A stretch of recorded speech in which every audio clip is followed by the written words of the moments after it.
Ano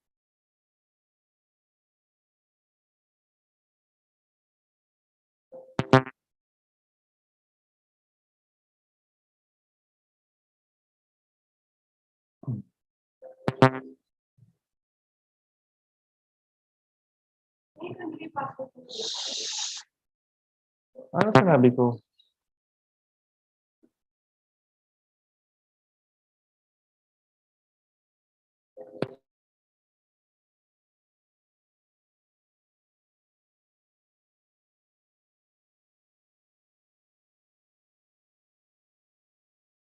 Ada picture na kayo.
Baga. Ito afini. 3 MB lang mabi. 3 MB lang load ko. Load. Plata afi. Load dito. Upo. Good morning.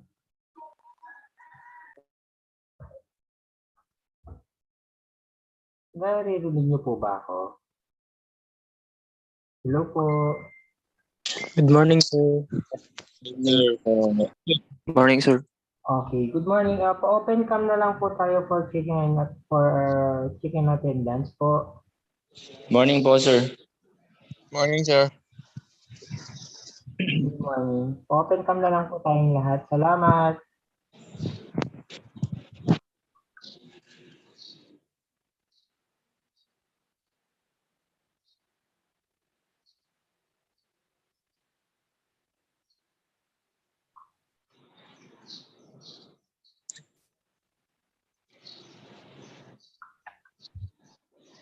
So, ayun. Marami pa pong hindi ata naka-open cam. Open cam po tayo. Salamat.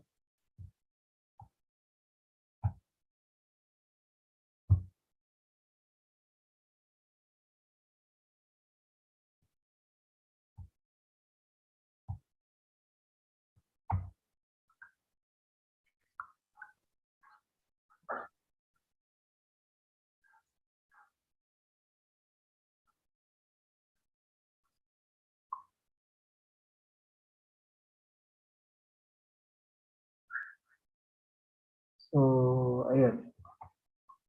Mag-ticket na po ako natin. So, nandito na ba si Angel Aaron Gazmin? Good morning, sir. Present, sir.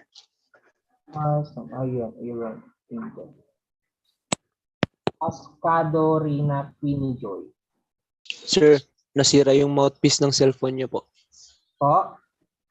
Nasira yung mouthpiece ng cellphone niyo po, sir. Oh, okay. Pero nandyan siya. Yes, sir. Pa-wave na lang yung sa mic niya reaction. Mag-react na lang siya kung saan siya. And then pa-open cam na lang din kung sakali.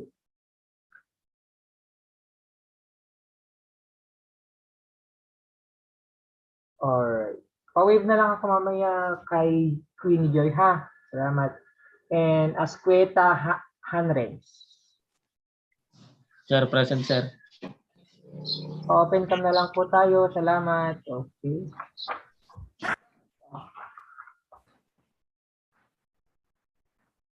Atabay Junjun Gamayaw. Sir, present, sir. Saan siya? Junjun Atabay. Okay. Sir. Balakanaw Euric. Sir, present, sir. Okay. Balbena Gaylord Villanueva. Good morning po, sir. Good morning. Alright. Balikaw Mario Jr. Agdabaw. Sir, present po. Alright.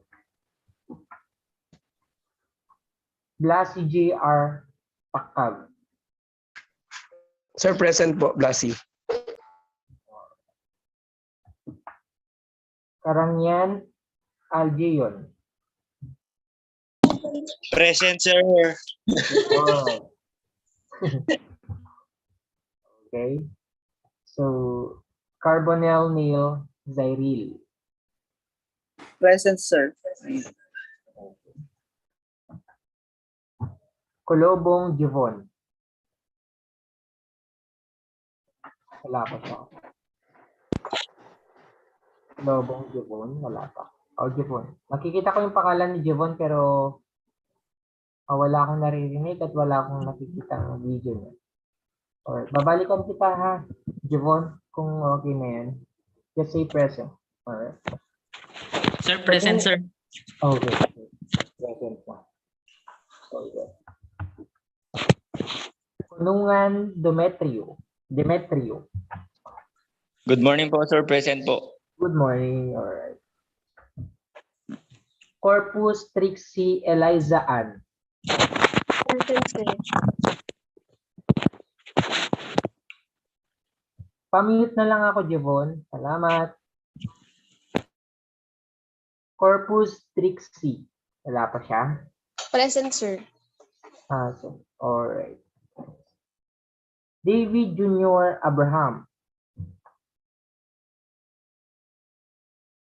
Present, sir. Alright. Present, sir. De Guzman Christian J. Sir, good morning. Present, sir. Good morning. Alright. Perfect. De La Cruz James Austin. Sir, present, sir. Perfect. De Leon Bethlyn. Good morning, present, sir. Good morning. Alright. And De La Cruz Mike Vincent. Present, sir. Alright. De La Cruz John Paul. Good morning, sir. Present po. Good morning. Enciso Christian Francisco. Sir, good morning po. Present. Alright. Evilia Jevu de la Cruz. Present, sir. Okay. Garcia Jonaline Balanay. Sir, good morning. Present po. Alright. Good morning. Garo Joan. Sir, present. Okay. Gorospe Randolph de Garcia. Good morning, sir. Present po. Okay. Wait lang, dito makita ko tayo.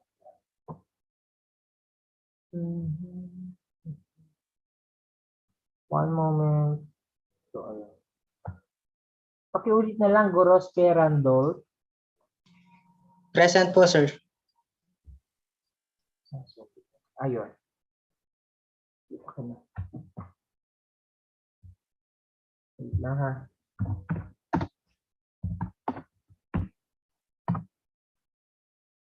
Lucena Marquis John. Present, sir. Okay. Magay John Lester Medico. Present, sir. Okay. Malcy Engelbert. Present, sir. Okay. Mateo Jazerli. Present, sir. Okay. Mateo Jerry Koykoida. Koykoido. Ano? Present, sir. Okay. Medrano John Bryan. Medrano, present, sir. Okay. Pa-open cam na lang po tayo, no? Salamat. Mendoza Clifford. Morning, sir. Present. Okay, good morning. Napoli Marlu. Jake. Wala pa. Napoli, okay. Babalikan kita, Napoli, ha? Narad Loremil. Good morning, sir. Present po. Alright, good morning. Narad Kayla Christine. Good morning, sir. Present po. Alright, good morning. Pablo Rutherford.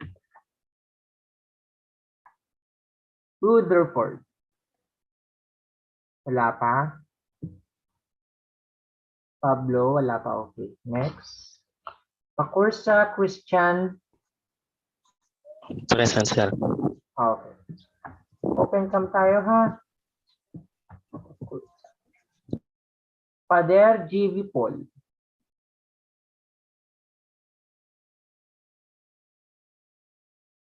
Wala pa. Pader J.V. Wala pa, di ko pa makita yung pangalan. Okay. So, Padre Alexander James. Present, sir. One moment.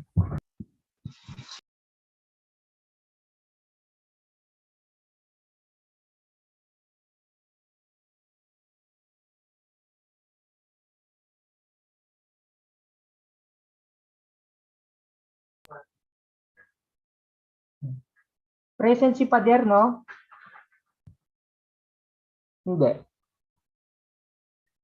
Si JV Paul, hindi. Okay. Padre Alexander James. Present, so. Tama? Present, sir. Okay. Yes, sir. Palatan John Dave. Morning, sir. Present po. Okay, good morning. Passion Christian Dave. Good morning, sir. Present. Good morning. Pinson Jerimar Jr. Sir, present, sir. Okay. Good morning. Salvador Regine. Salvador.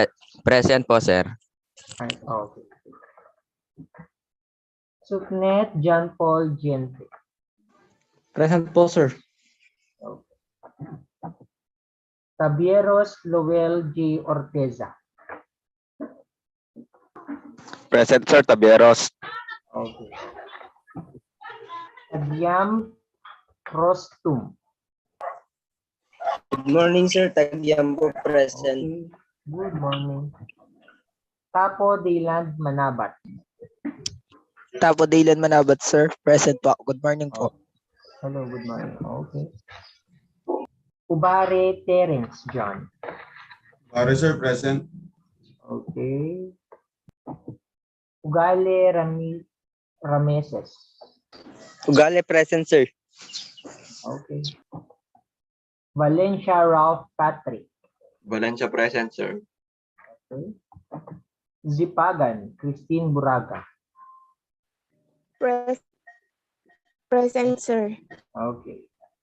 So, bali ang kulang na lang si Napoli Marlujic. Wala pa? Ay, baka brown out sa kanila. Si Pader JV Paul. Wala pa din.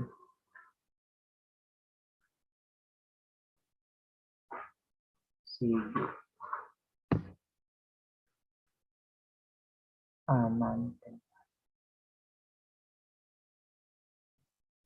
Sige, may nag-miss. One moment.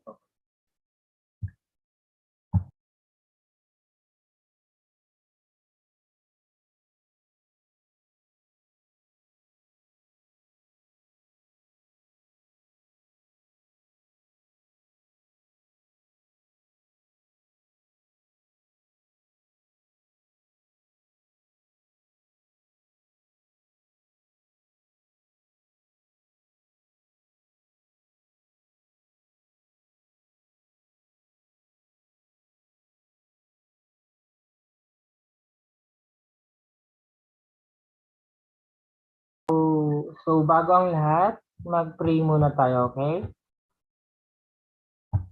Okay, one moment.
Amen. Okay.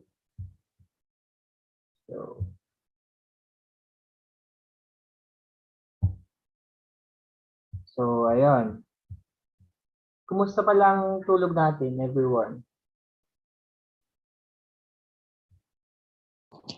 Puyat pa, sir. Antok pa ako, sir. Para tutulog, sir. Okay. Parang natutulog pa si JV Paul at si Marlo Jake eh. Wala pa sila, dalawa lang naman. So, magro-roll call po tayo ngayon for yung natutunan po natin kahapon. Magro-roll call po ako ng pangalan para i-discuss or mag-cite ng konting nalaman or natutunan sa subject na iyong pinag-aralan kahapon. Okay po ba?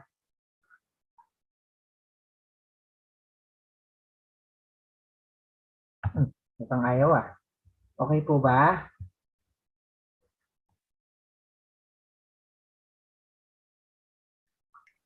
Okay po ba? Okay po ba tayo doon? Magro-roll call po tayo ng mga pangalan para mag-cite ng natutunan kahapon. Okay lang po ba? Okay lang, sir. Okay. So, bali ano po yung napag-aralan natin kahapon sa unang diniscuss ni bali si Sir Manuel din po ba kahapon yung nag-discuss sa inyo?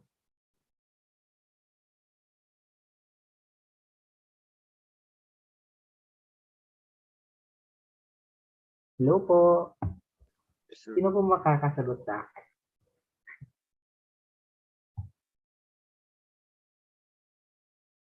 So, ayun. Mag-ask na lang ako sa inyo kung ano po yung natutunan natin kahapon. Si Zipagan, yung mga naka-close ang camera, yun yung titirahin natin. Okay? Zipagan Christine Buraga. Ano po yung natutunan natin sa unang subject natin kahapon? Sir, yung about Pa-open na lang po natin yung camera natin, Zipagan Christine.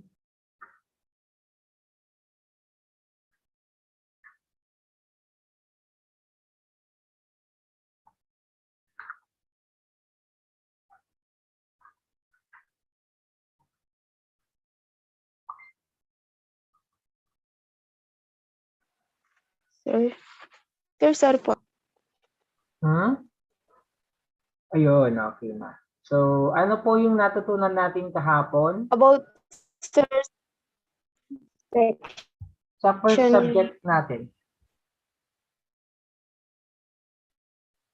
Copy ka. Sir, tinuro po sa amin yung about safety inspection.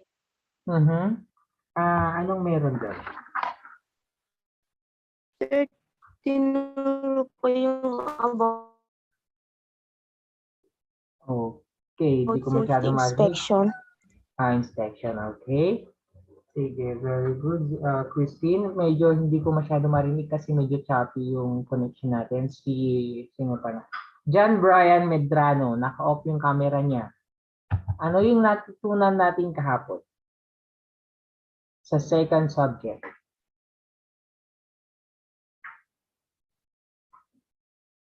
John Brian, naka-off po yung camera natin, kaya tinatawag kita.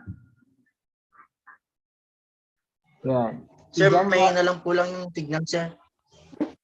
Sige. Parang medyo okay naman na. Ano yung natutunan natin kahapon? Yung kahapon, sir, about yung cancer, AIDS po, sir, yung COVID-19, ganun po, sir, kay Christian po. Kay Anong meron doon sa natin kahapon? Tinuro niya po yung about sa mga theories ng mga sakit, sir. Sa Okay. COVID, pangalan po nung kung saan po nagsimula. Tapos yung AIDS po, sir. Yun po. Okay. Good, John Brian. And then, sino pa?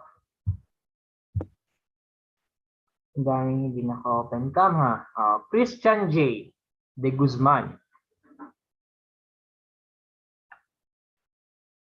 Christian G. De Guzman. Ano yung natutunan mo kahapon?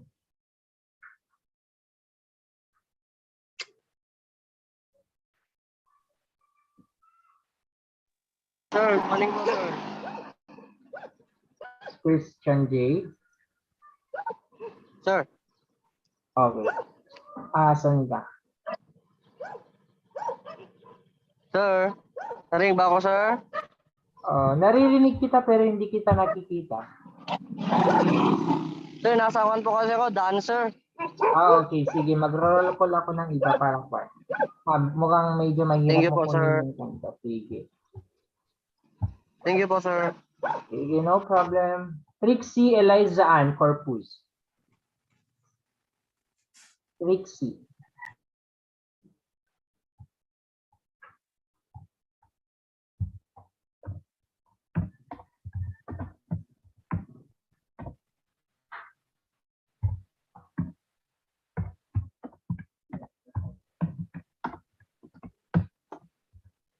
Trixie.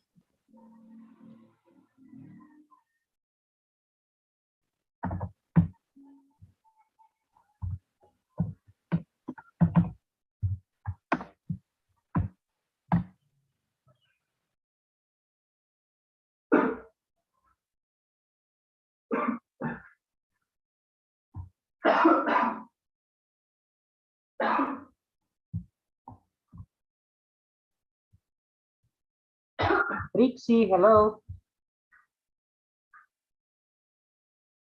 Trixie Eliza, nakamute ka din ko. Ano po yung natutunan natin kahapon?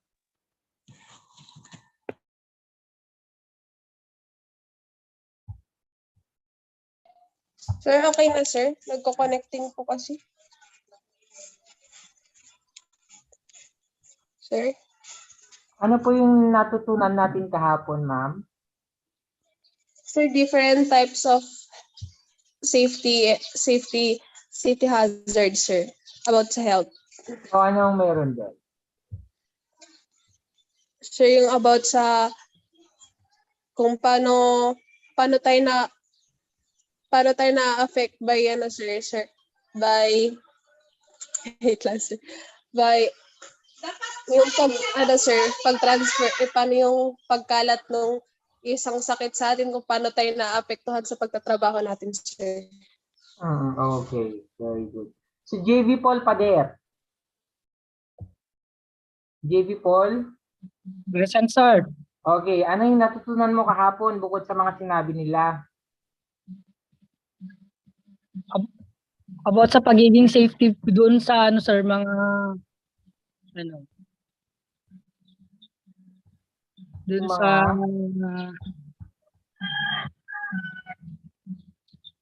ano yung tawag dito? Pagiging safety doon sa ginagawa, sir.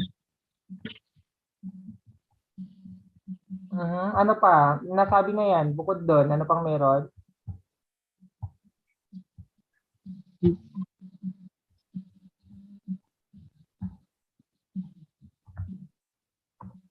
Wala na ba? Wala na, sir. Yun lang, sir. Yun lang. So, nag-exam ba kayo kahapon?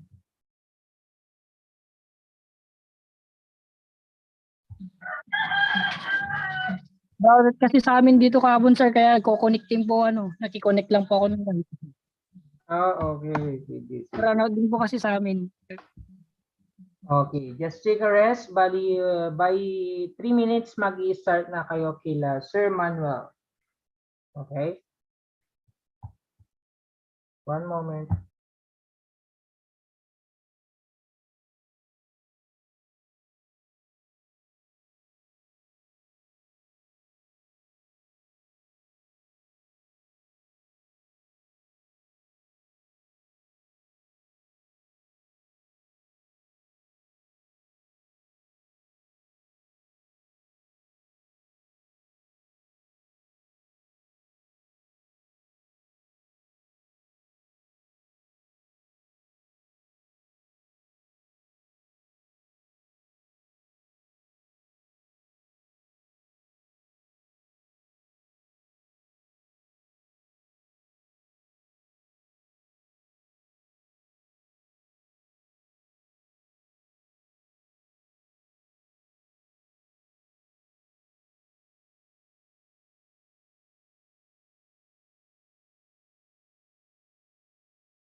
Nga pala, kung may hindi tayo natutunan sa dinidiscuss ng professor natin, don't hesitate to ask. Mas magandang magtanong na tayo kaysa sa magpro-proceed siya sa isang subject nang wala tayong natutunan. Wala tayong naintindihan. Mas magandang magtanong tayo kung mayroon tayong hindi maintindihan para nang sa gayoy maganda yung communication natin from professor to para sa sarili natin. Okay ba yan? And para sa attendance nyo ha, nagmo-monitor po ako sa inyo sa mga nag-open cam at hindi nag-open cam. So take note for that.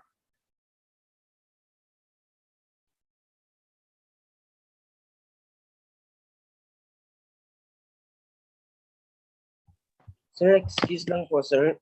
Opo. Magtatanong lang po sana ako, sir, kung pwede bang mag-off ng cam kung kakain, sir. Hindi pa kasi ako nang umagahan, sir.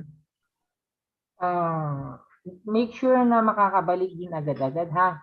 Pwede Opo, lang sir. mag-off basta kwan. Okay. Make sure na makakakwan. Kasi tatawagin namin yung mga pangalan ng mga nag-off cam para mag-open cam mamaya.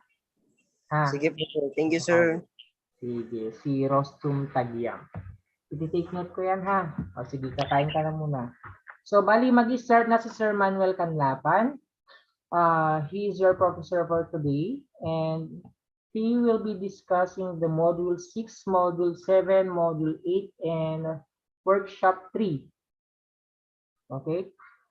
Sir Manuel? Yes, good morning. Thank you very May much. start ako. Salamat, sir. Okay, thank you. Okay, so good morning, everybody. Morning, Good morning. Morning, sir. Good morning, sir. Morning, sir. Morning, sir. Morning, sir. Okay, thank you for the responses. So at least naririnig ako. So first of all, no, I'm very happy and privileged to take this day, no, yung ating training day 3. Okay, so first of all, before we proceed, I would like to understand, no, kung sino yung ating mga attendees natin, no. So lahat po ba is students? Yes, sir. Yes, sir. Yes, sir. Okay, that's good. What courses kaya? Pwedeng all are engineering courses, I suppose. Computer engineering, sir. Computer engineering. Okay. Meron pa bang iba dyan? Yung mga civil engineering? Meron po ba? Electrical, sir. Electrical engineer? Sir. ECE, Electronics Communication Engineering. Dalawa lang po yung meron, sir. Dalawa lang ECE. Okay, how about mechanical engineers? Do we have attendees here? Mechanical? Okay, other courses na hindi related sa engineering? Meron po ba? Wala, sir. Wala. So, all engineering. Okay. Because I asked, kasi gusto ko rin syempre i-align yung aking training, no? Para at least lahat will understand and also para maka-relate doon sa i-discuss ko. Kasi kung lahat engineering, that's good because I'm also an engineer by profession. I'm a civil engineer. So, of course, gusto ko i-align, no, yung ituturo ko para at least same page tayo. Hindi tayo magkakaroon ng disalignment during the discussion. Okay? Because I'll be giving you tips, no? Kapag syempre mga students pa lang kayo, no? So, of course, after graduating, you want to work on a prestigious company, na giving you some hints, no, or tips para at least meron tayong idea kapag tayo nagtrabaho sa ating mga respective profession. Okay? So, without further ado, we'll start by introducing myself. Okay. Kita po ba na lahat?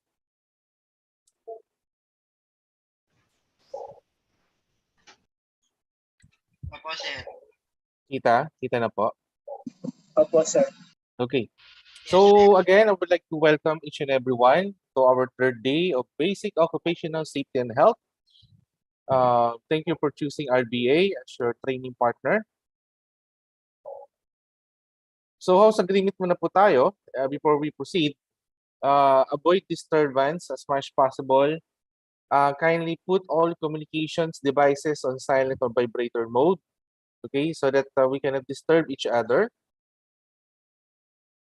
Okay.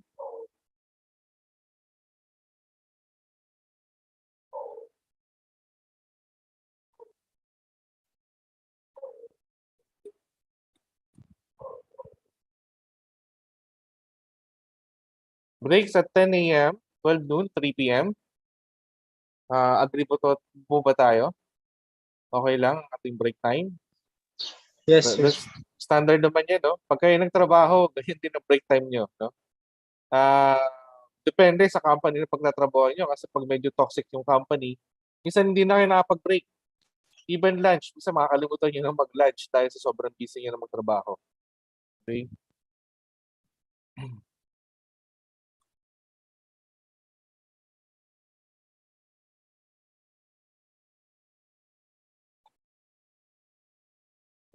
Ayaw. Participate in discussion, no? As much possible, let us participate.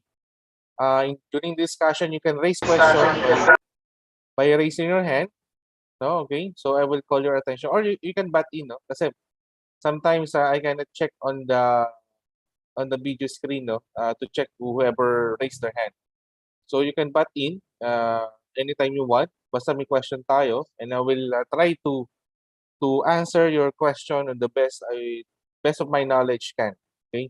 If not, I'm going to get back to you definitely later on, or maybe I can call you or email to you the answer. Okay. So ask question, learns together, respect the opinion of others. So lahat po tayo may kanya-kanyang opinion. So respetuhin po natin. Okay? That is yung basic rights, no, bilang isang tao. Respetuhin natin yung opinion ng iba. And then of course, sit back, relax, enjoy, and learn.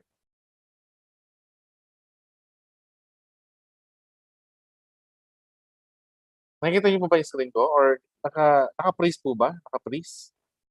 Hindi po gumagalaw? Hindi gumagalaw, sir.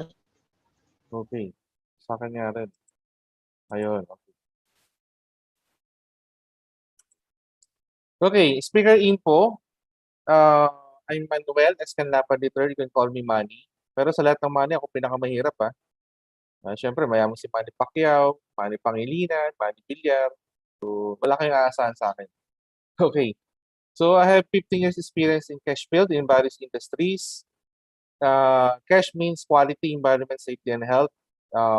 Various industries ranging from manufacturing company, from refinery, power plants, ano pa ba, mining, heavy equipment rentals, construction, no? Actually, I have extensive experience in construction, vertical, horizontal, and lately, I'm engaged with telecommunication.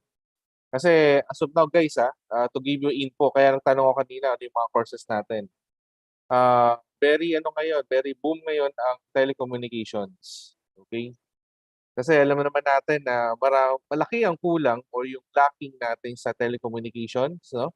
In terms of infrastructure. So that's why, kung makikita ninyo, hindi na lang po si Smart Globe and Tito or Daito ang nagro-roll out ng kanilang mga telecommunication towers. Nagsulputan po yung mga common towers na tinatawag. Pag sinabing common towers, yung po yung mga nagtatayo ng infra. Okay? Kasi yung strategy ngayon, hindi na po nagtatayo ng infra sina Smart Globe and Daito. Except Daito, no? Tuloy-tuloy pa rin kanilang rollout. Pero Smart and Globe sees their infrastructure projects. Nag-focus na lang sila dun sa kanilang communication, so yung technology. So, ibinigay na nila sa mga common tower like our company. Our company engaged with telecommunications, no? Common tower. Pag sinabing common tower, we acquire land na pagtatayuan ng tower, and then we construct the tower itself. Okay? Pagkatayo, Ipapalist namin yan kay either kay Globe, Smart, or Dito, or Dito. Sila mag-release sa amin. Parang kami yung nagtayo ng kondo, to make it simple, nagtayo kami ng kondo, yung si Smart, Globe, and Dito, no, or other telco kung may pumasok man, is magre-renta sa amin o mag-release sa amin. Ganoon na po ngayon, no? Kaya kung makikita ninyo, mabilis na pong rollout ng project kasi si Smart Globe and Dito focus only on technology, and we, the common towers, we focus on infrastructure. Okay? Actually, right now, we are working on around 500 towers, no, in all over the Philippines. Now, our target, because right now also, the lacking towers in the Philippines is around 50,000 cell sites or tower. 50,000 guys, 50,000. That's too many, no? Kaya mapapansin nyo talagang kanina ko pa narinig ka, sir, mahina signal, sir, wala pa signal dito, sir, medyo choppy. Because that is the reason or the root cause why it's happening. So that's why, good thing, no? There's a good thing about the pandemic, the COVID-19 that happened, because it was realized by our government the importance of infrastructure in terms of communications. Diba? Kasi lahat work from home, lahat study from home, lahat basic is communications. No. Very strategic sa area natin or sa Philippines because we are archipelago. So tama nga yung sinabi ng isang politiko, no? Hindi ko na mabanggitin yung pangalan because I don't want to create a debate, no?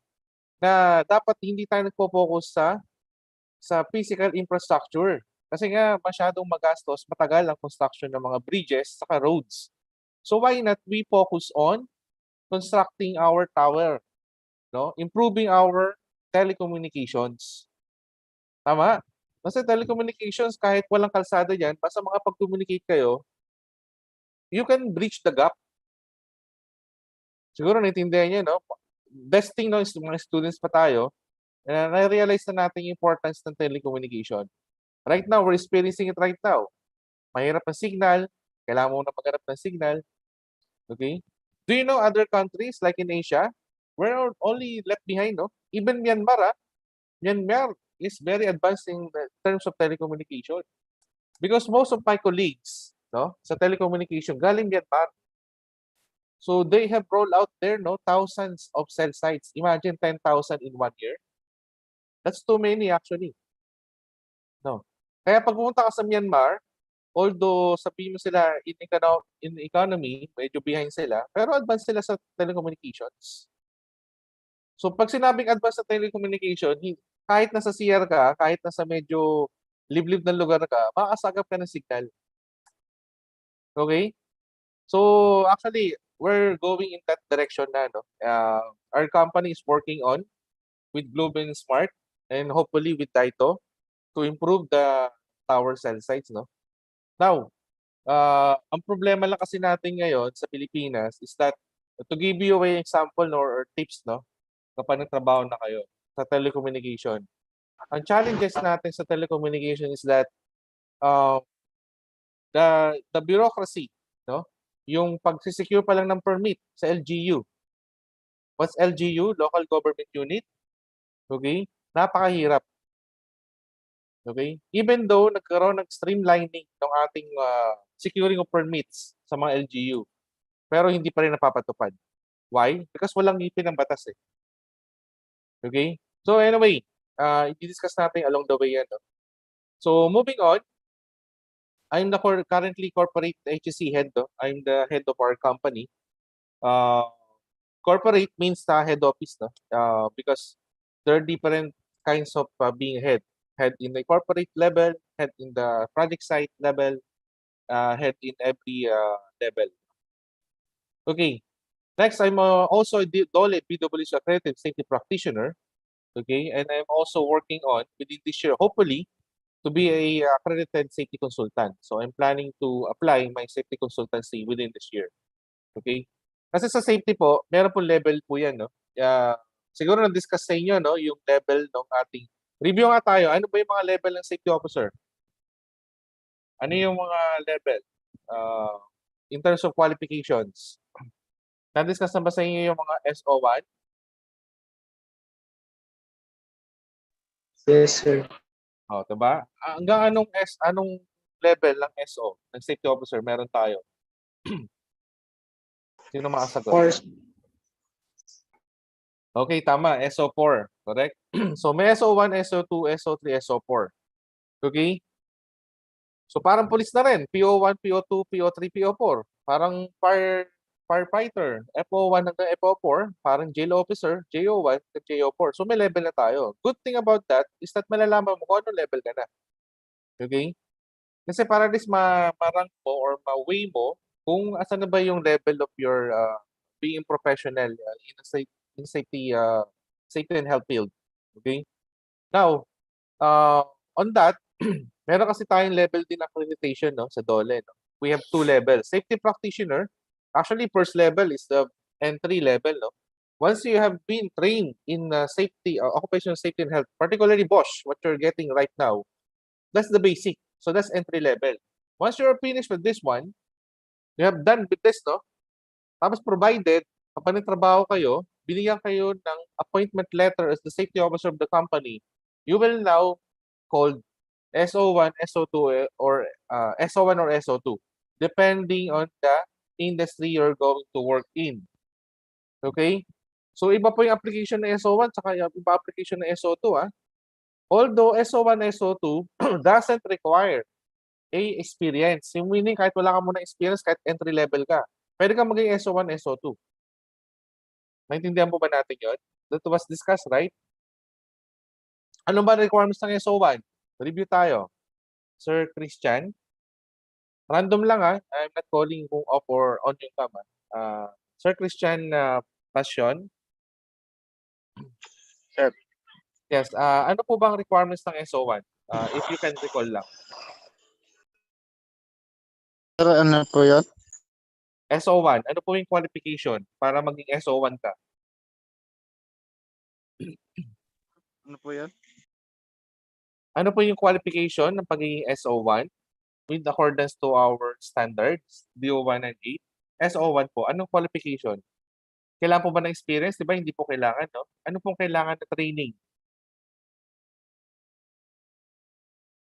Para masabing SO1 po kayo.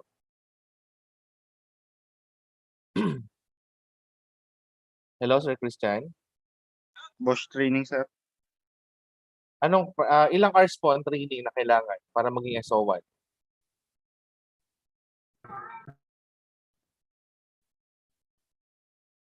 Ilang hours po? 35 hours, sir. SO1? 8 hours po sa SO1, sir. Okay, tama. 8 hours. Okay. So, 8 hours po yung kailangan. Basic 8 hours, mandatory 8 hours training. And meron pa isa. Meron pong plus yung TOT. Ilang oras ang kailangan po? Training. 2 hours, sir. 2 hours, sir. 2 hours. Okay, very good.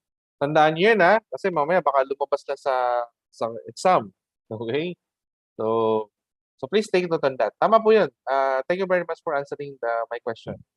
8 hours basic, mandatory 8 hours training plus 2 hours training of trainers. Kapag ka nakapag-tapos ka ng training na yon, you will now can be called SO1. Provided po, meron po kayong appointment letter galing sa company, particularly from HR. Okay? Kayo din i-designate. Kasi pag nag-audit po si Dole, yan po yung mga hanapin. Sino po ang safety officer 1 dito? Kasi as per the requirements, you only need SO1. Okay? So, tataas, sir, siya po. Tinuro ka kasi ikaw in-appoint. Okay, nasaan yung ating training of certificates? Proving na nakapag-undergo kayo ng training. So, yung certificate nyo, okay, hanapin nyo. Plus, nasaan po yung appointment letter nyo na kayo yung designated safety officer ng company. So, yun po pag nag-audit si Dole. O SO2, ano yung requirements para maging SO2? 40 hours lang na yan. po, sir. Yes, Sir Jan Brian. 40 hours na orientation po, sir. 40 hours training. Okay? Okay, let me to correct. No? Iba po kasi yung orientation sa training sa seminars. Actually, may mga difference po yan. No? Pag sinabi kasi orientation, you're oriented only. There's no exam. Now, In our case, sa BOSH po, Basic Occupational Safety and Health, by the way, thank you, Sir John Brian. Tama yung sagot mo, 40 hours. Yung 40 hours training natin, kailangan nating undergo, okay? It's a training. Why? Because at the end of this course, okay, because this is a particular short course, that's one thing. Second, you will need to take an exam. And then you will check your competency kung naintindihan po ba natin yung training. So there's an exam at the end of every course. Correct? So yun po yung ating isa sa mga requirements. Now, BOSH training is required para masabing SO2 po tayo. Correct. No experience required. Okay? Now, I'm also a moving on, integrated management representative. If you know ISO, no? ISO certification, well, most of the company goes to with ISO na, no? Kasi marami ng competitor. So, ano yung edge mo sa iba? Ano yung lamang mo sa iba? So, pag ISO certified yung company mo, mas palamang mapili ka ng customer mo or client. Kasi syempre, mas gusto nila, uy, ito ISO certified. Because if you mean ISO certified company, you are what? You establish your management system in your company, in particular, quality or safety. Okay? Okay, so, or environment. So, meaning, may proseso ka, establish yung process mo, and then because you're ensuring the quality that you're giving to the clients or customer. And how does the client knows that you are giving the quality that they expect if you're ISO certified? Simple as that. Next, I'm DOLE accredited safety practitioner. Okay, so sabi ko nga, I'm going push through safety consultancy, and then I'm also a PFP accredited fire safety practitioner. Okay, so maraming practitioner po guys, kumbaga marami kayong pagpipilian, hindi lang po sa DOLE. Pwede rin kayo magpa-accredit sa BFP. Ito pong fire safety practitioner, very na rin po ito very in demand because every company or every establishment requires a particular report. So, may 3 report po silang nire-require sa isang company. So, pwede nyo rin pong gawing profession po ito. I'm a former HSC head of Arc Technologies. It's a San Miguel Corporation subsidiary po. No? I'm a civil engineering profession. And then lastly, I'm a member of CATC NCR. Okay?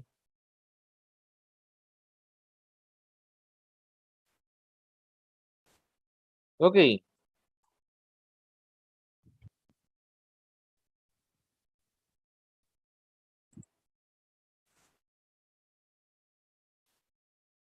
Let's move on to our first topic, no? Yung ating by the way, before I move on, diba you have already done with the HIRAC, Hazard Identification Risk Assessment lecture, correct? Tama po ba? Yes, sir. Okay. So kung done na tayo doon, okay, so nakapag-umpisa na rin kayo na HIRAC, no? Sa table natin.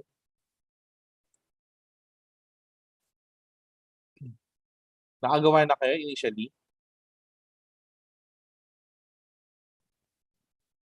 Tapos na tayo sa hazard identification, guys.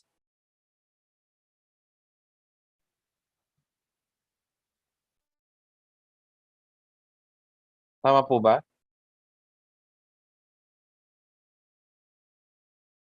Nakapag-umpisa na kayo sa hazard identification of our HIRAC? Yes, sir. Okay, so how about the risk assessment? Andun na kayo sa table na yon? O hazard identification pa lang ang nagagawa?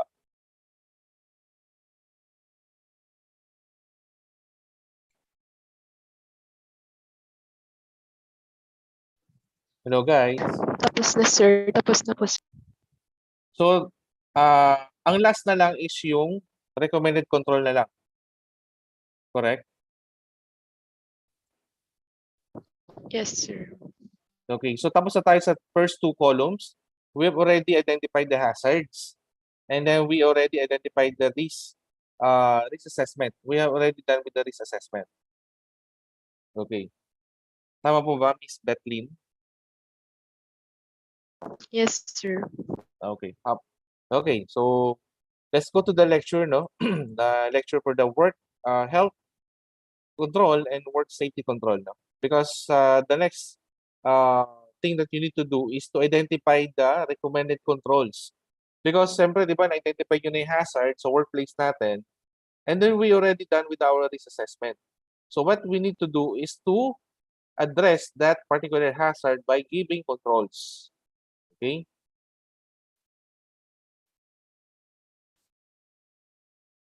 Okay, so does everybody can see my screen now? Yes, sir. Yes, sir. Okay.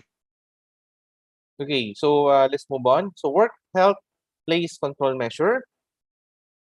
So this is the first topic for the day. So ano na tayo let us focus There are two types now. We have health and safety. Okay? By the way guys, hindi kasama environment dito although interconnected siya. Pero pag nagtrabaho kayo baka or nag-work kayo sa isang company, baka malito kayo Minsan kasi may mga company na sinasama environment sa position ng safety and officer. So that's why there's a position na HSE, Health Safety Environment, and then meron din SHE, meron kayong SHE, hindi pambabaeng trabaho yan SHE stands for Safety Health Environment. Okay? Now, ang tanong, bakit nagkaka-disarrange? Meaning, HSE, HES, SHE, SHE, okay? Actually, depende yung sa company, no? Kung ano yung pinaprioritize nila. Pag naunang H, kunyari, halimbawa, HSE. Pag naunang H, meaning, mas prioritize nila ang H, ang health. And then, second, ang safety, and then last yung environment. Kaya may mga company na EHS. So, meaning, mas prioritize nila ang environment. Second, ang health. Third, ang safety. Okay? Pero sometimes hindi, that is always the case Meron ding company na wala lang na ano lang nila na yun ang position ng isang department o ng isang tao. Okay? Pero on this case, we are going to focus on health So we're going to focus work health place control measure. Okay?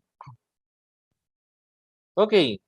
So learning outcome, ano ba objective natin sa module na ito? Explain the principles of prevention and control of exposure to health hazards.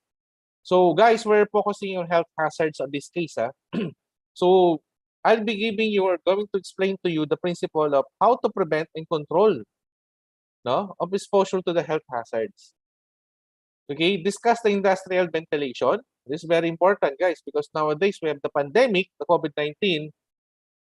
Ito yung nabigyan ng pansin, because of during pandemic, because of especially when the pandemic was identified as airborne, Tama ba? Airborne na po ang COVID-19. So, it can be transferred by air.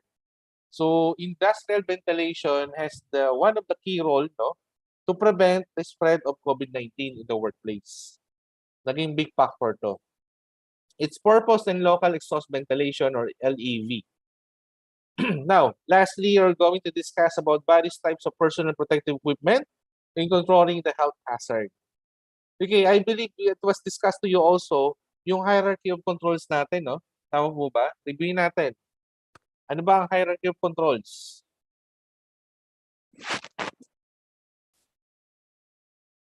Anyone? Anyone from the participants that can answer? Is this has been already discussed or not yet? Yung ba yung elimination substitution, sir?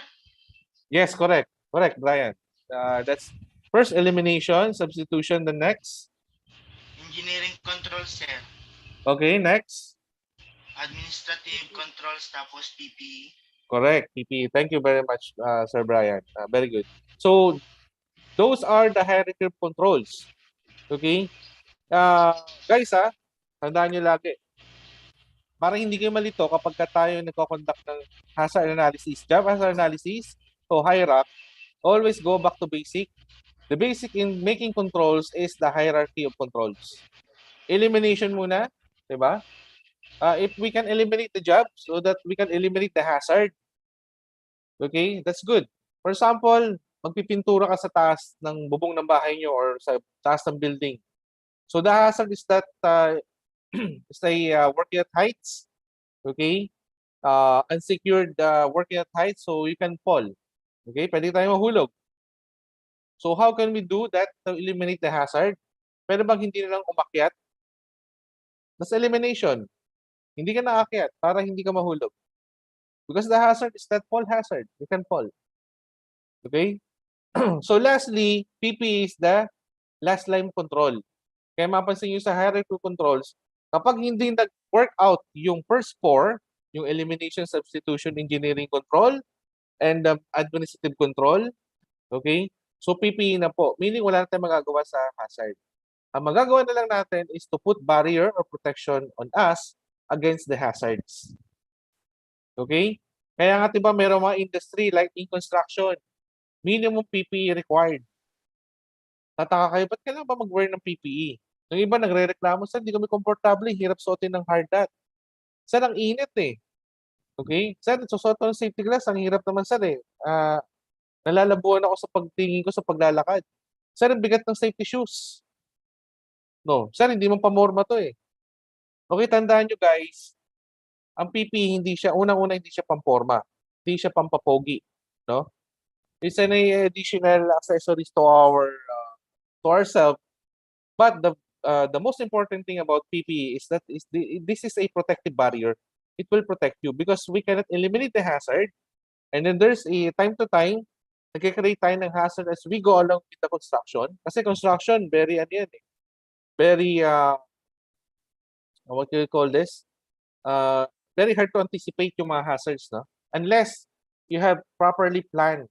No? That's why hierarch is one of the planning stage, no? When working in a construction setup. Kaya nga sa construction safety program, requirement na po ang hierarch. Kasi yung hierarch, napaplan mo na ano yung mga possible hazards on every step or every scope of work, and then you will have the recommended control na. O ito yung hazard. O bago natin gawin, ito yung control natin. Para napaplano na po ahead of time. Okay? Okay. General principles of hazards control. So first is that, of course, sino ba yung involved? No? Workers' involvement.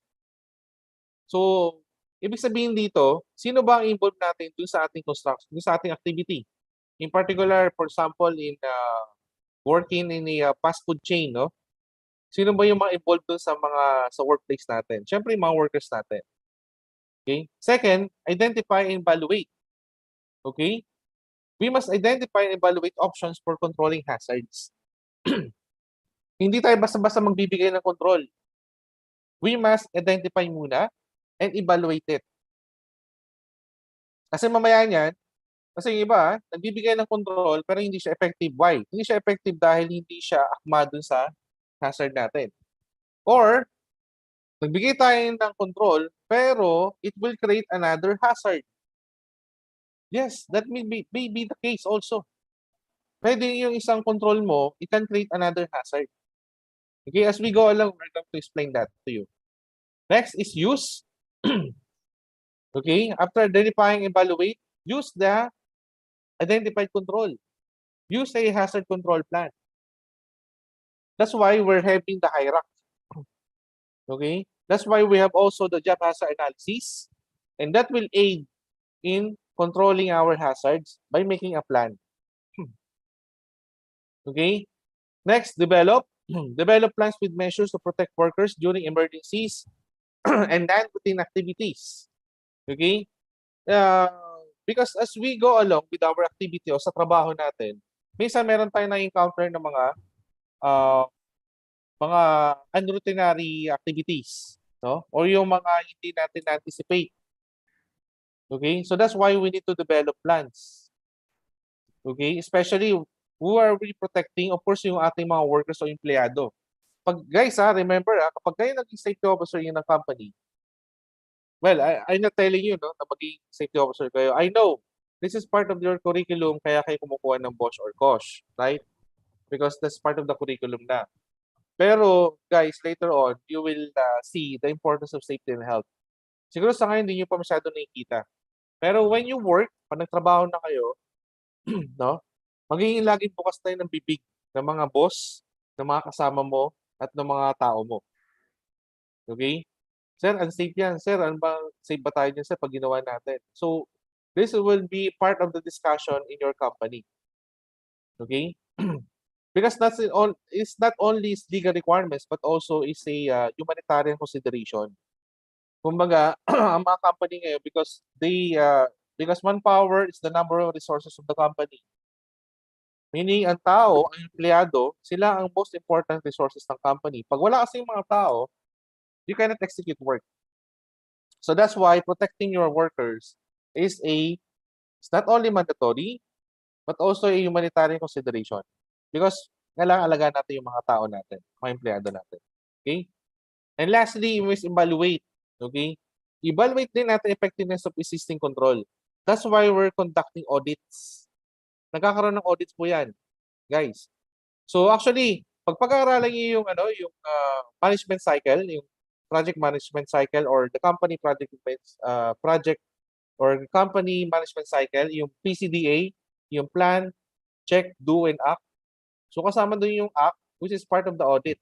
Kailangan audit mo kung effective yung control. Minsan kasi nang-outdated na. Diba? For example, dati padlock na yung ginagamit. Pero sa mga mga important facilities, padlock, mga disusi. Pero ngayon po guys, meron na po tayong ginagamit ng mga numerical padlock. Okay? Meron na rin po tayong mga biometrics padlock. Biometrics na. 'Di ba? Ngayon, mga papalitan sa pelikula, yung mga eye sensor, face recognition. Okay? So, baka mamaya yung padlock mo hindi na siya effective. Okay? So, we must check or evaluate the effectiveness of existing control. Kaya nagkakaroon tayo ng audits. Okay. What are the reasons for control of substance hazardous to health? Ba't natin kailangan kontrolin yung mga hazardous substances? Okay? Okay, first is that it assesses risk to prevent exposure to hazardous substances. Okay?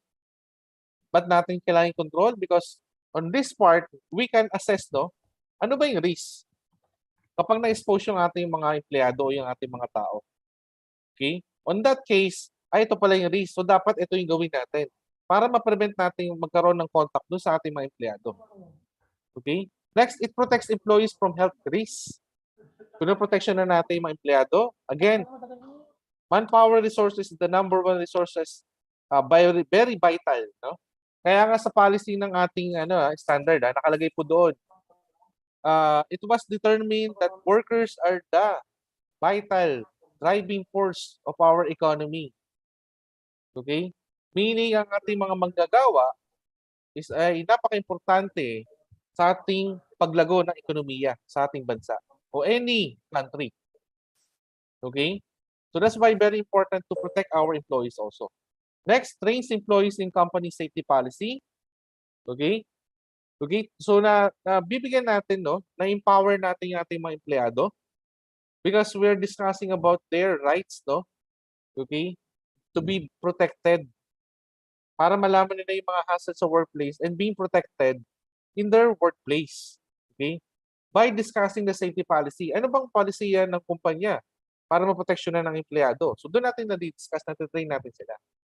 Next, assess all operations which involve or may involve exposure to substances hazardous to health and ensure that appropriate control measures are applied. Okay? So pag sinabi nating assess all operations which involve, lahat po Anyway guys, pag ito bilang safety officer din, we must take into consideration yung pag-evaluate o yung pag-intindi sa ating batas. Pag sa batas sinabi ng all, no exemption. Lahat dapat. Pag sinabi sa batas na shall or must, mandatory, mandated. Kailangan sundin natin. Okay? Tips ko lang sa inyo yun. Okay, so next, appoint competent person to advise on control of hazardous substances. Okay? Because if there's a hazardous substances, kailangan may tao lang na pwedeng mag-handle o mag-control. So, kapag nag-appoint ka ng competent, pag sinabing appoint, there's a particular person. Pag sinabing competent person, is either trained siya or na-educate siya, okay, or na-mentor siya sa pag-handle ng substance na yon. So meaning, hindi basta-basta kahit sino pwede mo pag-handle ng harmful or hazardous substances. kailangan may proper training, may proper teaching, or proper education yung taong paghahandling natin ng hazardous substance. Tandaan nyo guys hindi pwedeng lahat, kahit sino hindi pwede. Okay? Next, assess engineering, controls, and administrative control implementation. So, na-discuss sa inyo yung hardware controls, no? So, i-assess natin din yung engineering control. Yung barrier, yung ating mga ventilation, kung effective pa, mamaya hindi na effective. Okay? And then, next, assess carefully the type and use of PPE. So, yan. So, kailangan natin i-assess yung type of PPE natin. Mamaya, hindi na siya applicable. Okay? So, dapat natin i-upgrade. Kailangan natin palitan. So, dapat malaman din natin yun. Any questions so far? Tanong? Clarification? Okay? Silence means yes. So, let's move on. Okay. This is the example po, no? Ng diagram. General diagram of hazard control. So, picture out lang, no? Paano ba natin i-control yung hazard? Kasi, pag substances, minsan, hindi natin nakikita, no? Yung normally, yung smoke, yung usok, or yung mist. Okay? So, for example, in this diagram, okay, we have the source and we have the worker, yung ating manggagawa, employee. Ngayon, let's say, ito yung deep tank. Kung sinabing deep tank, dito dinidip yung, let's say, hot dip galvanized, no? Yung bakal, i-hot dip galvanized. Pag sinabing hot dip galvanized, mainit yung galvanized natin. Okay? Galvanized is a chemical, no? Is a metal chemical, very metallic. Can be from solid to liquid. Okay? And also with gas, can be converted to gas. And then when we dip a metal into the dip tank, in this case, hot dip galvanized, no? Ngayon, meron po yung gas. Kaya 'di ba minsan pag sa mga steel company, sa mga ironworks steel company, meron tayong mga naamoy na parang metallic. Yun po yun. Okay? And what do you think? That's hazardous or not?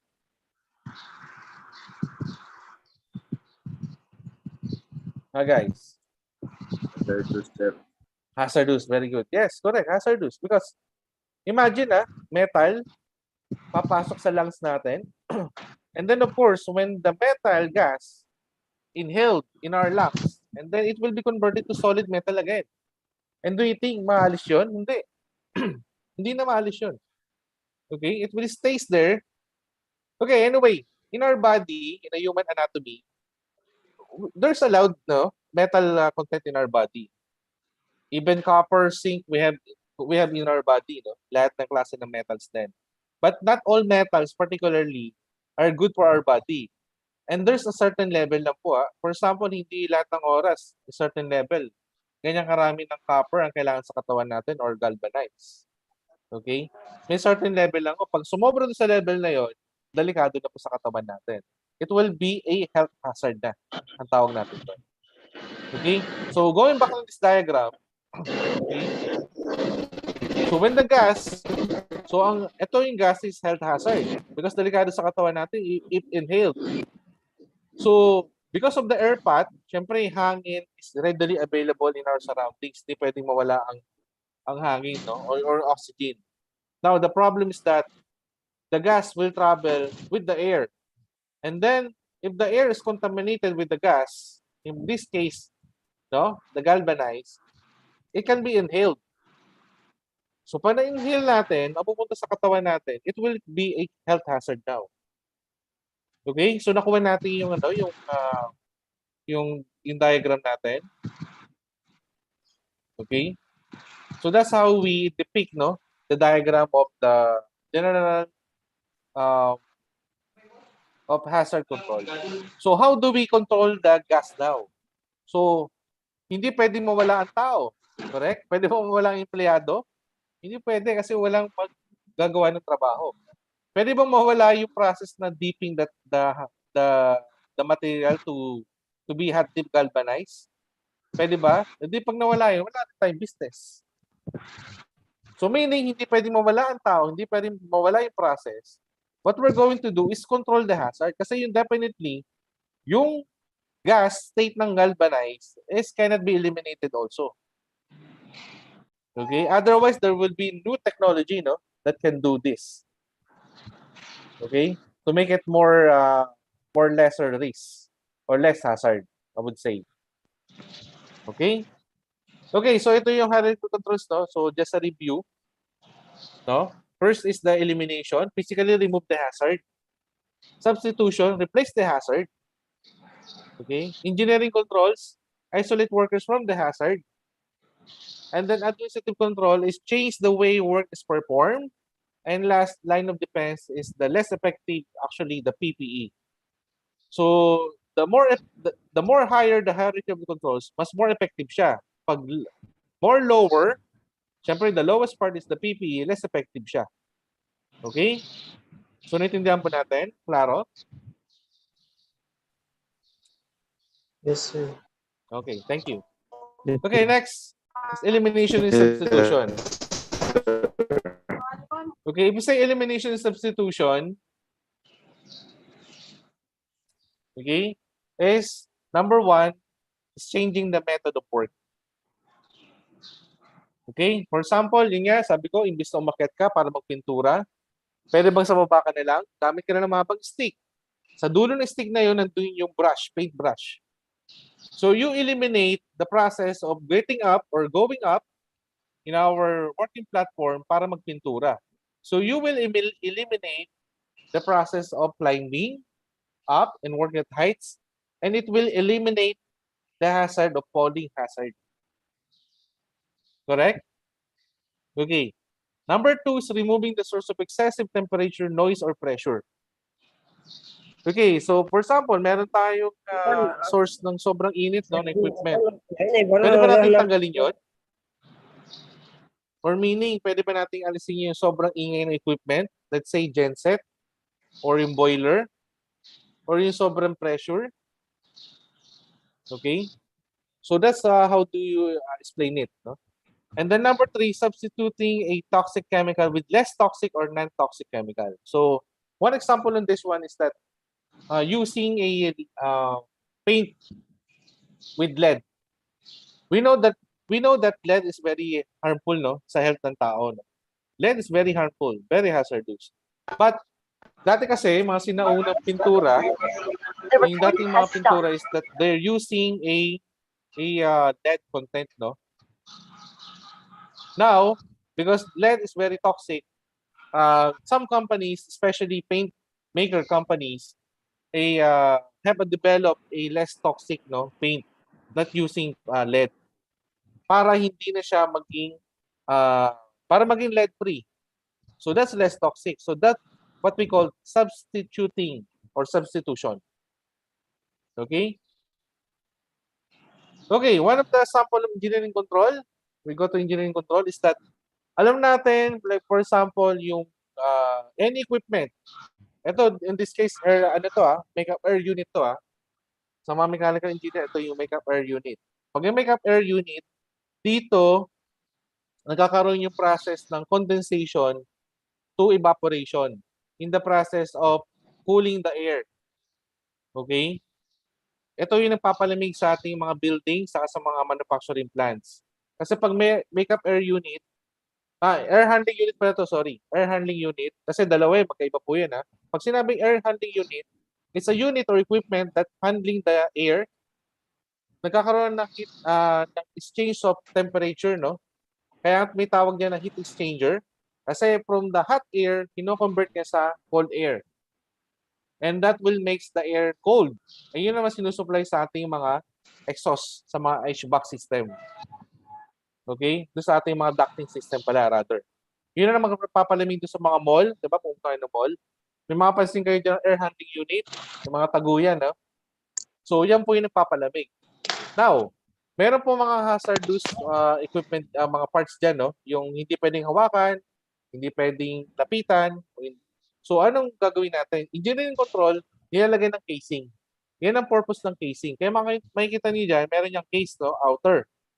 Para it will protect the workers or the employee from touching or contacting on the hazardous.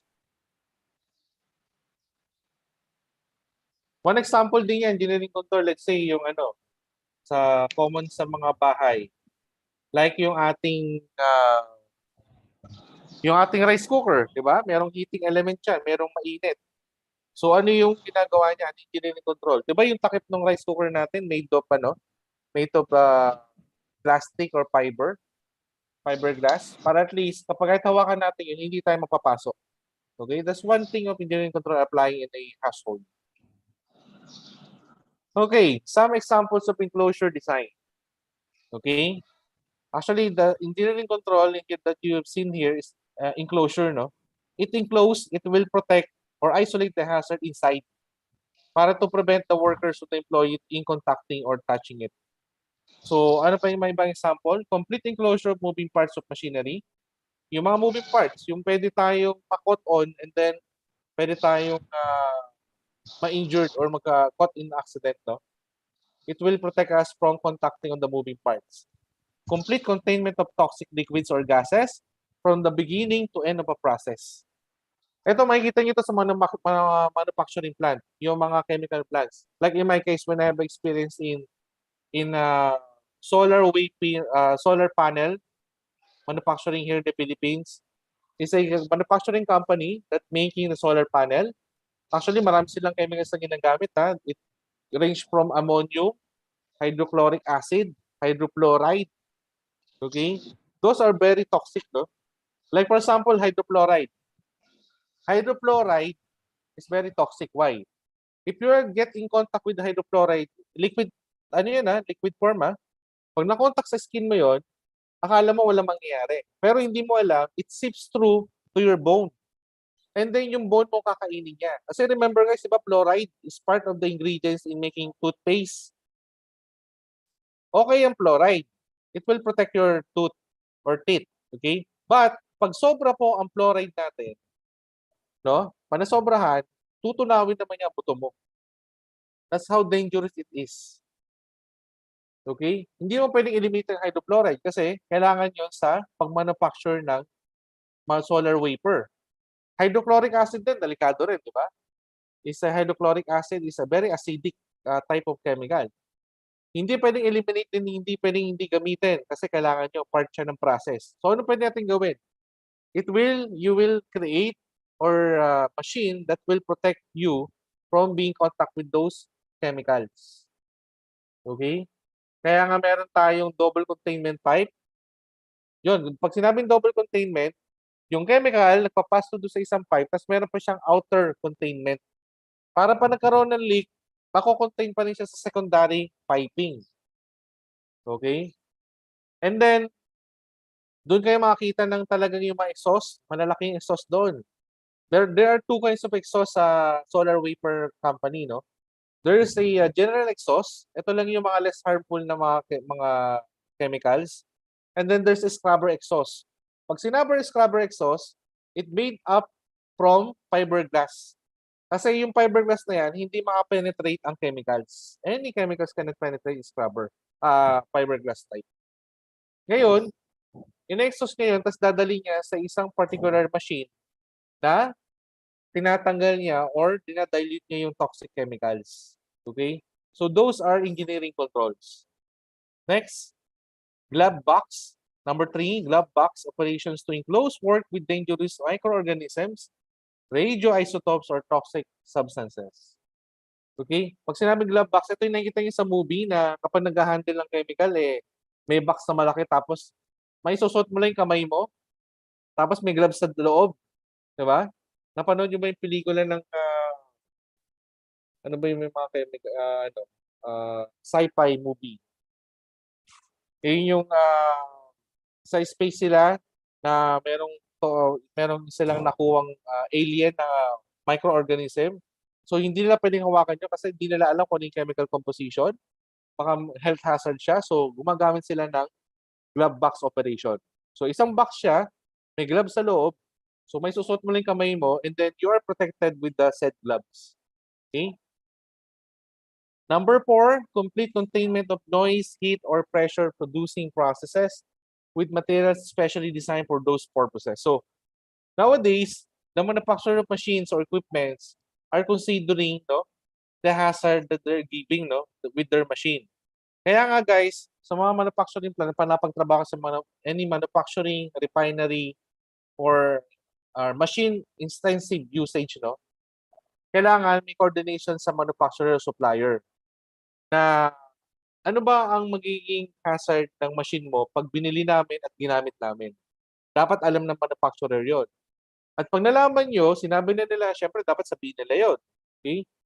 Ano ngayon yung control nyo para ma-eliminate nyo? For example, yung machine mo is very noisy, no? Let's say genset. Genset is very noisy. Yung mga sinunong genset, maingay yun. Pero now, yung mga bagong genset ngayon, bagong manufactured genset ngayon, tahimik na. Okay? Why? Because they were designed and was manufactured to lessen the noise hazard of that machine. Okay? Klaro po? Naintindihan po ba? Any questions so far? Ito guys, sinasabi ko na rin yung mga possible na gusto yung mapasukan nyo na trabaho na ma-encounter ninyo. Because I want you to learn also, beside from learning, you will understand what will be you facing, no, with your career, no. So, for example, yun nga, yung mga ECE po dyan. So, pwede kayo sa telecommunication. Of course, telecommunication. Although me, I'm a civil engineer, pero napunta ako sa telecommunication. Well, kasi safety and health is generally for everybody, no. Yun ang maganda sa safety officer. Walang pinipiling kurso. Kahit sino pwede maging safety officer. There's no discrimination on this job. Unlike kung engineer ka, pwede ka ba maging doktor? Hindi. Kailangan mo na mag-aral ng medicine para maging doktor ka. Ang mga doktor, pwede ba maging engineer? Hindi rin. Okay? Kaya minsan natatawa rin ako. Minsan pag meron ako nakaka-meeting ng mga ibang profession, tapos kapag nag-comment sila is parang alam nila yung trabaho. No? Alam nila yung... So dapat mag-base tayo doon sa ating competency. Because we, as engineers, we're competent. Why? Because we have undergone 5 years, 4 years, 5 years study. And we undergo with the board exam also, no, to acquire our licenses. Okay? So that's why very important na dapat kung ano yung competency natin, dun po tayo mag-focus. Okay? You should not be the jack of all trades. Okay? Because it's very hard. Mamaya magkaroon ng problema, hindi naman natin competency, it will fall back to us, no? Masisisi pa tayo dyan. Okay? Okay, segregation of the processes. Okay, segregation of the process is that this means that you're keeping people away from the process and its hazards. If we say segregation, segregate from the word segregate itself. So you segregate, you isolate, no? You're keeping people away from the process hazard. One example, sino ba dito ang sakay na sa aeroplano, nakapunta ng airport? Raise your hands. Sige. Okay. How about the others? Sir, nakapunta lang ng airport pero hindi nakasakay. Nakapunta ng airport. Nagsundo lang ng nagsundo ng kamag-anak. Okay. Okay, majority hindi pa, no. In an airport kasi, kasi 'di ba pagka may baggage ka, no? There are 2 types of baggage. We have hand carry baggage and we have the luggage tawag dito? Luggage, no? Main luggage. Ito yung dinideposit natin kasi merong allowable lang kasi, no, sa panagdadala ka sa aeroplano. Normally, hand carry. Weighs around 7 kilos only, no? Kapag it says on that, check-in luggage na yan. Pag sinabing check-in luggage, bago ka sumakay sa aeroplano, i-check-in mo muna yung luggage mo. Ilalagay yun sa compartment ng aeroplano. Yun na yung hinahagis-hagis, no? Ngayon, pagkatapos na natin makarating doon sa ating destination, kukunin na natin yung check-in luggage natin. Now, there's a particular conveyor, no, doon sa airport, na doon yung nakikita yung parang iikot-ikot na conveyor siya. Doon nilalagay yung luggage. Now, pansinin niyo pag sumakay kayo ng napunta kayong airport, kumukuha kayo ng check-in luggage. Meron pong yellow line doon. Okay? Yung ibig sabihin ng yellow line na yon? Kasi yellow line indicates na hanggang doon lang po kayo. Hindi kayo pwedeng dumikit sa conveyor. Kasi delikado pag dumikit kayo sa conveyor, mamaya yung loose end ng dalit mo is makot on dun sa ating conveyor at you will get into an accident. As simple as that. Kaya makikita nyo doon, meron pong yellow line. No? Na around mga 200 to 300 mm away from the edge of the conveyor. That is to segregate the people, no, from the process and its hazards. That's one good example. Okay? Next, process modification. Okay? If we say process modification, if the chemical is harmful when airborne, so yung chemical, harmful siya pag nasinghot mo siya because there is airborne. Using techniques to minimize the generation of dust or vapors will reduce the exposure potential. So, harmful pala yung airborne na chemical. Pag liquid state siya, hindi pa siya harmful. Pero pag naging gas state na siya, it becomes harmful. So, anong gagawin natin? Okay? We must minimize the generation of dust. That is what we call process modification. Or, vapor will reduce the exposure potential. That is process modification. Okay? One example of that is that when you are going to there's a certain manufacturing, no, that they are for example, in cement plant. Okay? In a cement plant, of course, talagang puro dust yan. Ngayon, ang ginagawa dyan, to minimize the dust, meron silang parang dust collector na tinatawag. Okay? So, para yung mga dust na mapuproduce, kino-collect siya. Sinasala mo na siya. Okay? Para at least, yung mga dust na yun, kasi yung dust na yun, pag nag-settle yun, cement pa rin yun. So, yun ang tapon. Para hindi siya masayang, binabalik ulit siya sa operation. Kaya actually, hitting two birds yun, no? It becomes the safety issue, and second, para ma-save yung mga tapon. Okay? Next is shielding. Okay? This is very particular when you're using radiation in your company. In particular, in hospital setup, X-ray. X-ray is a type of radiation. So shielding is one common protection, no, given to a operator or to other people. Kaya diba sa X-ray room nakalagay, may ilaw sa taas ng pinto, no? Do not enter when the light is on.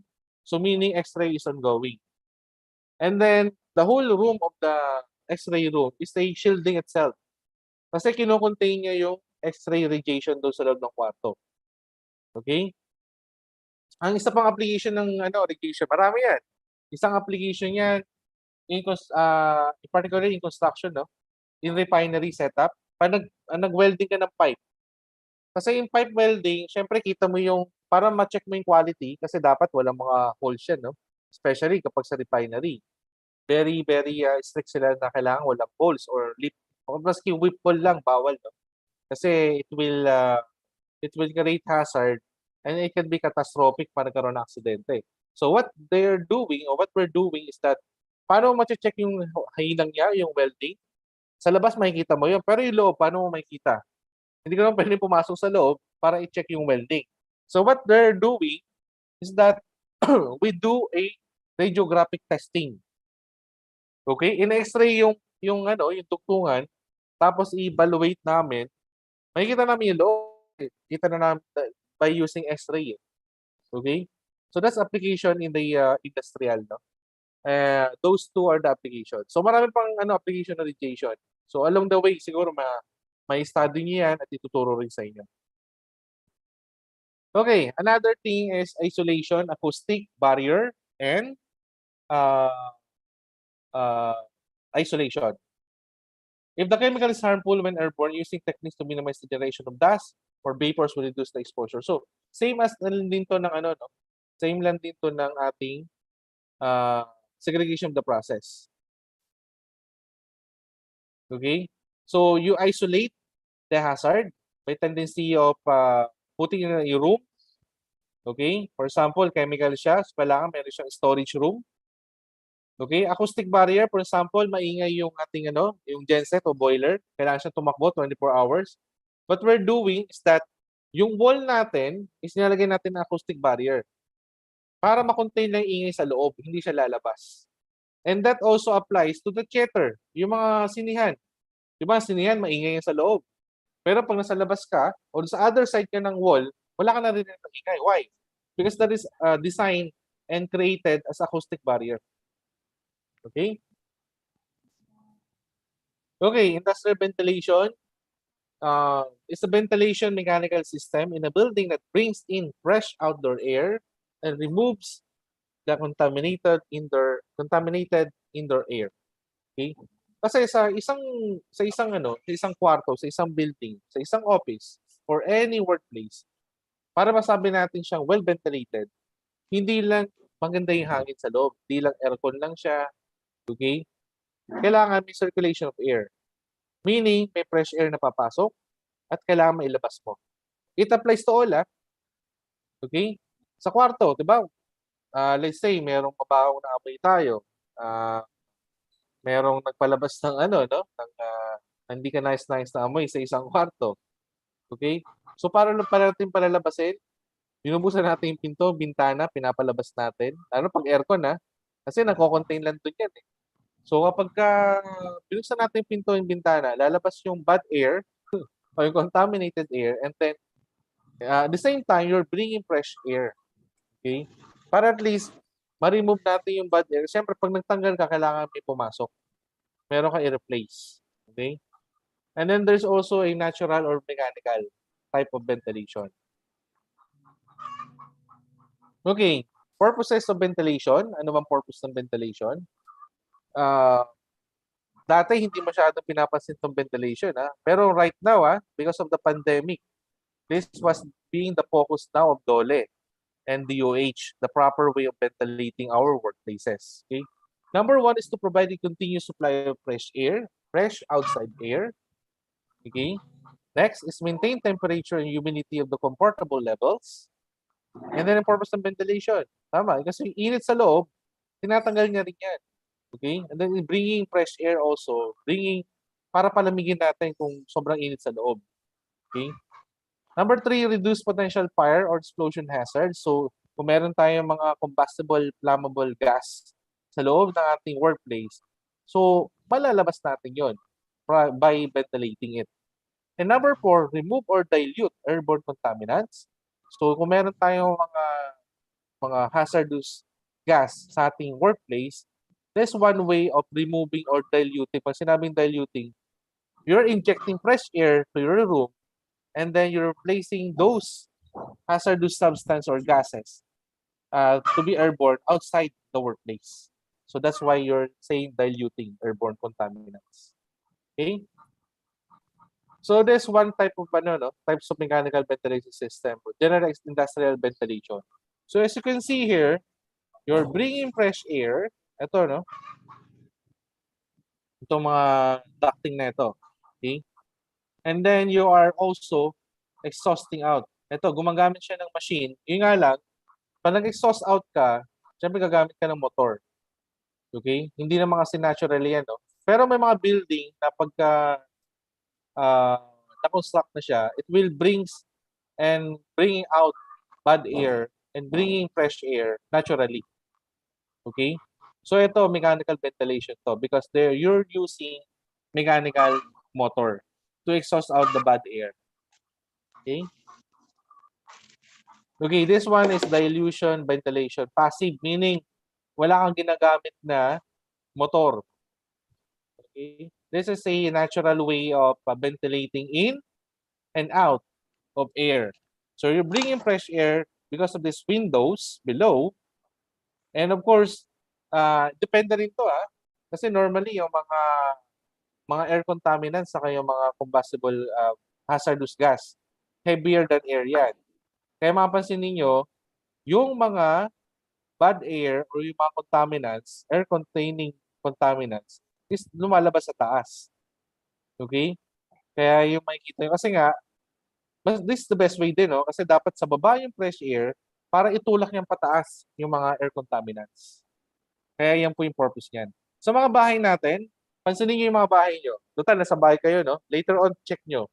Yun ang purpose kung bakit sa mga labas ng bubong natin, yung sa eaves na tinatawag, okay, dulo ng bubong, meron doon mga butas. Dapat meron doon. Pag wala kayo doon, i-consider yung lagyan. Kasi, syempre yung bubong natin, the space between the roof and the ceiling, kailangan hindi siya close. Kailangan may circulation ng air. Okay? Para yung heat, no? O kaya pag meron mang toxic gas dun sa above ceiling natin, ma-vent out siya. Okay? Okay, we have the local exhaust ventilation, or what we call LEV. Captures contaminants at or very near the source and exhausts them outside. So ito yun, no? The local, meaning kung saan talaga yung source ng process natin. Kung saan, let's say here, where welding works. So welding works produce a toxic gas, the welding fumes. So hindi na natin siya hayaang kumalat sa ating workplace. So meron tayong local exhaust ventilation. Nakatutok na siya doon. Paglabas pala ng usok, higop na siya agad. And then palabas na siya doon sa ating workplace natin. Okay? So what are the parts of LEV? We have enclosing hood, we have receiving hood, and we have also capturing hood. Okay? So this is the enclosing hood, receiving hood, and then we have the capturing hood. So kung makikita nyo sa process, every process, meron siyang agad na hood. By using pan, kung mapansin niyo ang mga parts ng LED natin, may hood siya. First is the hood. Second, there would be a pan or motor. Okay? So para maiwasan yung pag-spread out ng ating contaminants, automatically kapag produce ng contaminants, capture siya ng hood and then ventilated out na agad. Okay? Okay. So we have the guidelines, no, ventilation for workplaces and public transport to prevent and control the spread of COVID-19. Because as we all know, we are now under pandemic ng COVID-19. And still right now, as of this moment, meron pa rin tayo. At yan pa rin yung banta. Although wala na masyadong report, no? Pero we have the new Omicron variant, no, na nakapasok sa bansa natin. So ito applicable pa rin, no? And even now, in new design of our buildings and our structures, they're including the proper design of our ventilations in our workplaces. And the coverage of this one is all commercial. So again, sabi ko, pag sinabing all, no exemption.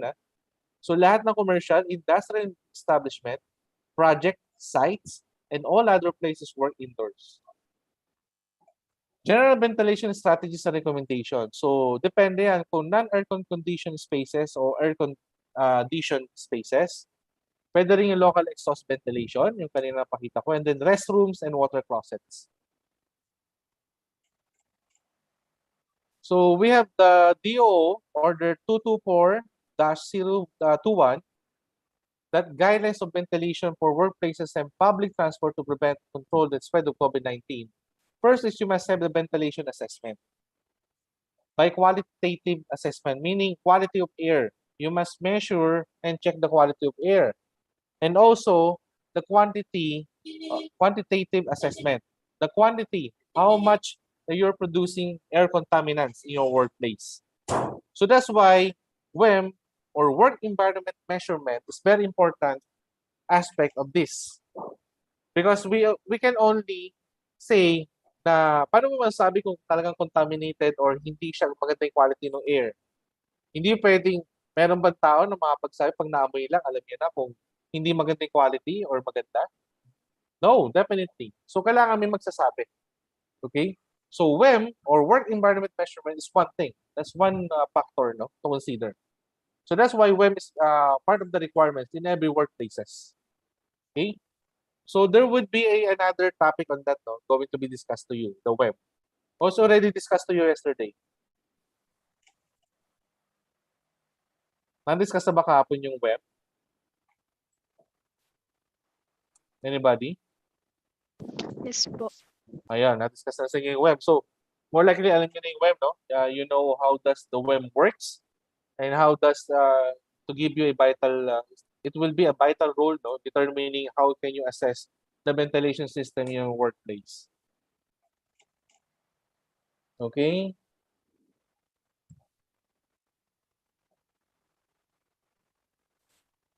Okay, let me go to the administrative control.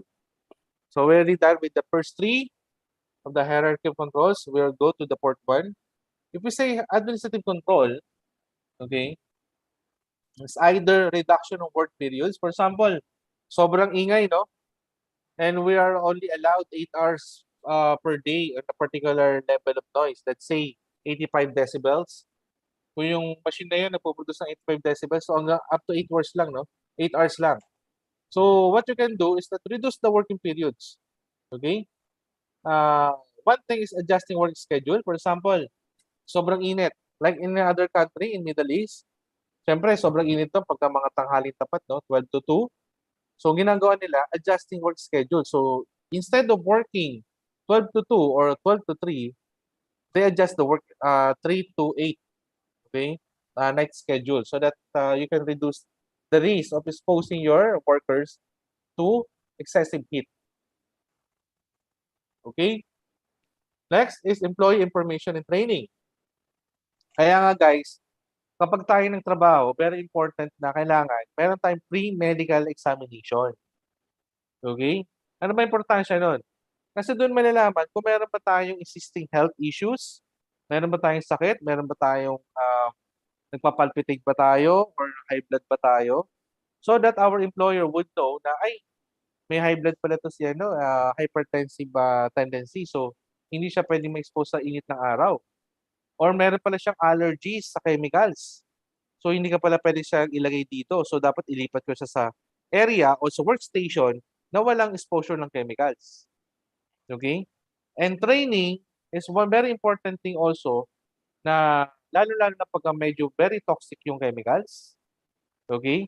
So that's why in other manufacturing companies, in refinery also, it applies, na bago isabak sa trabaho yung mga empleyado, nag-undergo muna ng training. Okay? Tinitraining sila, ano ba yung expectation nila o expected na trabaho nila? Ano yung mga hazard o risks na pwede nilang ma-expose?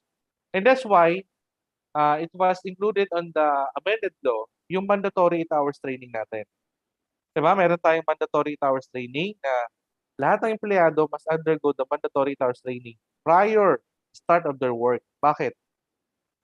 It's very important para kapag bago sila magtrabaho, alam nila yung hazard na pwede nilang pasukin. At ano ba yung control, ano ba yung dapat nilang gawin para hindi sila ma-expose sa hazard. At kung ma-expose sila sa hazard, ano ang dapat nilang gawin para mawala yung risk of injuries. Okay? So, administrative control, we have the distance from the hazard source. So, we take into consideration yung distance natin sa hazard source. Okay? So, that's why, for example, yung operator, kapag ka masyado malapit sa equipment, let's say, nasa proximity of 500 mm or 50 cm, pwede siya ma-expose sa hazard. So, pwede ba natin ilayo yung controls, saka kasama yung operator? Yun ang ginagawa. Kumbaga, binabago yung design ng ating operation. Waste management. For example, you are producing excessive chemicals or toxic chemicals in your plants. So, you must establish your waste management to lessen exposure of the employees to that particular toxic chemicals. Storage requirements and inventory. So, ano ba ang storage requirements ng mga chemicals natin? Definitely, meron po yan. First, meron tayong mga regulatory agencies. Nandiyan po si DOH, nandiyan po si BFP. Okay, meron din silang regulatory requirements sa mga toxic chemicals. Nandiyan din po ang PNP. Okay? Nandiyan din po ang, of course, yung ating EMB, DNNR para sa mga storage requirements. And of course, nandiyan din po yung mga storage requirements ng mga manufacturers. Kung wala po si local agency, tanungin nyo si manufacturer, ano ba ang storage requirements ng chemicals mo? Pwede bang iwan nyo kahit saan-saan? O hindi, pwede ba siyang isama sa ibang chemicals? Pwede ba siyang ipatong sa itaas o sa ilalim dapat? So, they should provide that. And of course, inventory, important yan. Kasi minsan may mga chemicals kayo na ginagamit sa mga planta na hindi lang toxic, kundi part siya ng paggawa ng mga ibang substances. Like, for example, toluene. Do you know toluene is an ingredient to make shabu? Yes. And some manufacturing plants are using toluene. Okay? So, syempre, what if kung mayroong mga pasaway na empleyado dyan na maglabas ng toluene na yon at makaisipang gumawa, no, ng shabu. So, to prevent that, you must have a proper inventory. No? And that's why those regulated substances must be recorded and monitored also by local agencies. In particular, PNP. Okay, PNP is, kapag bibili ka ng toluene, kailangan hingi ka muna ng permit sa PNP. Okay? Kasi nga, iniiwasan nila dyan yung paggamit o yung paglabas of excessive purchase ng toluene and excessive use of toluene. Okay? And then, of course, lastly, emergency response. So, part of the admin control yan, yung what if kung nagkaroon ng leak o spillage ng chemicals na yon? Ano yung gagawin ng tao? What if kung yung tao is na-expose siya, na-inhale niya, nalagyan sa mata, or nainom niya, na-ingest niya? So, you must establish the emergency response to your workplace. What will be the response on that? Okay, is it clear? Klaro po? Any questions so far? Clarification? Wala naman po, sir. Okay, thank you for that response. So next is admin control. Is the personal protective equipment. Of course, the last line of defense, the least effective protection. Least effective kasi, andyan yung hazard eh. Anytime, pwedeng kumontak sa atin, sa ulo natin, sa mata natin, sa kamay natin, sa paa natin, sa katawan natin. So, PPE can only protect you from the hazards. Okay? So, meaning, this is not to eliminate hazards, ha? Hindi mo ma-eliminate ang hazard dito. You're only protecting yourself from the hazards itself. So, pag nakalagay sa area na PPE required area, kailangan magsuot ka ng PPE. Now, ma-encounter nyo guys sa workplace ninyo, maraming pasaway. Marami talaga yan. Hindi nawawala yan. Okay? Kahit saang lugar, mayroong pasaway na tao. So, that's part of behavioral-based safety, no? Actually, the separate topic yan. You need to discuss it. Because I believe, no, it was discussed to you, how many percentage, let's say 10 accidents, how many percentage are caused by unsafe acts and unsafe condition? Ilan po ba? Unsafe acts. How many percentage? In 100%. Review natin yan. Ilan? Sorry, Jan? 88%. Yes, correct. 88%. Imagine 100 accidents, 88 are done by an unsafe act. So meaning tao may dahilan kung bakit nagkaroon ng aksidente. Okay? So only 2% are acts of God or force majeure and 10% unsafe condition. And unsafe condition is also resulted from unsafe act actually. If we're going to study it. For example, oil spillage. Ba't nagkaroon ng oil spillage? Kasi kung saan nilalagay yung container na may oil, natabing, natapon. So that creates unsafe condition. So unsafe act pa rin. So imagine 98% of the accidents are caused by human. Kaya sabi ng isang estudyante ko, sir, para ma-eliminate pa lang accident, kailangan pala eliminate natin ng human. Tanggalin natin lahat ng human sa buong mundo. Huwag naman yan, hindi naman yan. Kaya dapat meron tayong control. Okay? Okay, let's go to the types PPEs, no? There are types of hearing protection. We have earplug and earmuff. Okay, so ito yung earmuff, ito yung earplug. So this will protect you from excessive noise hazard. Okay? Okay, selection of hearing protection. How do we select? Of course, hindi lang tayo basta-basta bibili. Kailangan unang-una proper fit. Kasi hindi lahat ng, yes, ang mga tenga natin hindi pare-pares ng sukat. So dapat talaga may fitting muna ng earplug. No? The employee's noise exposure, kailangan muna natin i-measure nung ano natin, noise level sa ating workplace. Kaya nga very important yung WEM. Then papasok yung WEM. Because yung WEM, work environment measurement, you tend to measure all the hazard sources like the humidity, the air contaminants, of course, the noise level, the illumination, the lux, okay? You need to measure that to establish it. And then hearing ability, mamaya kasi baka yung empleyado natin talagang merong hearing impairment na, no? Or bingi na siya. So, dapat i-consider na natin yan. Communication needs, okay? And then personal preferences. Okay, kasi meron mga ayaw magsuot ng ng earplug, so earmuff can do.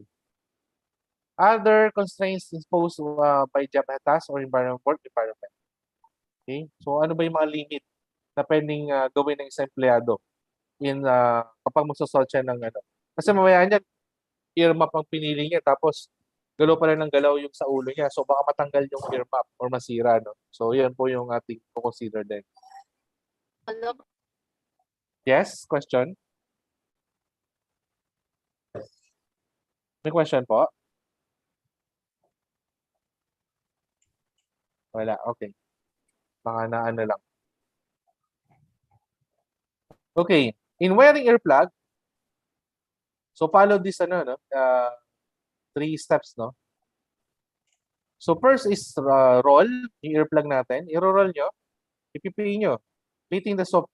Ito applicable to soap foam, kasi maraming klaseng earplugs. May soap foam, pag sinabi soap foam, parang foam siya.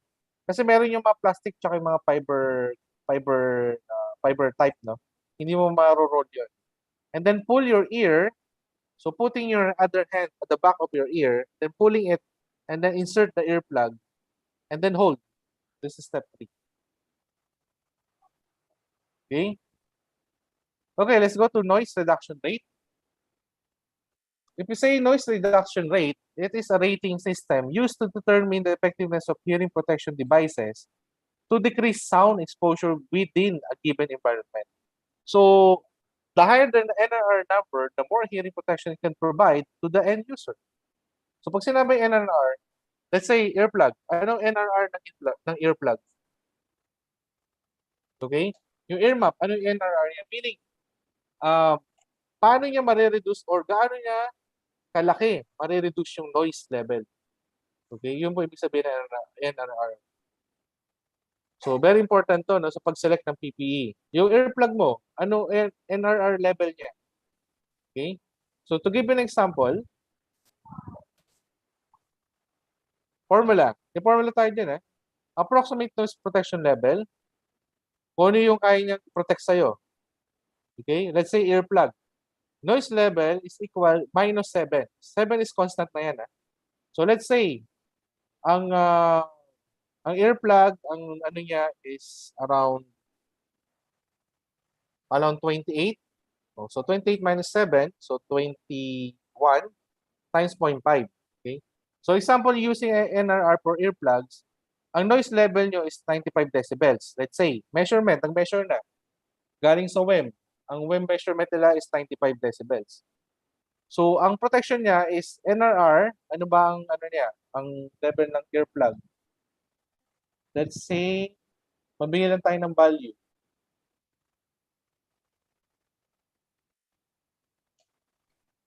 Let's say 25. So 25 minus 7 is 18. Okay? So, ang ano niya, 95 minus 18. Ma-minus mo siya.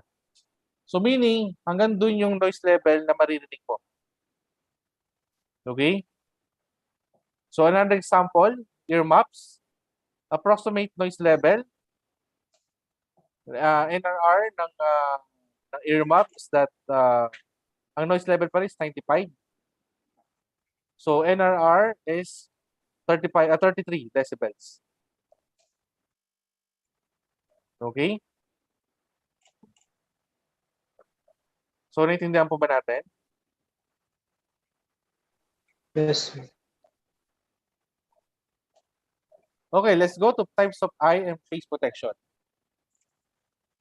Okay, so eyes and face protection is very important also. Of course, ang mata natin, very important yun. No? If we lose our eye or eyes, both, well, it's very hard to work. Okay, that's equally very important with our hands.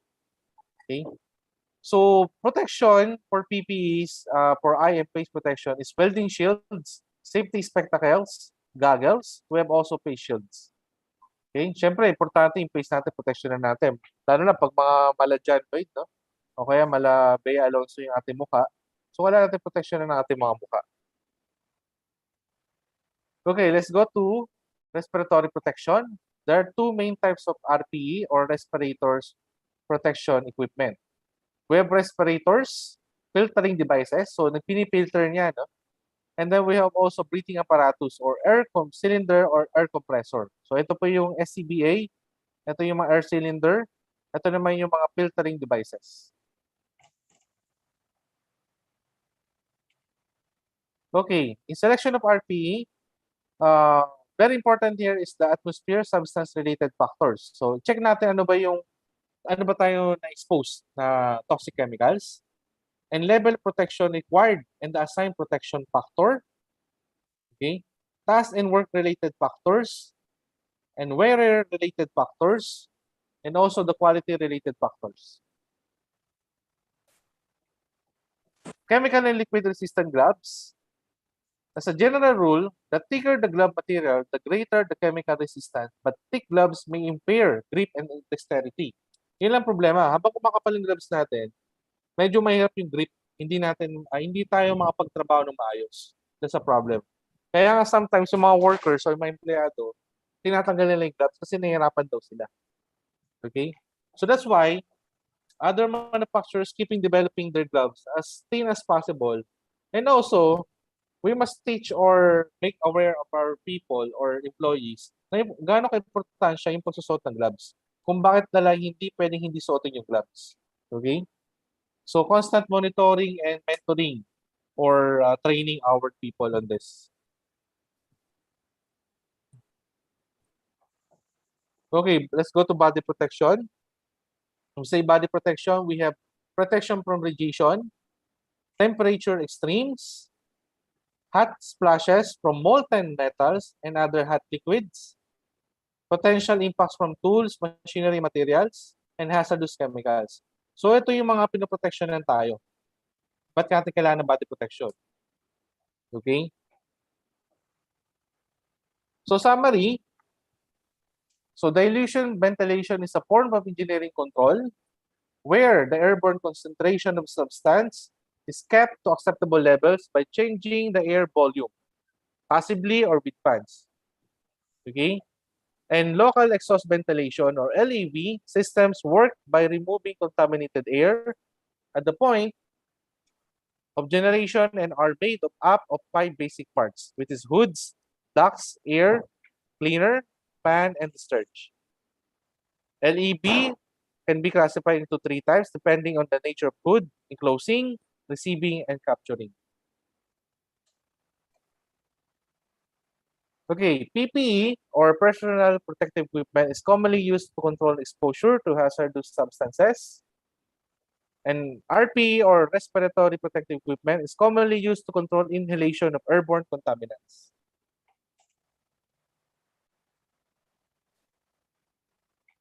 Okay, thank you. So, questions so far? Any question, clarification?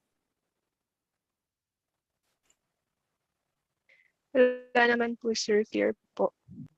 Wala naman, sir. Okay, so sakto, no? 10, sumobra lang tayo 1 minute. Apologies for that. So, we will take a break muna, no?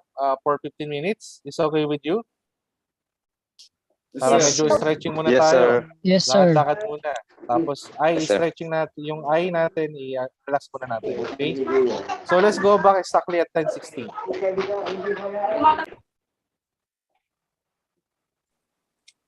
Hello everyone.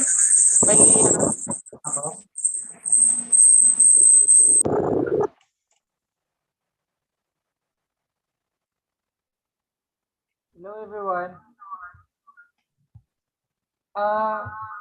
Hello po. Hello, sir. Hello po. Nakakarinig sa akin. Bali, pakisagutan to mamaya pagkatapos ng lecture niyo kay sir, ha? Meron akong ipapasang pangalan nito. Link. Answerin niyo na lang after mamaya, ha? Sige po, sir. Sige po, sir. Kay sir. Yes, sir.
1 minute po yung mga... Okay. So, 1 minute na lang po. Magpa-open na lang po yung mga camera natin para kay Sir Manuel po. Salamat!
Okay, so let us proceed.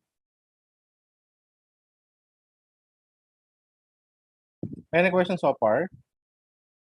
Clarification? Wala naman po, sir. Okay, thank you for the response. So let's move on to our next module.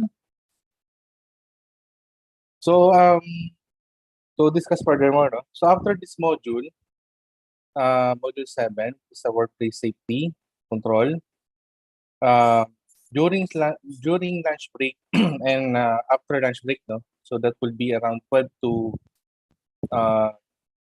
2:30. You will do your lunch break and also yung hierarch nyo, no? Yung natitirang safety control, safety and health control. So you will going to finish your hierarch, and then afterwards, i-present nyo naman yung ating ano, no? Yung hierarch. I will call 2 to 3 person, no, or attendees to present their hierarch, and then we will have our break time at 3. After break time ng 3, we will be discussing the last module, which is the module 8, which is the accident causation.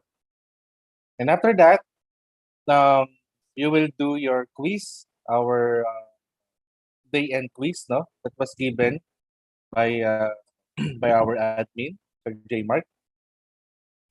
So that will be our schedule for today. Okay. So is that clear?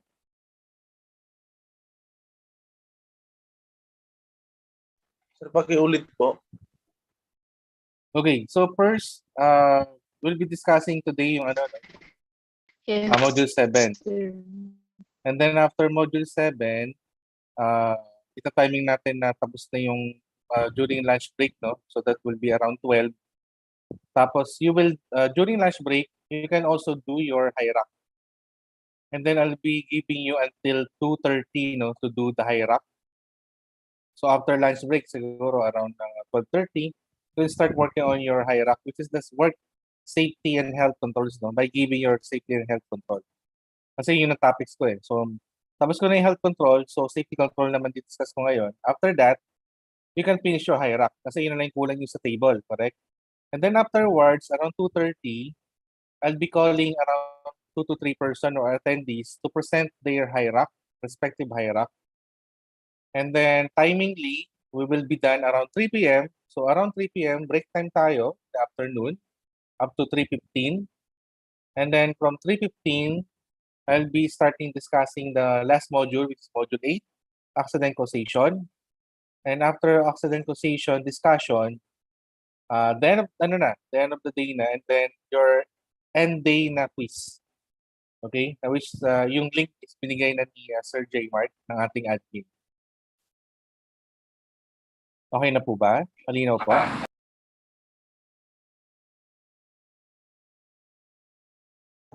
Yes, sir. Yes, sir. Sige, anyway, bago tayo mag-break, ulitin ko ulit yung program natin this afternoon. Okay?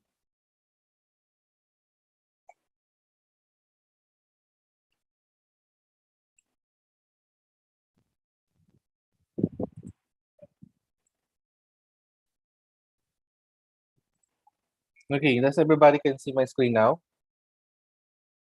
Yes, sir. Yes, sir. So, our next module is module 7.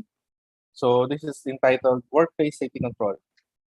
So, what we have discussed earlier is the workplace health control. So, this naman is the safety control. No?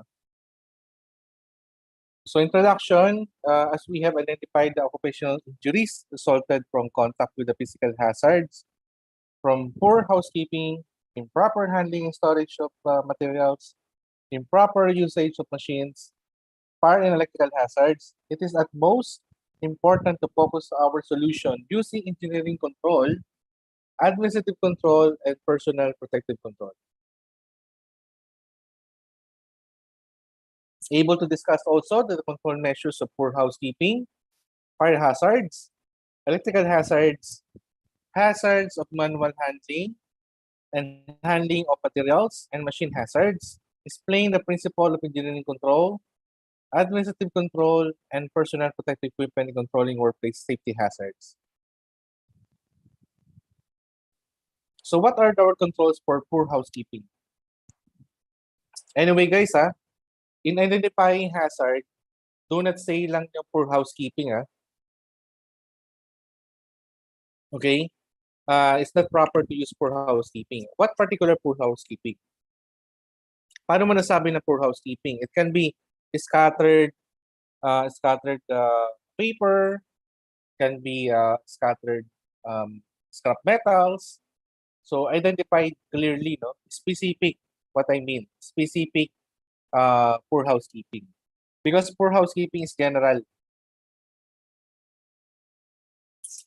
So housekeeping must be given a priority to maintain a safe and healthy workplace. So 5S is the name of the workplace organization method that uses a list of 5 Japanese words, which is seiri, seitan, seisa, seiketsu, and setsuke. So 5S is derived from Japanese discipline, no? As I said earlier. So this is the Japanese words.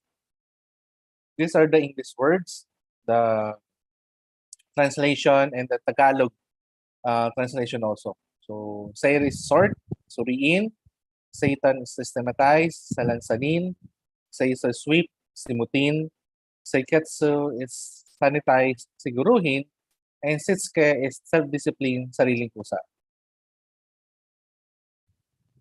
Seiri means is an action to identify, eliminate all unnecessary items from the workplace. Okay, so it means na iba tayo kasi mga Pilipino, no? Especially us, no, mga Pilipino. We're very sentimental people, no? Meaning yung mga regalo ng mga sa atin ng mga first boyfriend natin, first girlfriend natin, mga magulang natin. So tinatabi natin, no? And then yung mga gamit na nabili natin noong unang sweldo natin, like yung mga electric fan, TV, kahit sira na, tinatabi natin. Now, ano ba yung mga common, diba sa bahay natin, no? Ano ba yung mga common places na hindi nawawala sa bahay ng isang Filipino household? Beside, of course, from bedroom, yung sala, kusina, yung dining area, saka CR. Ano pa ba yung isang area sa bahay natin hindi nawawala? Magsisimula sa letter B.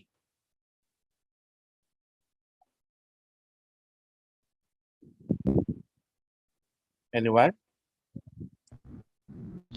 Balcony, sir. Balcony, okay. Yes, correct yun. Pero ano pa yung isang B na common sa area natin? Beside from balcony.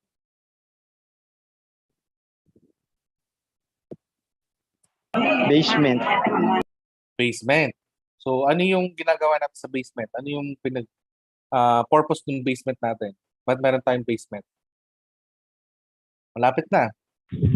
Tambakan, sir. Tambakan, which is another term natin sa Stock room, tambakan? sir. Stock room or sa Tagalog? Bodega. Stock room, sir. Bodega or stock room, correct. Okay? Diba? Sa lahat ng bahay natin, meron tayong bodega. Hindi nawawala yan sa Filipino household. Okay? Because we're very sentimental people, so tendency we kept things, no, even broken or damaged. And do you know, guys, that 70 to 80% of the things that you have or kept in your bodega or stock room, you're not going to use it anymore in the future. Hindi yun na magagamit yan. 70 to 80%, guys. Okay? We're just keeping them because wala lang, very sentimental. May naalala tayo pagka nakikita natin. So that is the only purpose. Okay? So, Seiri is telling us or teaching us to be not to be unsentimental, but of course, be practical, no? I would say practical. Why? Because sayang kasi yung space eh. Kumbaga, yan, sabi nga ng iba, basement, no? So meaning, yung area ng basement is kasing laki ng area ng ating bahay, yung floor area. So imagine yung basement na yun is being used as a stock room or bodega. So it's a unprogressive area, no? Kung sa mga businessman yan, patay na area yan, meaning wala yung pakinabang. Okay? So first thing first is that we do sorting, take out unnecessary items and dispose. Yan ang pinaka-keyword yan. No? Key sentence. Take out unnecessary items, and dispose. Let go na natin. Okay. Next is Satan, systematize. Diba? Parang ano yan, isa batibot yung pagsamasamahin natin, no? Ang pare-pareho. So after sorting out, let us systematize. Satan is an action to put all essential materials in a systematic order, a place for everything and everything in its place. So ito yung ating motto, no? So pag na-sort out na natin, yung mga natira, yung mga importanteng gamit na dapat natin gamitin or ginagamit natin on a daily basis or on a weekly basis, ilagay natin sa proper place. Okay? We should think of this, a place for everything and everything in its place.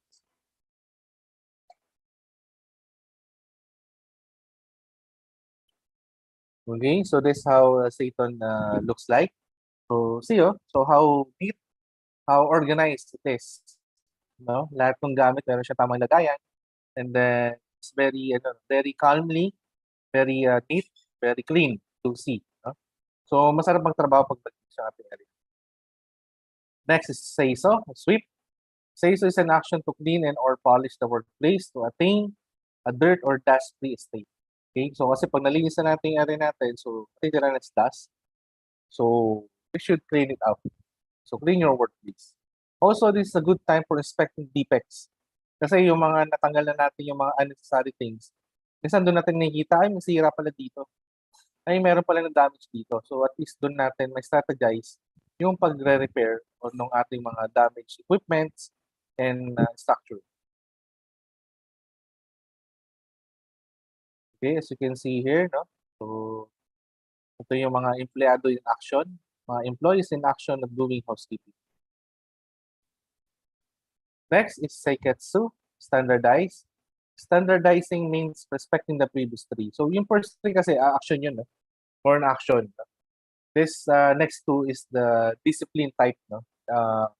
The three are action to take so that cleanliness and elimination of the causes of untidiness become the norm.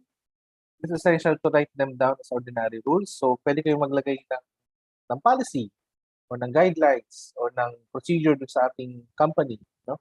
Para mapalo natin, hindi siya mawala sa ating norm.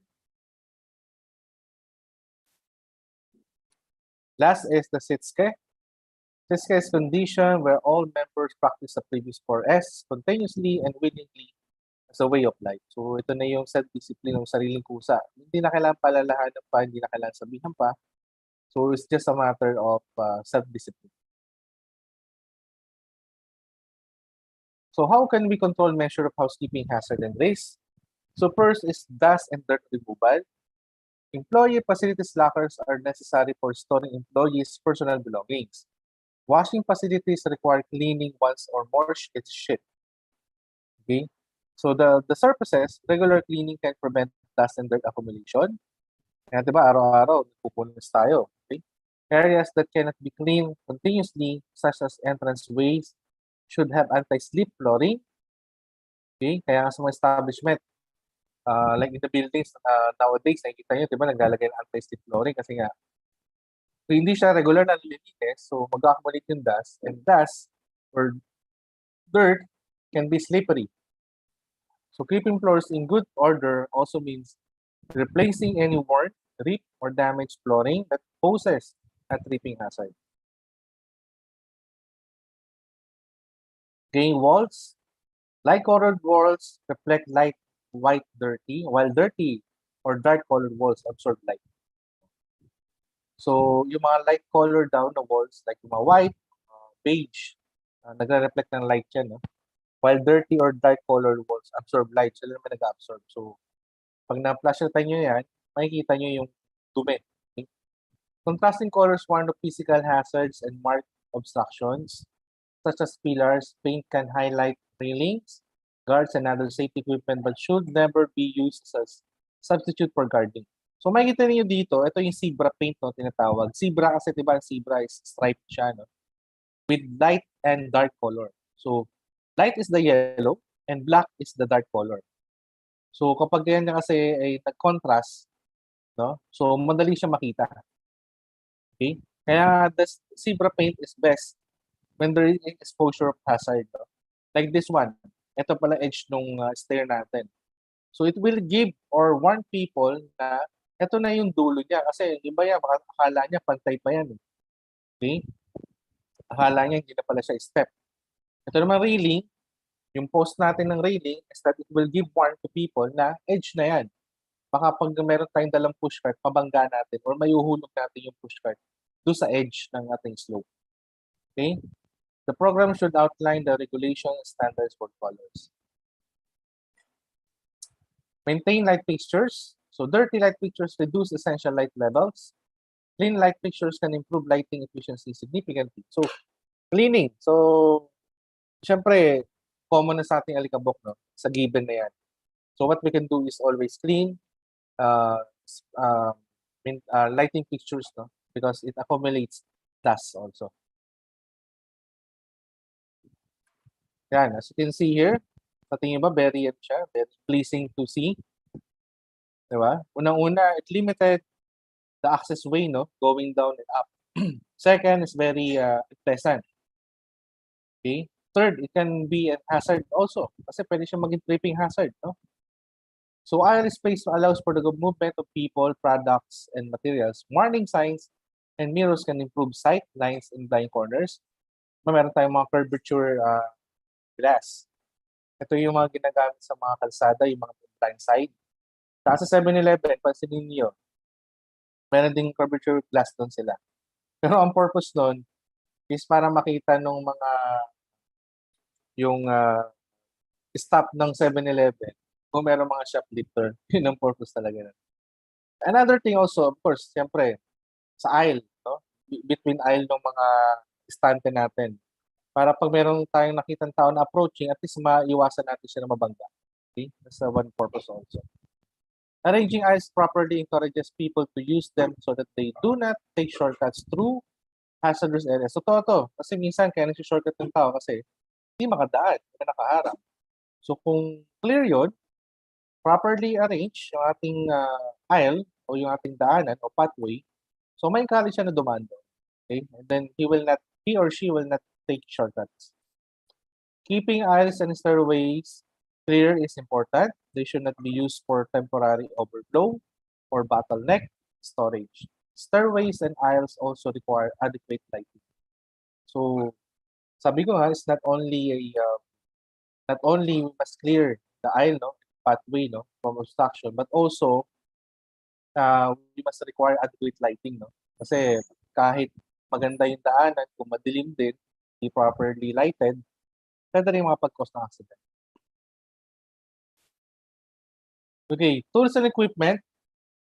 Tools require suitable fixtures with marked locations to provide orderly arrangement. So, and just like this one, no? So, see? So, pag meron kang kailangan, particularly kung meron kang kailangan ng mga size dependent, no? Like yung mga ating mga wrenches, okay? Yung open and close type wrenches. So, at least madali natin siya mahanap. At pagkatapos magamit, madali natin siya magpabalik.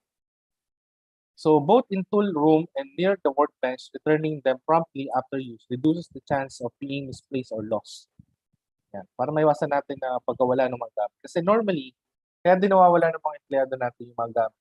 Kasi walang proper place, no, nalagayan. Or, they don't know where to put it. So, tendency kung saan nilalagay. Isa sa drawer, sa ibabaw ng table, sa loob ng sakyan. So, tendency pag hinanap na, pag kailangan na siya, hindi na siya makita because it was misplaced already. So, kung meron tayong identified na box, cabinets, or trays, kung saan dapat ilagay, at least doon lang ang puntahan. Then, after use, make it sure, lang mahirap dito, no? Patas gamitin, isauli. Kasi minsan sakit ng mga empleyado, pananghirap, hindi na sinasauli or nakakalimutan isauli. So, dapat it will become a norm na kailangan after use, kailangan ibalik natin yung mga gamit sa tamang lagayan natin. Okay, maintenance. The maintenance of buildings and equipment may be the most important element of good housekeeping. Kaya that's why in a building, no, in any manufacturing buildings, refinery, meron pong laging maintenance, no? Part of the requirements, regulatory requirements, sometimes part of the company requirements, policy. And third, of course, part of the safety and health regulatory requirements. Okay, so kailangan i-maintain natin yung maintenance. Just like for example, sa mga kotse natin, sa mga car, sa mga vehicle, ba't natin kailangan sundin yung maintenance niya, no? Yung mileage o yung month's usage. Kasi pag hindi natin sinunod yung maintenance schedule, tendency niyan, our service vehicle or our equipments will not run properly. Or minsan magugulat ka na lang may masisira, may mag-broke down. Kasi hindi natin na-maintain. Maintenance kasi, it will give us good chance na ma-check kung ano yung mga internal problem that may occur in the future. No? For example, baka yung timing belt yan, meron na palang crack. Hindi mo alam, tinuloy mo lang yung gamit, hindi mo maintenance, hindi mo chinek, may kalagitnaan ka ng nasa road, nasa biyahe ka, biglang, tapos wala pa mga talyer, biglang napatid yung timing belt natin. So, tendency is to shut down. No? And then, yun ang naging problema pag hindi properly maintained. Kaya pagka merong nasisirang mga equipments o mga isa sa mga reason upon investigation, not properly maintained. Hindi siya na may maintain maayos. Okay? So maintenance involves keeping buildings, equipment, and machinery in safe, efficient working order in a good repair. So let's go to waste disposal. Any questions so far? Clarification? Okay. So in waste disposal, this is very important, no? The factor in the company. Nowadays, they seeing this is very important because of the one is pandemic. Second, they identified that improper disposal of waste will increase, no, the health issues and the safety issue in the workplace. No? The regular collection, grading, and sorting of scrap contribute to good housekeeping practices. It also makes it possible to separate materials that can be recycled from those going to waste disposal facilities. No, kasi merong mga company, kaya ang taas ng kanilang cost, no? Operational cost, maintenance cost, kasi wala silang proper waste disposal. Tapon na sila ng tapon, hindi nila alam na pwede pa palang magamit o ma-recycle, what we call it. Recycle is using it again in other purpose or on the same purpose, rather than disposing it. Okay? Yes? Question? Question? Is there any question?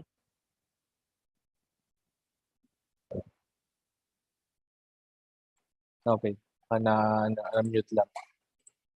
Okay, so going back, sabi ko nga, it's very important that we have the proper waste disposal or the solid waste management program in our company. Bakit? Kasi unang-una, ang mga mahigpit na po sa DNR, no? EMB, particular sa mga waste generating, bulk waste generating companies like manufacturing, refinery, power plants, buildings, okay? So talagang check nila yan. Pag nakakita sila ng violation or substandard o deficiency, pwede tayong ma-sanction o ma-penalize. Okay, that's one. Ito, remember guys, as safety officer, kaya tayo sumusunod sa regulatory, unang-una, that's a legal requirement. Kaya ito just want to emphasize, no? Kasi yung ibang safety officer, pag naging safety officer na, minsan parang hindi naging safety officer yung dating parang naging police. Alam mo yung police? Sorry to say, but I'm not degrading the police, but kasi siyempre, police, they have the authorized to apprehend right away. Pero kasi yung iba, in a type of police, naging authoritative sila. Meaning, bawal yan. So, ganito yan. Dapat ganito. So, walang explanation, walang guidelines. Parang gusto lang, kumbaga, tripping power. Kumbaga, power grabbing siya. No? Dahil nabigyan siya ng konting authority, inaabuso niya ngayon kanyang authority. So, hindi ganun. Dapat kapag tayo ng call out ng attention, remember guys, kailangan meron kang basis. Meaning, kapag nag-call out ka, for example, you're working at heights without full body harness. That's violation. Paano mo nasabing violation? Ano yung reference? Always guys, let us have a reference, no? Lahat tayo engineering. Okay, lahat ng engineering field, meron tayong kanya-kanyang mga basis, no? Meron tayong standards na sinusunod. Like for myself, I'm a civil engineer. I'm bounded to follow the building code, the National Structural Code of the Philippines. What else? UBC, Universal Building Code. So may sinusunod ako. Hindi ako pwede magsabi na ang pintuan ko is 5 by 10 meters, no? Kasi may standard sizes ang mga pintuan. So, sa electrical naman, sa mga electrical engineer naman dyan, you are bounded sa standard PEC, Philippine Electrical Code, correct? And mechanical, you are bounded with the standards of ASME, ASHRAE. Okay? So, may mga standard tayong sinusunod. And so on and so forth. So, doon tayo magbabase, guys. Hindi na tayo magbabase lang sa gusto lang natin patupad or base lang natin sa dati natin pinagtrabuhan ng company or narinig lang natin o nakita lang natin. Dapat may basis ka. Kasi, in the workplace, guys, marami nagta-challenge yan. Tatanungin, ba't yan ang natin standard o policy?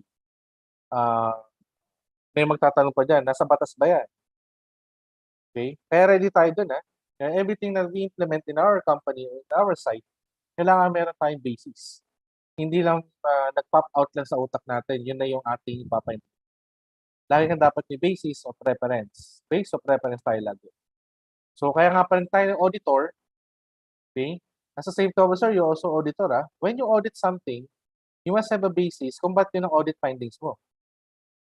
Okay? Lalo na pag sa ISO, Hindi pwede yung kapag kasi hindi maganda sa paningin ko yan, kaya audit findings ko yan. No. There's always a basis. Okay? Because somebody, malay nyo kasi yung ibang empleyado natin, marunong din sa safety and health, makapag-training din, or dating safety officer, or dating safety practitioner. Baka ma-question kayo.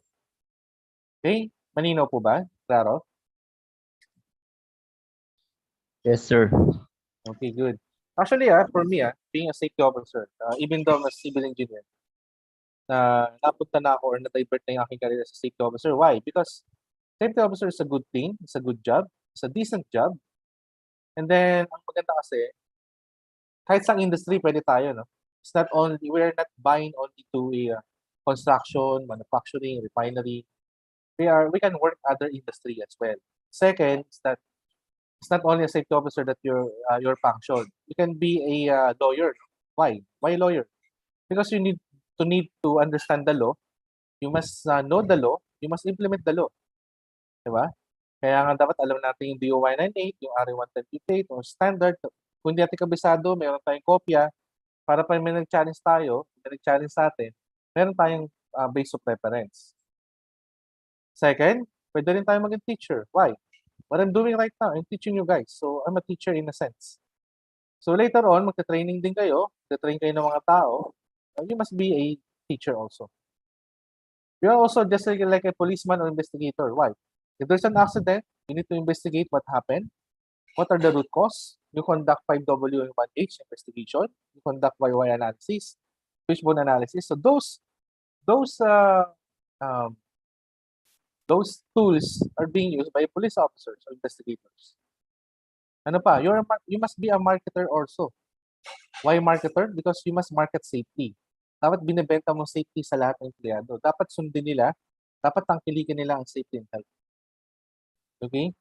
So marami, no? We're wearing different hats, no?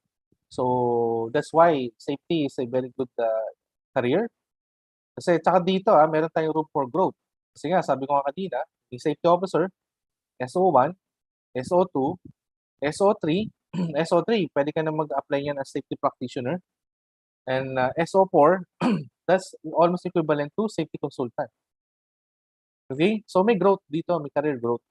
Okay? Okay, next, let's move on. Storage. Good organization of stored materials is essential for overcoming material storage. Storage problems, whether on a temporary or permanent basis. There will also be fewer strain injuries if the amount of handling is reduced, especially if less manual materials handling is required. So kung meron tayong magandang storage facility sa ating area, no? Pero actually, ito yung naging common problem guys, even sa offices. Storage room, no? Kasi as we go along with our business, dumadami ang files natin, dumadami documents, dumadami ang ating mga gamit. So tendency nga, syempre, hindi naman lumalaki ang ating office unless mag-expand tayo. So yun naging common findings, no, sa mga offices, yung storage materials, yung mga improper storage of tools, materials, documents, boxes, yan ang mga common findings. So proper planning, ang sagot dito is you must have a proper planning. You must understand gaano ba karami yung ating mag-generate ng mga documents. At dyan papasok yung solid waste management. Kasi mamaya niya, baka yung mga documents na yun, pwede na i-dispose. Kaya that's why solid waste management coincide with the good housekeeping rules, no? O housekeeping procedure sa ating company. Okay? So next is use of PPE. Review the proper protective equipment needed, such as gloves and goggles, and provide the proper protective equipment to the workers using the cleaning product. So, kasi for example, yes, yung ating mga janitors, janitress, so maglilinis sila, no? So they're handling chemicals, no? Cleaning chemicals, cleaning agents. So pwede bang direkta kamay gagamitin? No.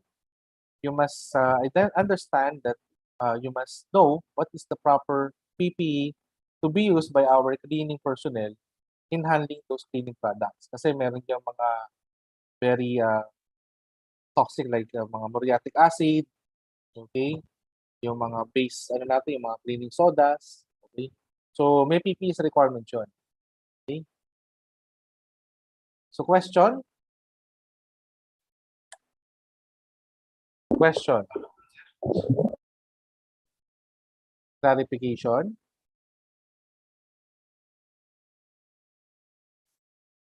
Pwede kayong magtanong sa chat box. Kung naiya tayo magtanong, you can shoot questions on our chat box. Okay? Okay guys, siguro, I would like to emphasize din, no, yung maging future na trabaho. No? Siguro ngayon, may idea na kayo sa mga trabaho niyo because on your chosen courses, no? But another thing is that para hindi kayo ma-culture shock tsaka we understand the way the industry works. Dapat sa una pa lang pinag-aaralan natin ano ba yung maging career natin, no? Ano yung magiging trabaho. Kasi for example, for me, civil engineer. Actually, malawak siya, no? Pero hindi siya kasing lawak ng ibang courses. Because civil engineering, we are confined with construction. No?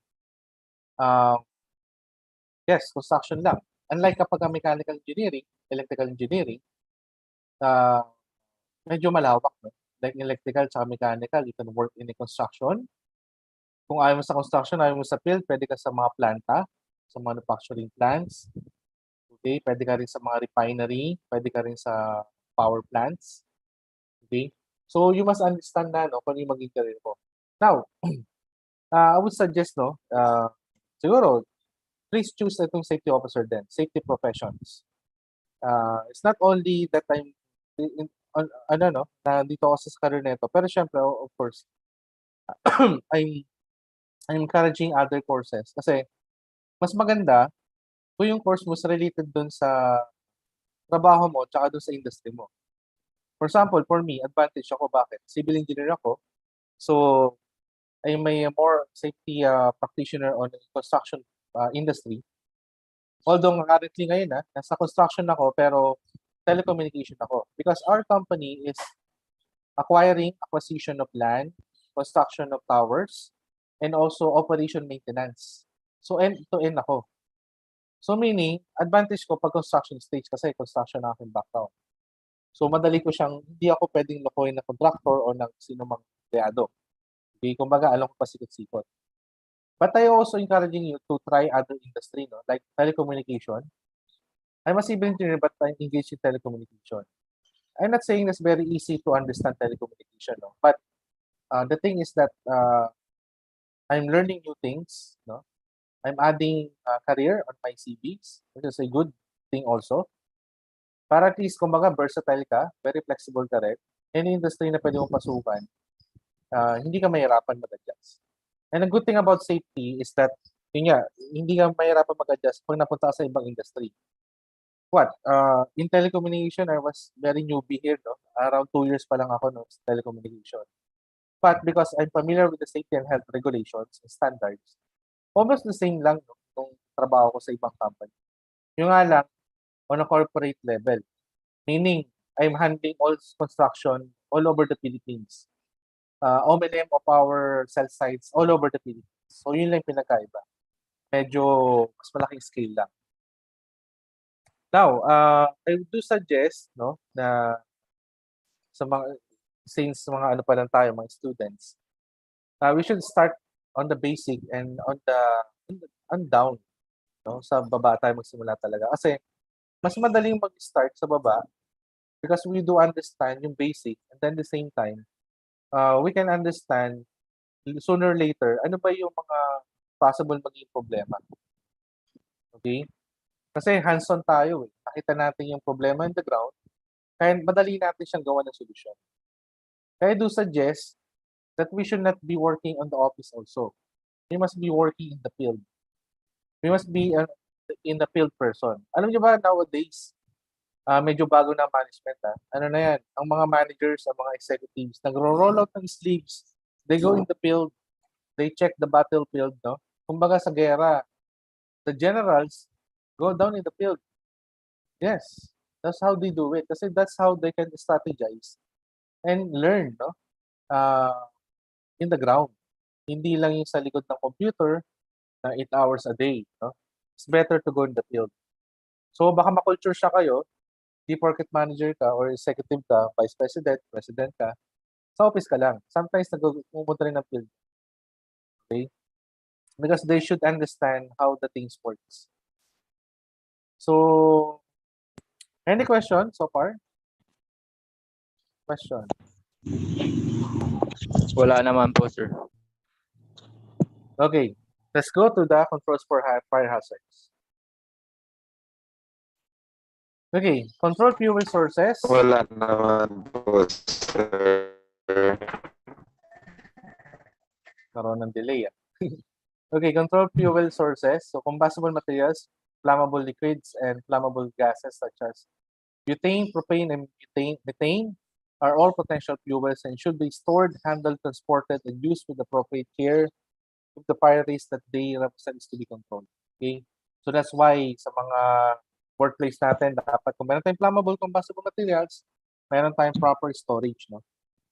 Okay? And then, itong storage neto is locked. Kailangan kandado yan. An authorized person can only access this cabinet. It should not be accessed by anyone. Okay? Systems of work must be designed to minimize fire risk. Now, the degree to which this is done, the exact procedures implemented should be decided through the risk assessment process. So, dyan papasok na naman yung hierarchy natin. Okay? So, if you want to minimize the risk, no, the degree to which is done, exact procedures implemented should be decided. So, depende kung anong klaseng risk siya, kung high, medium, or low. Okay, so that's the time that we decide, no? Tayo mag-decide yan. Actually, kayo, company, will decide. Okay, of course, with the consideration din ng legal requirements saka local regulations. Okay, let's go to good housekeeping. Good housekeeping is fundamental to fire safety and is about keeping the workplace. So, na-discuss natin ito kanina. So, good housekeeping can contribute to the fire safety. Why? Siyempre, pag walang mga scattered paper, scattered carton, o scattered combustible material, maiwasan natin yung fire hazard. And subsequently, maiwasan natin yung fire accident or incident. Okay? Smoking. Okay, smoking is, of course, dangerous to your health. No? But another thing, this is contributory factor. Why do we have fire? Actually, one of the major fire that happened to us in Glorieta, yung I don't know kung nabalitaan sa Glorieta, yung nagkaroon ng pagsabog nung dun sa ating septic tank. Well, ba't siya sumabog? Because of course, for us to understand, ano ba ang real cause ng fire? Ba't ba nagkakaroon ng fire? Review tayo. Ano yung 3 elements na kailangan natin para magkaroon ng fire?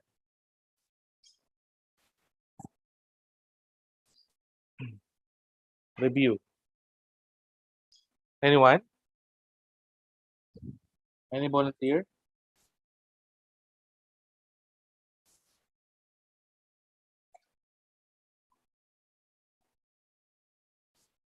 Any volunteer? If na, tatawag na ako ha. Ano yung elements of fire? Na-discuss ba sa inyo yung elements of fire? Elements of fire? Na-discuss na po ba? Miss Bethlyn, na-discuss po ba sa inyo?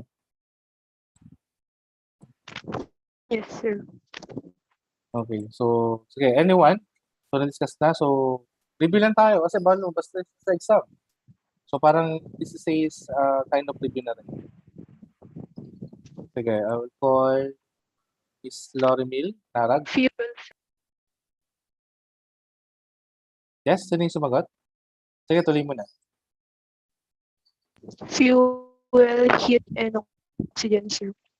Okay, very good. Thank you. So, the elements of fire is fuel, heat, and oxygen. Okay?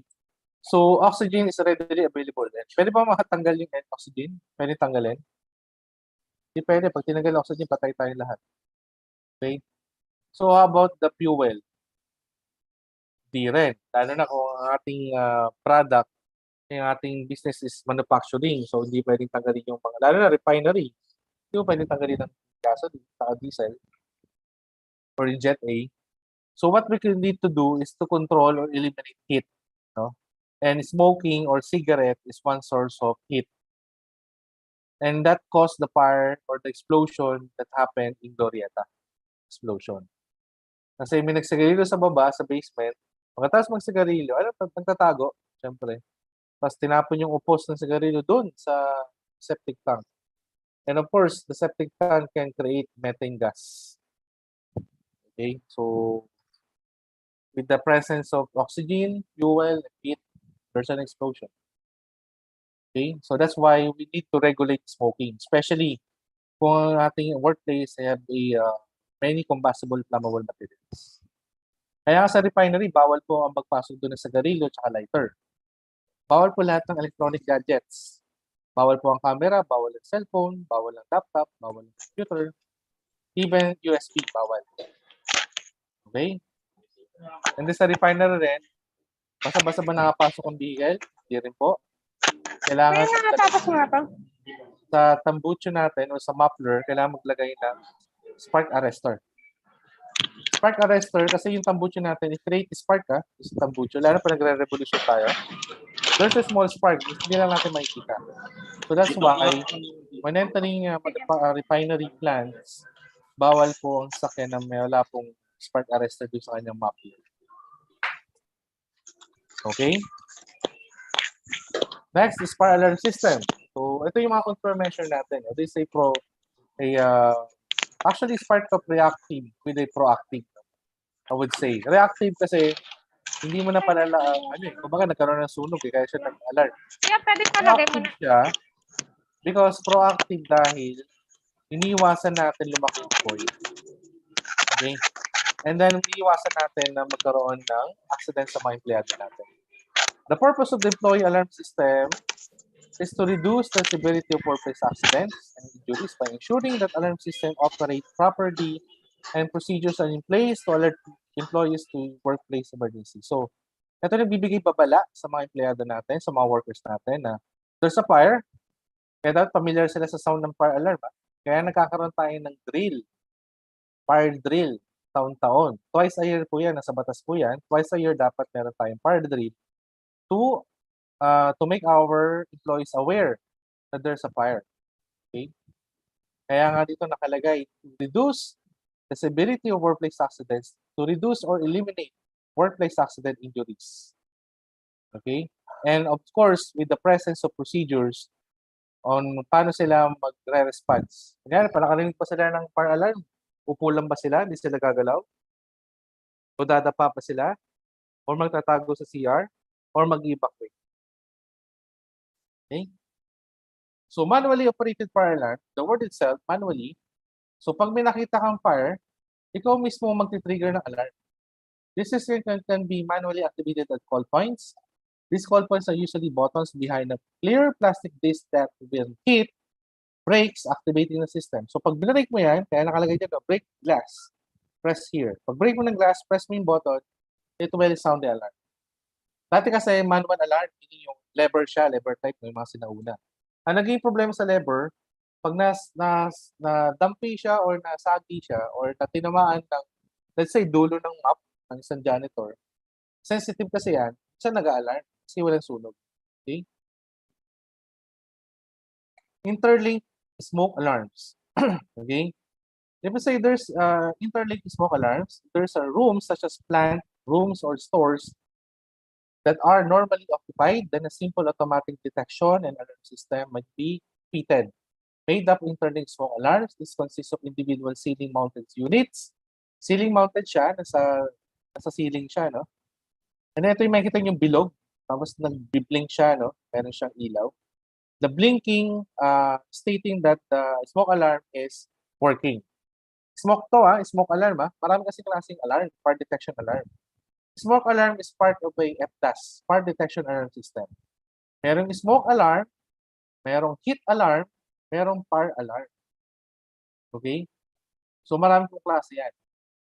This consists individual ceiling-mounted units that both detect smoke and the fire and give the alarm sound, and which are linked together so that when sounder activates all the sounders complete the alarm. So let's say, nandito yung sunog, and then ito sa sample sa picture, Kita ba natin yung picture? Sir. Okay, so apat siya na rooms, no? And then itong isang exit, dalawang level is exit point niya. So let's say nandito ka, natutulog ka. Nagkaroon ng sunog sa sala. So pag na-detect yung smoke alarm yun, smoke siya. Okay? So kaya nga 'di ba sa mga eroplano pag nagpunta kayo pag sa mga area na bawal mag-smoke kasi yung smoke ng sigarilyo, it can trigger also smoke alarm. Okay? Now, kaya minsan pan-testing nila pag wala silang pan-testing, sigarilyo. Pag nag-alarm to, mag-alarm din yung smoke detector sa ibang kwarto, pati dun sa ating pathway. It indicate kasi interlink yan, naka-series. Magbibigay warning sa'yo, tulog ka, mag-alarm yan, na may sunog sa bahay mo. So, hindi mo nahanapin siya, mag-evacuate ka na lang. Kasi, ang purpose niyan is to save people, no? Not to save property. Of course, to save property kung kaya ng bumbero or kaya mo. Pero kung malaki na yung fire, okay, do not attempt to extinguish the fire na. Kasi, it will baka ma-aksidente ka pa. Okay? So, malinaw po ba ito? Yung interlinked smoke alarms?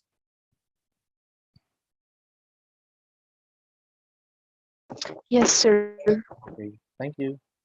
Okay, automatic fire alarm. So, on this case, pag sinabing automatic fire alarm, system made up of automatic detectors. Yan, yung mga smoke detector niyan, part din yan. Okay? And manual call points link into central box o yung mga manual kanina. Yung manual pull station o manual alarm to. Manual operated fire alarm. So, pwede combination yan, pwede ring smoke detector. Oh, yan, smoke detector po yan. If a person sees the fire, they can activate a manual call point pag may nakakita kang fire. Para magbigay babala sa ibang tao na may sunog sa building o sa bahay para mag-evacuate sila.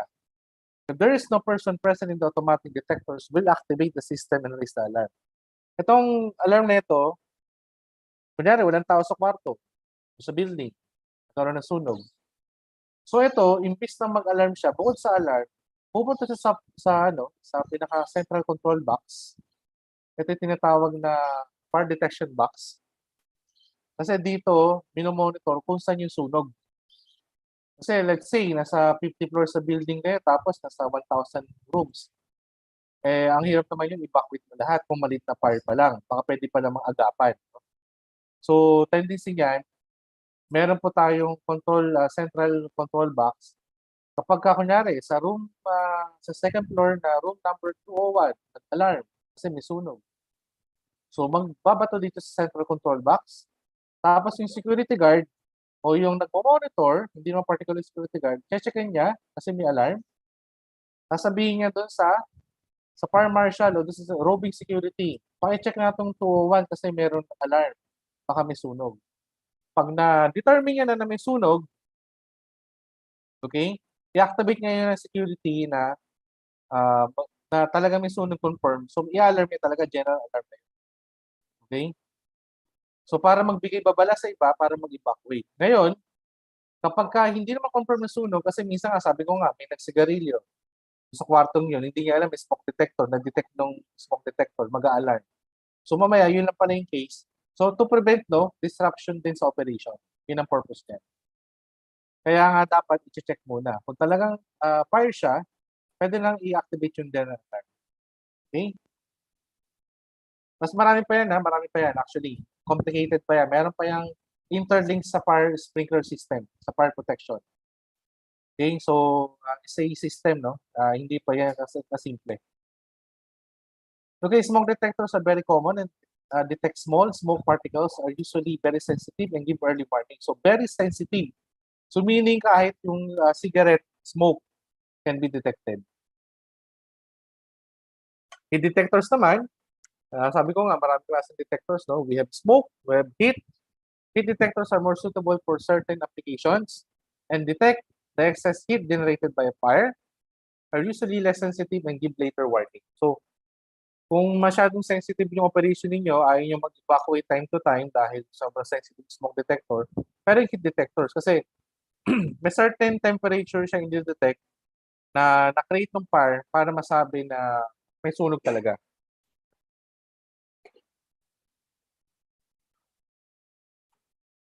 Next, fire fixed extinguishing system.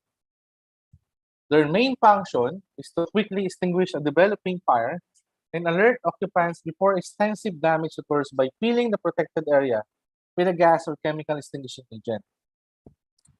So ito ginagamit to, no? Sa mga electrical room tsaka sa mga server room, no? We say extinguishing agent. Kumbaga ito na yung kasama rin dyan yung sprinkler system. Okay? Para kapag may sunog, automatic pa na-detect ng smoke detector. Marami klase yan, ha? Ang common ng ginagamit ngayon sa mga building design is that FDAS, Fire Detection Alarm System. So, and connected siya doon sa fire sprinkler system. Kapag talaga na-detect niya na may fire, automatic mag-activate yung sprinkler system or madadamage niya yung temperature gauge, no, doon sa dulo ng sprinkler system. Pag na-damage yun, lalabas yung tubig. So that's the fire sprinkler works, no. Pwede rin kapag sa mga doon sa mga server room, syempre kasi pag nagkasunog yung server room, masyadong mahal, manasira, pag gagamitan mo ng fire extinguisher. So ginagawa dyan is dinidisplace yung oxygen. Okay? Para, syempre, pag wala ng oxygen, mamamatay na yung apoy because there's no oxygen on the elements of fire. Okay? Okay, firefighting facilities. As per OSH, OSHS, or Occupational Safety and Health Standards, Rule 1944. Okay, pag 1944.01, general requirements, portable installations, vehicles, except those for public utility, are subject to the provision of the standards. Okay. In 1944.02, water supply, where connection from public water supply system is not available, an adequate private water supply reservoir capable of supplying all firefighting system for 8 hours shall be provided. Dito na pumapasok yung sister tank natin tsaka yung fire tank na tinatawag. Kasi lalo na kung malaki yung structure natin, no? Kasi dapat adequate water supply. So, syempre, mahirap din naman umaasa sa local water distribution company, lalo na sa amin, Maynilad, no? Kasi nawawala kami ng tubig. So, sa mga industrial, meron silang mga fire tank, tapos meron silang mga provision ng jockey pump tsaka fire pump. Ang purpose kasi ng jockey pump is to maintain the pressure in the water sprinkler system, no? Yung fire pump, ang purpose naman niya is that pag na-activate yung sprinkler system, siya yung continuous magpapump ng water from fire tank. Kasi sa batas, yung requirements dapat, kung wala tayong water connection, public water supply, adequate private water supply reservoir. Normally, fire tank ang tawag natin doon. Capable of supplying all firefighting system for 8 hours. Imagine 8 hours yung kailangan continuous ang buga ng tubig. So kaya normally, sa mga malalaking structures, sa mga malaking buildings, and part of the requirements din ng BFP is that meron silang mga fire tank, tapos fire pump, saka jacket pump. Okay? Yes, question? Question? Is there any clarification? Okay. Next, supply system including tanks or reservoir and pumps shall be located and protected that their operation or use will not be impaired by a fire in the workplace. Kaya nga po itong mga fire tank, outside siya ng building, hindi siya part ng building. Pati rin yung fire pump tsaka yung jacket pump, hindi rin siya part ng building. Kasi ang nakalagay dito, dapat including tanks and reservoir and pumps shall be located and protected that their operation, yung pag-operate nila, will not be impaired by fire. Kasi mamaya pag nasa loob sila ng building o kaya ng isang structure, nakasama sa nasusunog, hindi na siya magagamit, hindi na siya mapafunction, hindi na ma-extinguish yung fire. Okay? Kaya normally yung mga fire pumps, jacket pumps, saka yung mga fire tanks, nakahiwalay sa building yan. Hydrants shall be of the same types and sizes as those used by the local public fire department and located or protected that they will not be exposed to mechanical damage from vehicles. Yan. Kasi yung hydrants, ang design kasi niya, nasa along the road lang siya, no? Kaya makita niyo may bollard. Itong dalawang yellow na yan, tawag niyang bollard. Anong purpose niyan? Yung iba, ginagawa niyang purpose, tambayan, upuan, o kaya pag nag-skateboard, ginagawang exhibition area. So, ang purpose nito, para pag merong vehicle na pwedeng bumangga sa hydrant, the bollard will protect the hydrant. Yan ang purpose ng bollard. Okay?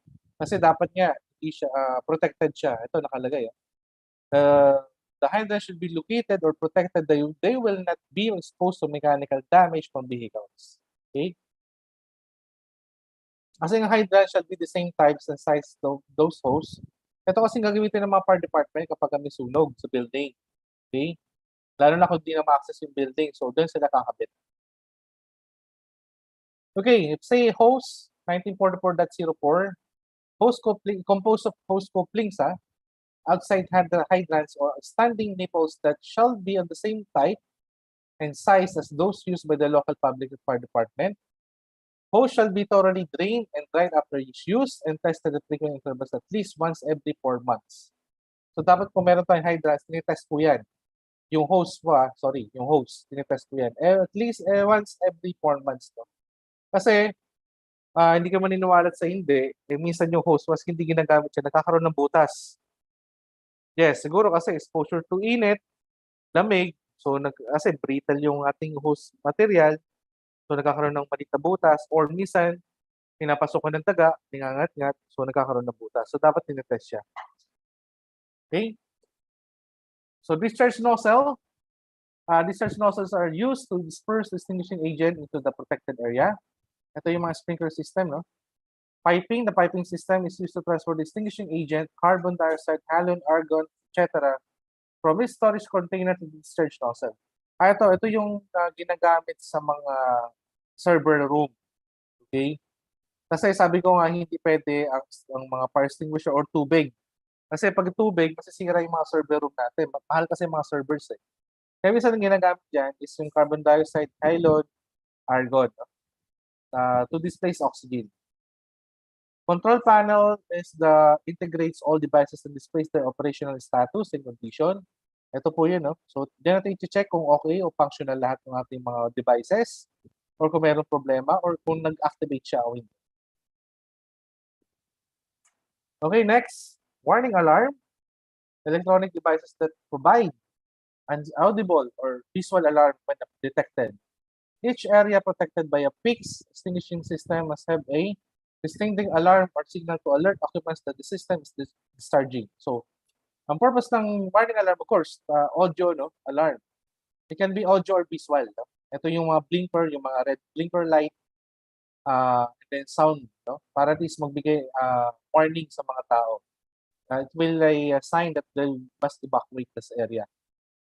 Next, warning caution signs. Hazard warning signs must be posted on the entrance to and inside areas protected by fixed extinguishing system. So, dapat may warning caution signs tayo ilalagay. Okay, if we say components of fixed system, we have fire detectors and pull station. Pag sinabing fixed fire detectors, ito yung kanina, sinabi ko, no? The device that detects fire and causes alarm signal to be generated. is either smoke alarm, heat alarm, or flame alarm. Pag full station, ito yung kanina yung pang-activate ng fire alarm. A device that provides a way to manually discharge the fire extinguishing agent system. A manual discharge station is a device usually mounted on a wall near the emergency exits, which automatically sound an alarm that is extinguishing agent. Agent storage containers. Ito yung mga ginagamit sa mga server room sa electrical room. Okay? Ito kasi mag-discharge para i-displace yung air. So the storage system discharges agent in the piping. So yung agent, meaning nasa loob ng tangke, i-discharge na sa piping. Yan, ito rin yung isang klase ng, ng tank, na containing the agent. And through the nozzle, yan, ilalabas yan sa nozzle. And it will displace oxygen. Actually, ang kanyang idea, ang kanyang function is to displace oxygen para at least mamatay yung fire natin sa loob ng. Ang application nito again is sa mga electrical room, UPS room, tsaka sa mga server room. Okay, fire sprinkler system. Ito yung pinaka-most common na nakikita natin. An active fire protection method consisting of water supply system, providing adequate pressure. Kasi meron yung pressure, no? Kaya ngayon yung sabi ko nga, yung jockey pump, siya yung nag-maintain ng pressure. So pag bumaba yung pressure, no? Maybe a leakage or some problem or nagkaroon ng water pocket doon sa ating piping, tatakbo yung jockey pump. Pag na-achieve niya na yung pressure, pamatay yung jockey pump. Ngayon, kapag continuous na yung supply ng water because na-activate yung sprinkler system, doon na magpa-function yung fire pump natin. Kasi itong mga sprinkler system, mayroong flow rate requirements. So yung water distribution piping system on to which fire sprinklers are connected. So dry pipe sprinklers are similar to pre-action system. Pag sinabing dry pipe, walang tubig, walang laman. Pressurized air lang, no? As they pressurize air, the pipe exits before the water escapes. Ito kasi, ang pinakamaganda dito, para hanggat, kunyari, merong sunog, maliit pa lang naman, hindi agad tubig yung lalabas. Kumbaga, air lang muna. To give a parang warning, no? This causes a minute delay in water discharge, but is ideal for buildings with low temperatures, so the pipes do not freeze, no? Ito rin ginagamit kasi pagka nasa lugar na malamig, syempre pag may laman tubig yung ating fire sprinkler system, magpe-freeze siya, no? So, ito yung ginagamit sa mga malilimig na lugar. Wet pipe naman, of course, opposite ng dry pipe, meron siyang laman tubig. This allows for a quick reaction to a fire and is the most common type of sprinkler installed in buildings. A type of building that uses the wet pipe system is a high-rise or office building with a few floors. This fire sprinkler system is cost-efficient and low maintenance. Okay, deluge type. This type of fire sprinkler system also needs a smoke or heat detector. Like the pre-action system, a deluge system has open nozzles that can be used when a hazard is present. When flammable liquids are spread across the floor, deluge fire sprinklers are good to have.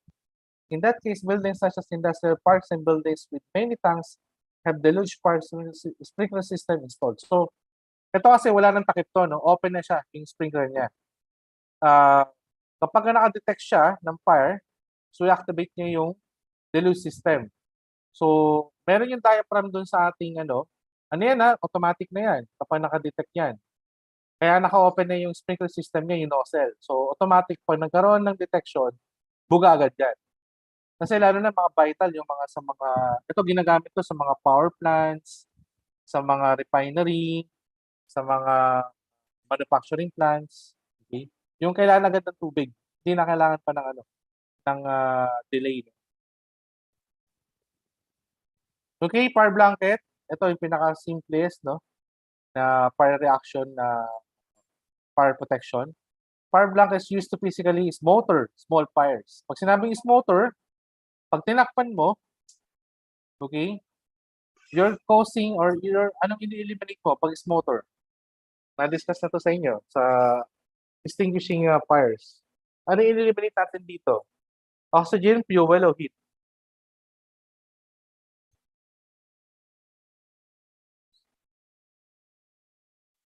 Anong eliminate natin?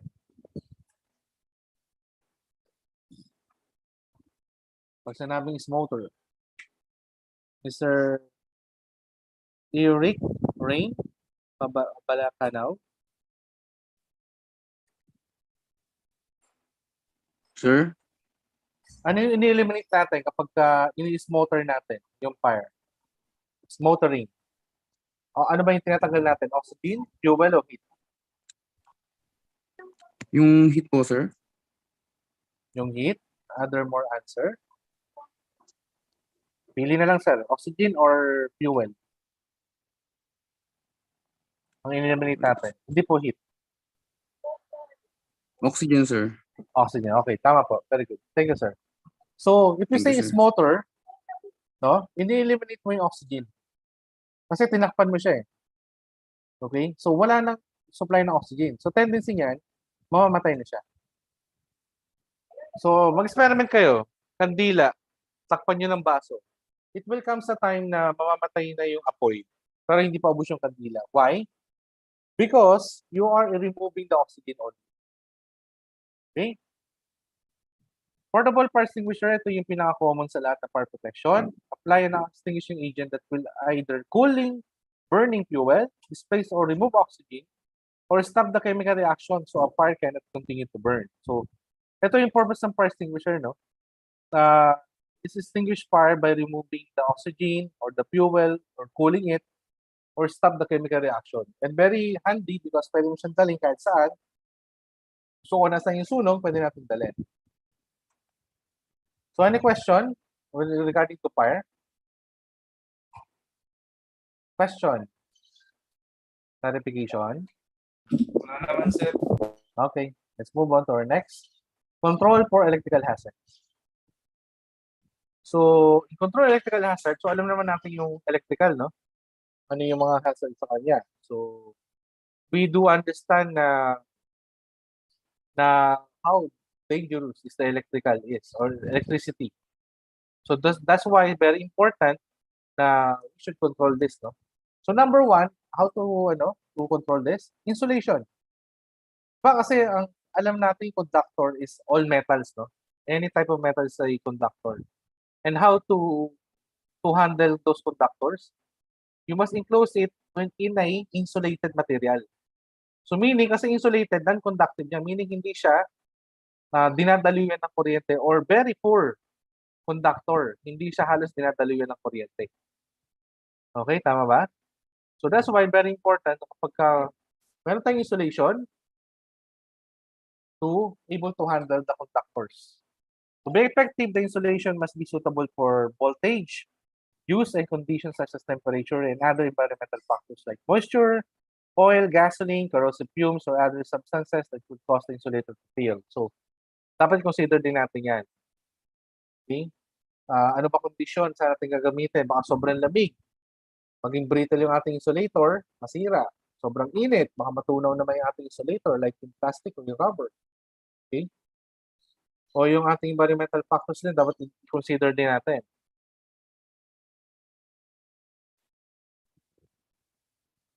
Guarding. Say guarding. Okay? Say guarding involves locating or enclosing electric equipment. Ito yung ating mga electrical equipment, di ba? Yung bus bar, yung ating wires. So, yan ang conductor. Pwede tayo makuryente dyan. So, enclose natin. Lagyan natin ng enclosure o guarding para hindi natin matouch o mahawakan yung mga electrical live parts. Okay, simple as that. Next, grounding. If you say grounding, it's normally a secondary protective measure to protect against electric shock. No? Protection siya kasi yung mga loose current o yung mga loose electricity, ang tendency, siya yung uma-attract at siya yung nag-ground o dinadala niya sa ground. Kaya grounding eh. Kasi ang ground natin is zero resistance. So meaning siya yung pinakamagandang conductor, no? Yung ground natin. Okay? Next, protection devices. If you say protection devices, ito yung mga ground fault circuit interrupter o GFCI. Ang purpose nito, ito yung ginagamit sa mga wet locations, no? Yung pwede ka makuryente talaga, no? Pataas yung risk. Construction sites and other high-risk areas. These devices interrupt the flow of electricity within as little as 1/40 of a second to prevent electrocution. So, meaning, Kapag nakadetect siya, no? Kunyari, merong loose current, no? Tapos nahawakan mo yung live part, makukuryente ka. Automatic 1/42. Iti-trip niya. Para siyang breaker. Para hindi ka makuryente, hindi ka madaluyan ng kuryente. Kinakat niya yung supply. Okay? So, some kind of a active, passive breaker type. Okay, circuit breaker. Very common use in electrical safety, no? So, an overcurrent protection device that automatically disconnect the current from the circuit during an overload. So, ito yung purpose niya. Kapag ka merong, of course, yung kuryente, hindi siya dapat dumiretso doon sa device, no? Siya yung nagsasabi na pag overcurrent, iti-trip niya. Okay? I-disconnect niya para maputol yung flow ng current. Yung fuse naman, ito yung very old, no? Very old devices na ginagamit, no? Na kapag ka merong overcharge o overcurrent na siya yung magpo-protect, siya yung magpuputol. Kasi puputok yan mababasag. So pag nabasag yan, disconnected na. So wala nang flow of current. Yung nga lang, medyo cost nito kasi papalitan mo, bibili ka. Okay? And kung wala kang available, yun ang problema. Unlike sa circuit breaker, kapag nag-trip siya, i-on mo lang ulit. Okay? So actually, wala nang halos magamit ng fuse, no? Bihira na lang. Okay, protection devices, reduce and low voltage system. The lower the voltage at which electrical system is operated, the lower the risk of injury associated with electrical shock. Okay, this is because of the relationship that exists between voltage and current, as indicated by Ohm's law. As voltage is reduced, so the shock current is reduced. So, ano bang formula ng Ohm's law natin? Review nga tayo ng mga electrical po dyan. Guru. Anong formula ng Ohm's law natin?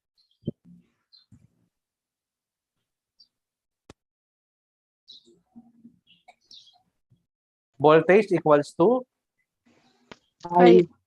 Current and resistance, sir. Okay, very good. Okay, naalala nyo pa. Paalong mas sa exam din yan, ha? So, voltage equals to current times resistance. So, sa formula lang yun, di ba? Directly proportionate siya. So, kung bumababa yung current, let's say 450 kVA, biglang nag 240 volts na lang. So, tendency, yung current din bababa rin. So, that will indicate that reducing the voltage or having a low voltage system will reduce also the risk of injury because bumababa rin po yung current. Okay? So, the shock current is reduced and the severity of injury reduced also. So, isolation of supply.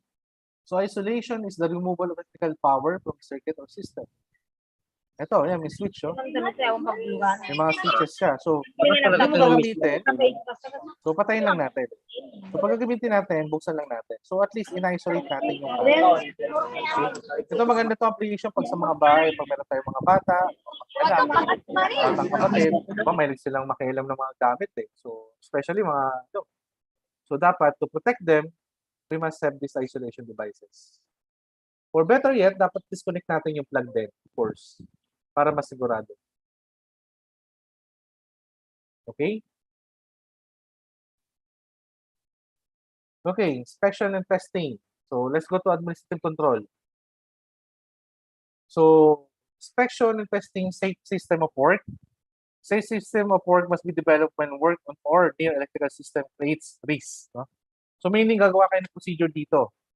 Paano ba mapapagawing safe yung trabaho ng isang electrician, ng isang empleyado kapag magtatrabaho siya sa isang electrical hazard?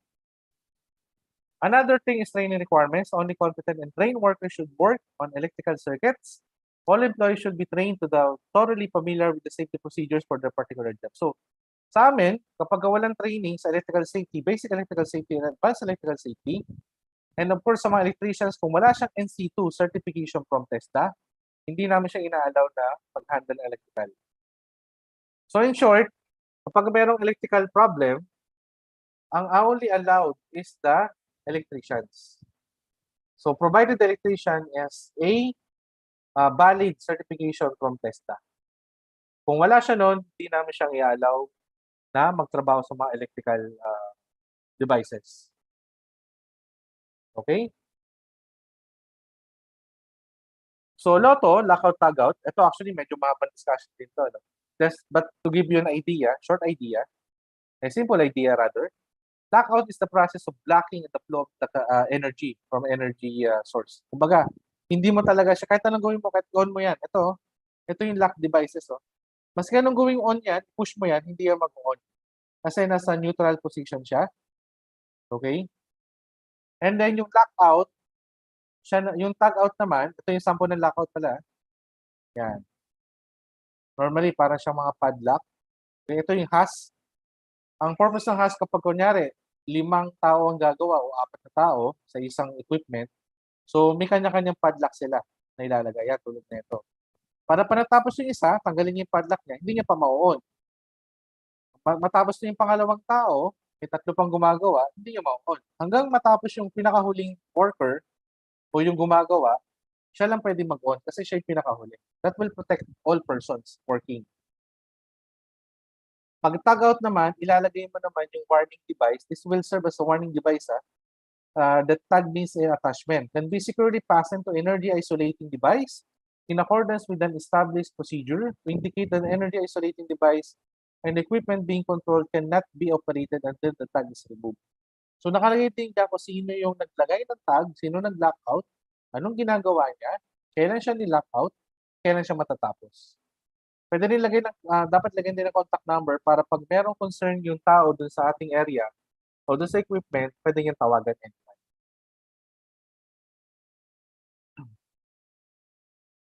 And those LOTO or lockout tagout devices should be easily to find, no? Readily accessible, and they should be a standard procedures.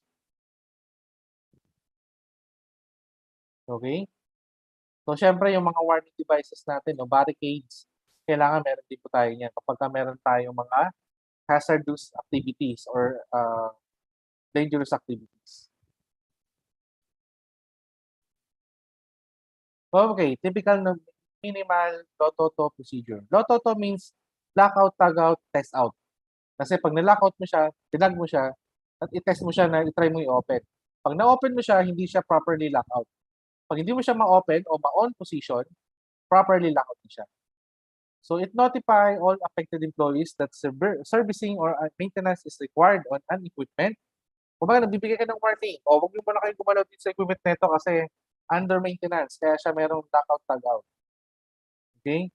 So identify the authorized employee shall identify the type, sources, and magnitude of the energy that equipment utilizes, shall understand the hazard energy, and shall know the methods to control the energy. So kaya nga lahat na magtatrabaho sa lockout, tagout procedure, kailangan may proper training muna siya. Hindi siya basta-basta magtatrabaho.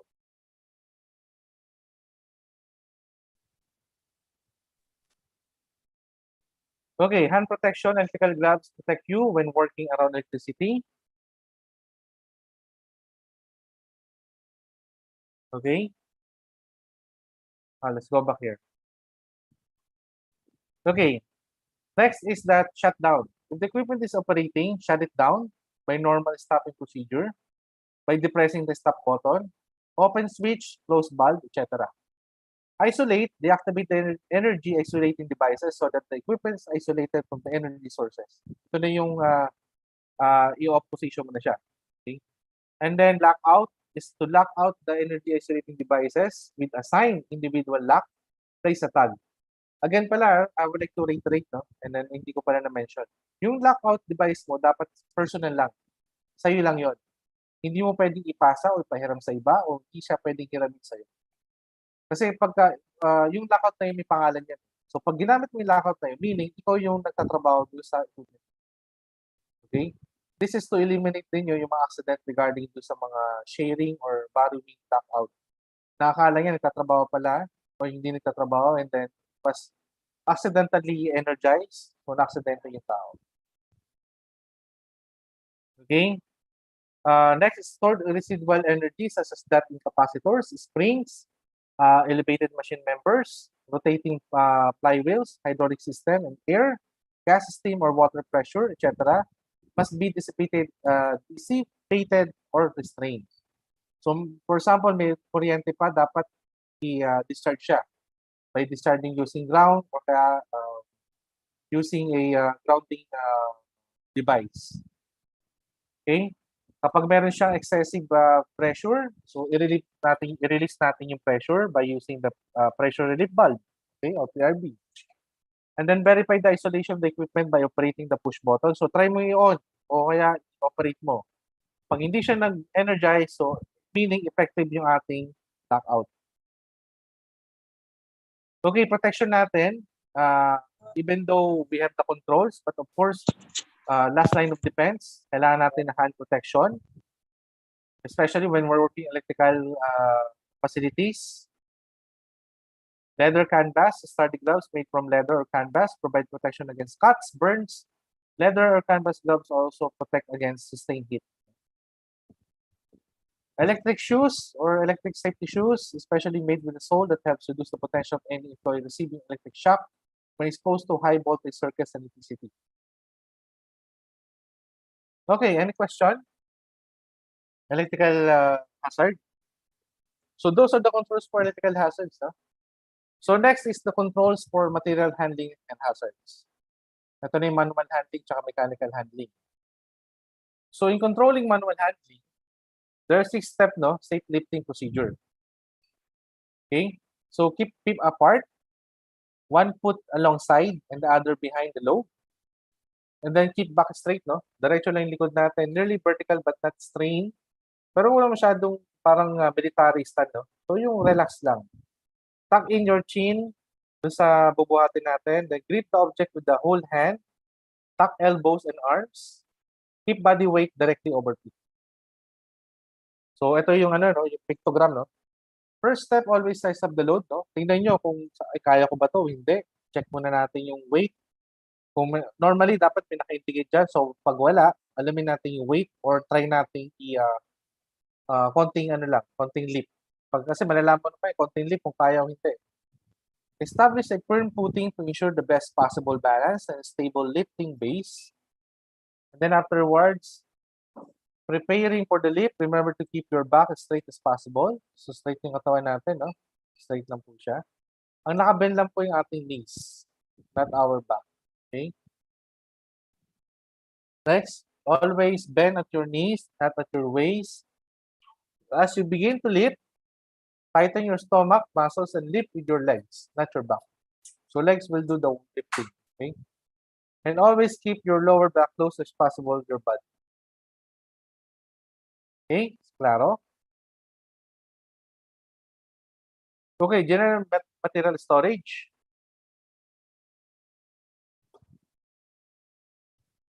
So in general material storage, when storing materials inside, employers and employees must cooperate to ensure the following. We must know the maximum safe loads on floors must not be exceeded. Materials stored in tires must be stacked, racked, blocked, or interlocked. All aisles and passageways must be kept clear and in good repair or good condition. Okay? Any question on manual handling? Wala naman, sir. Okay, next. Controls for machine hazards. There are 5 general classification of safeguards. We have guards. Hindi security guard to. Ito yung guards na pang-secure ng ating equipment or devices. Devices, location, distance, potential feeding and ejection methods, and miscellaneous aids. So if we say guards, so fixed guard meaning permanent part of the machine that is not dependent upon moving parts to perform its intended function. So hindi siya part ng operation, Ang purpose lang niya is to protect people from touching the operating material or operating parts. It may be constructed in sheet metal, screen, wire, cloth, bars, plastic, or any other material that is substantial enough to withstand whatever impact may receive and to endure prolonged use.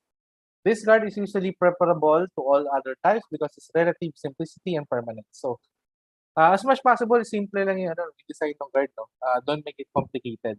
Just like this one, ito moving part to, itong coupling and coupling natin. So, what it did is that the guard, para maiwasan natin hawakan to, yung hazard na yan. Meron tayong tinatawag na interlock guards, no? Maraming klaseng guards. So, interlock guards, when this type of guard is open or removed, kaya ito, natanggal to, no? Na-disconnect.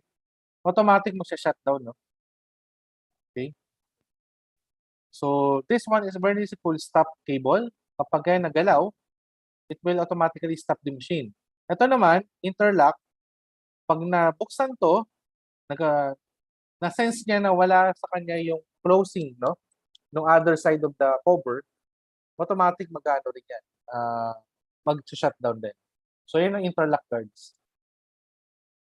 Adjustable guards naman, adjustable guards are useful because they allow flexibility in accommodating various types of stock. So, for example, kailangan mong malaki yung space mo. Ito, pag pinush to, okay, pwede itong ma-move.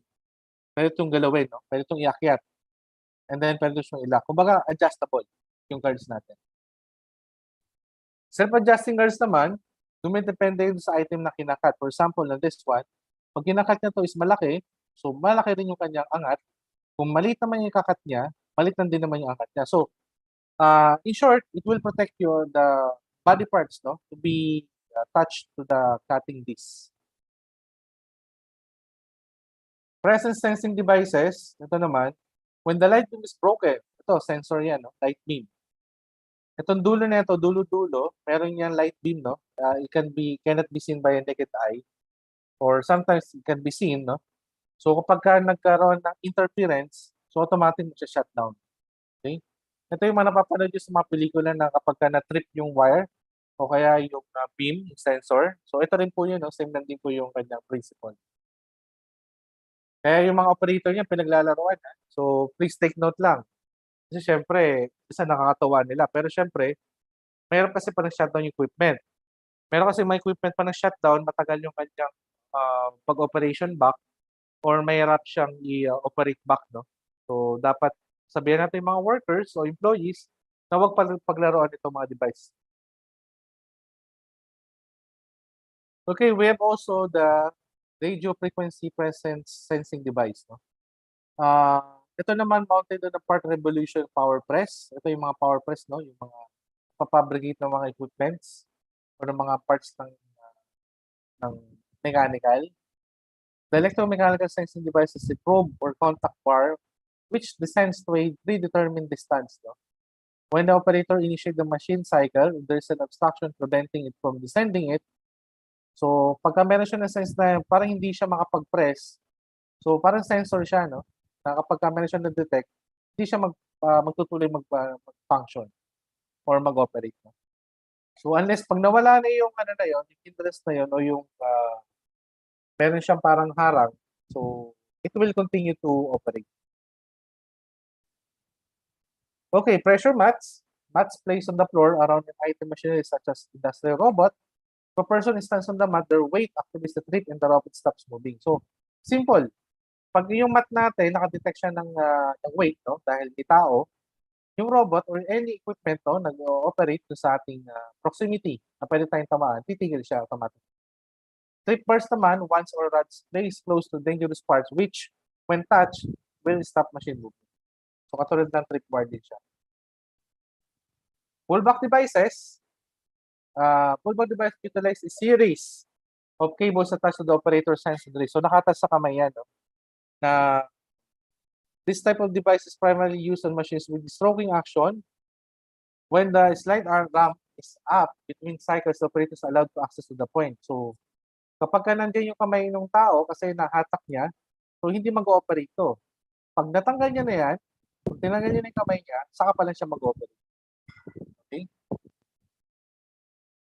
So, restraint devices naman, okay ba ito doon sa pullback, ha? Itong restraint kasi, ano lang, sakto lang yung itong distance na ito. Sakto lang yan. Eh, kung 1 meter yan, 1 meter, kung 1.1 meter, hanggang sa pinakasakto, so hindi niya pwedeng extend dito kasi ito yung point of operation. Dito siya pwedeng ma-aksidente. So, this will prevent his fingers to slip through here, no? So, hanggang doon lang kasi yung kanyang abutin ng kamay. So, that's what we call restraint devices. Safety trip control devices is just like a tripwire, no? Kapag nakadetect siya na nagkaroon ng sense siya na merong gumalaw doon sa tripwire o tripping devices, it will stop the operation of the equipment.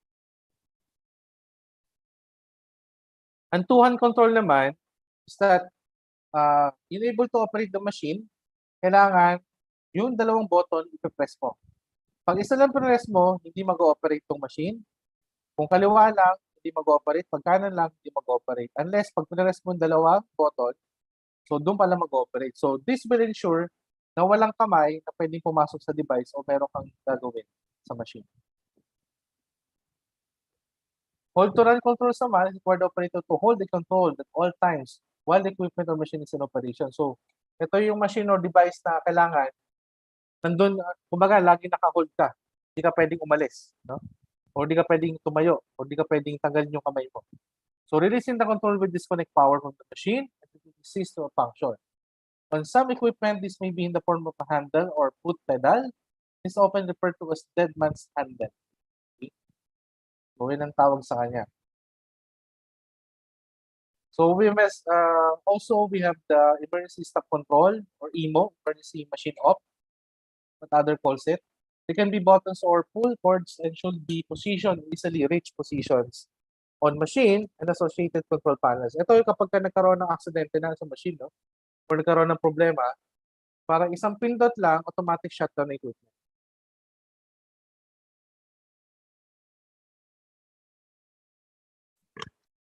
Okay, we have also the feeding injection methods. In feeding injection methods, in automatic feed system, kasi may dalawa po yun, automatic and semi-automatic. Pag automatic feeds reduce the exposure of the operator kasi automatic na eh. Wala nang gagalawin. On mo lang equipment, siya na ang kung saan gagalaw. Wala nang interference ng tao, wala nang kailangan gawin pa para mag-operate siya. Pag semi-automatic, meron pang interference ng tao. Meaning, habang nag-operate yung machine, gumagalaw din yung tao. Meron siyang gagawin. Okay?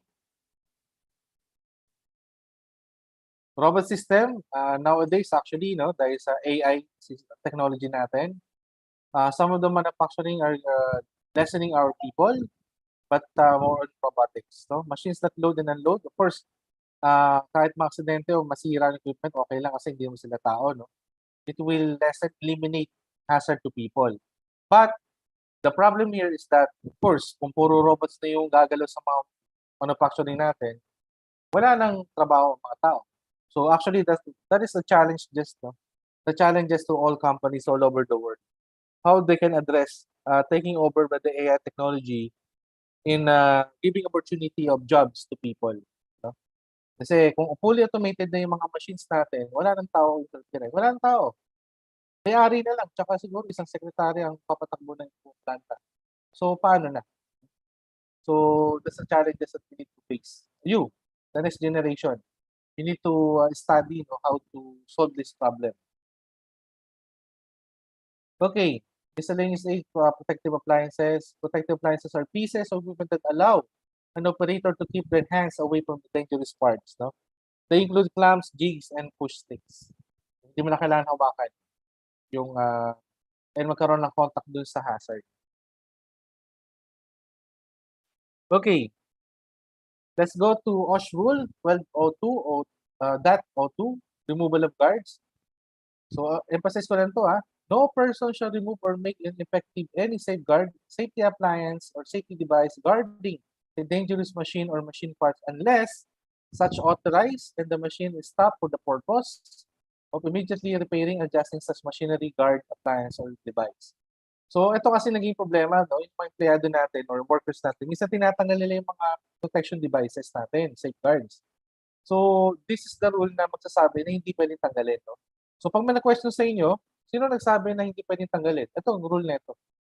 OSH rule 1202.02, removal of guards. Hindi pwede kasi that will serve as your protection. So, if you remove that, it will give you opportunity to got on an accident. Okay? Kasi yun na yung pinaka-thin line defense natin eh. Yun naman poprotekta sa atin para mag-make contact ko doon sa ating hazard. So pag tinanggal natin yun, expose na tayo sa hazard. So subsequently, pag nag-expose tayo sa hazard, pwede tayo ma-accidente. Okay?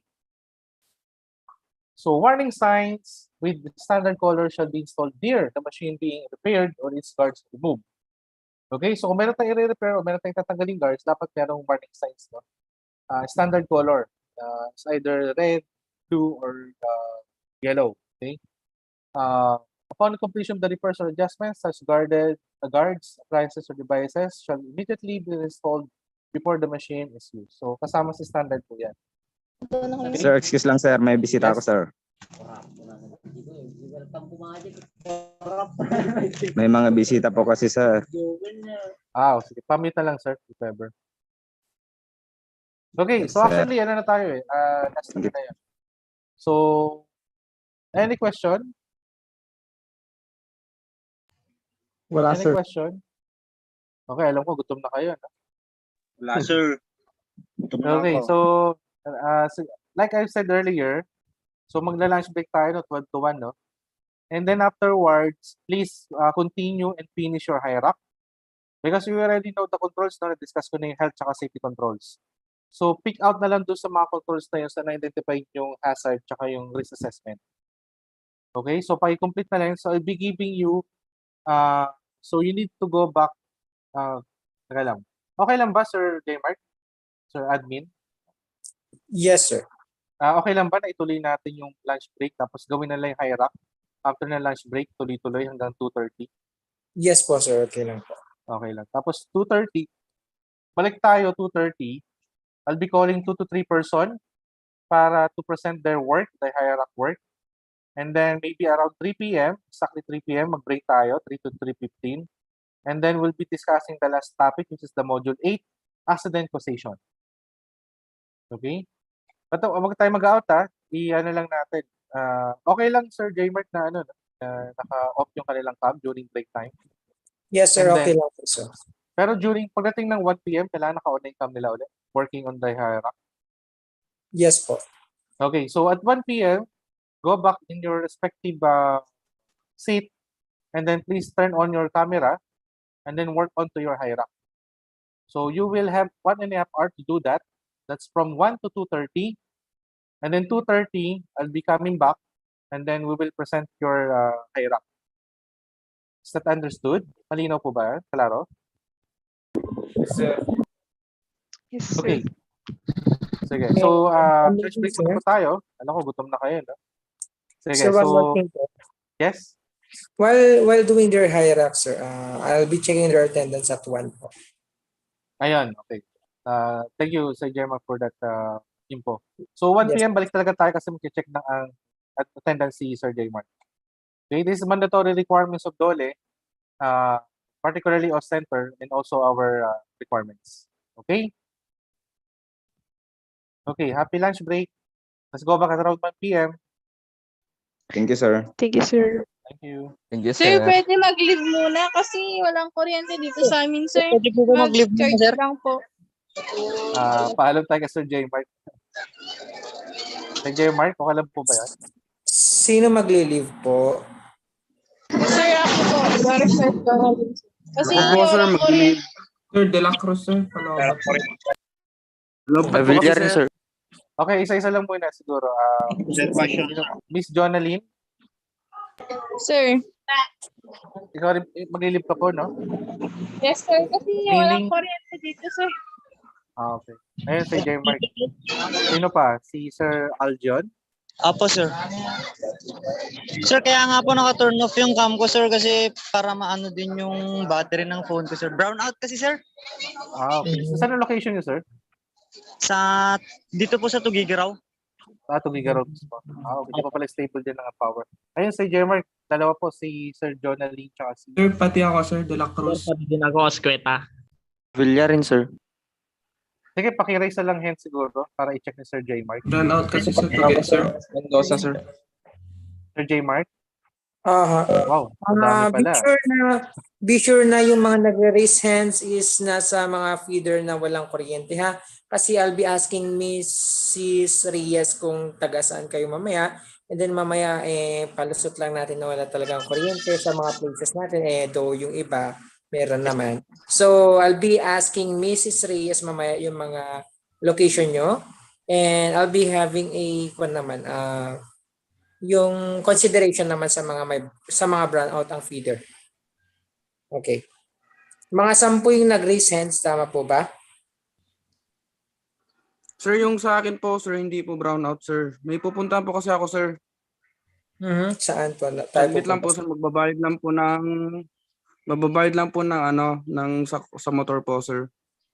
Mga ilang oras yan? Or minutes? Hindi ko alam, sir. Baka hindi po lalagpas ng 40 minutes, sir. Sige. Basta be sure na nandito kayo at exact kasi check ako ng attendance that is mandated. Yes, sir. Sige po, sir. Thank you, sir. Okay. So, bali yung mga nag-raise hands, bali yun yung iti-take note ko mamaya and then I'll be checking you afterwards, mga 30 minutes or 20. Tignan ko mamaya kung anong sasabihin ni Ma'am Fritz. Sir, sir, pwedeng mag-out muna kinoconsume ko pa yung load ko, sir, baka maubusan ako. Anong Balik name na lang natin? Mendoza, sir. Balik na lang po ako mamayang sir, mga 12:40 ganun. Mag-join na lang ulit ako, sir. Sige, basta wag tayo mag-leave lahat, ha? Tignan ko may yung Ako din, sir. Baka maubusan kasi ako ng load. MD ko. Yun lang. MD ko sa Mga 10 naman yung nag-raise hands, no? Sir, sa akin, sir. Sir, mag-charge lang po sana ako, sir. Sige. Mag-leave yung mga ganun?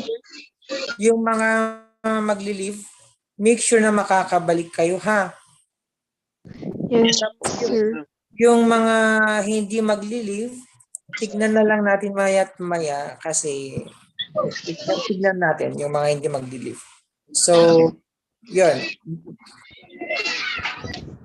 Yung mga magcha-charge, yung mga may excuses, go on. Go ahead. Bye, sir. Salamat po. Bye, sir. Thank you. Yes, sir. Lahat, ha? Yung mga nag-excuse lang sa akin, yung mga nag-raise hands, titignan ko yung mga location nyo mamaya. Thank you so much. Sir, ako din po magli-leave, sir, kasi magcha-charge din po, sir. Sige.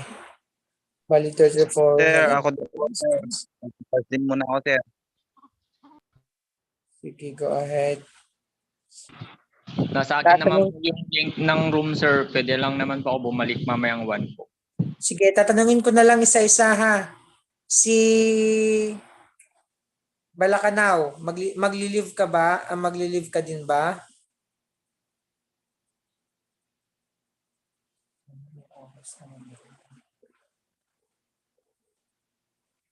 Wait lang, tatanungin natin kay Ma'am Fritz kung pwede mag-leave.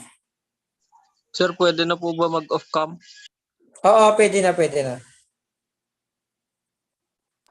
Thank you, sir.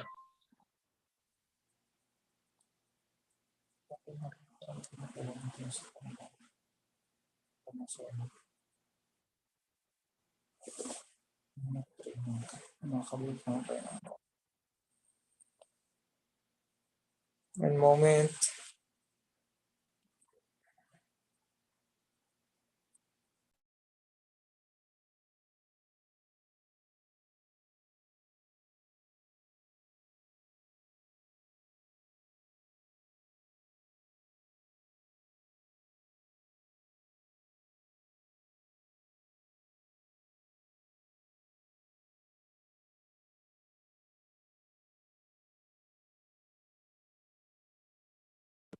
Sir, pwede ba mag-lunch break?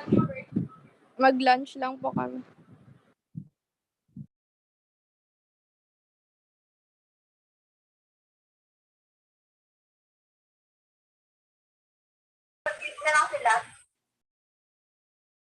Sir, charge mo na ako, tapos balik ako mamayang. Sige, ganito. I'll be letting you leaving this Zoom meeting today, pero be back at mga 12:45 or 12:50, okay? Sir. Sige, be back. Mag-charge na yung mag-charge. Sir, lahat na ba yun, sir? Oo, do all the things. Lahat na ba yung pwedeng mag-leave, sir? Pwedeng mag-leave, be back at 12:45. I'll be just here, okay? Sige sir, thank you sir. Yes, sir. Sige, do all the things na pwede niyong gawin. Yung mga mag-charge, yung mga tatae or what so.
Put. Put. Artestan. Gigarawan. 1-1. Artestan malong. Motor tanto. Sige, sige.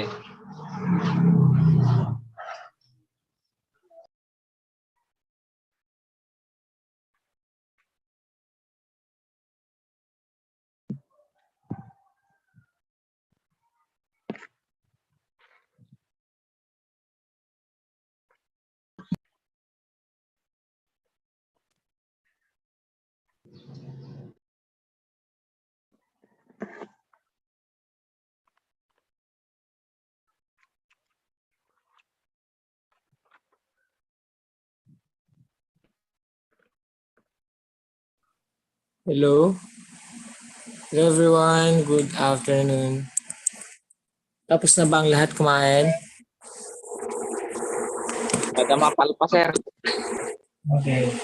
Well, hindi pa naka-in. Mag-check na ako ng attendance ngayon, ha? Sige, sir. Okay. Mag-open cam kayo pag present kayo, ha? Angel Aaron Gazmin. Good afternoon, sir. Present, sir. Ano copy ka?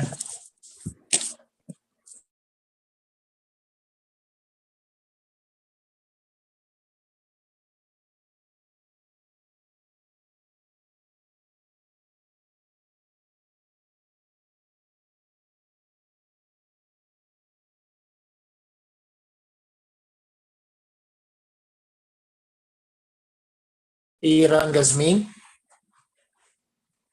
Present, sir. Asan si Gazmin? Okay. Si Ascado. Rina Queenie Joy.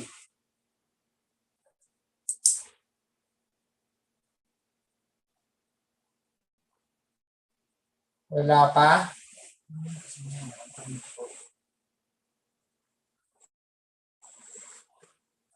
Wala pa. Sige, wala pa tayong iba, mga exact one na lang ako mag-check. Wala pa tayong iba. 35 pa lang tayo, dapat 50 tayo. Sige, sir.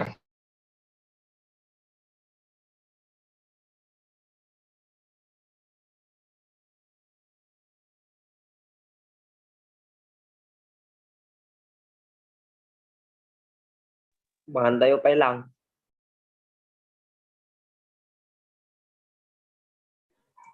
Nyamat na pangaldaw mo na ya.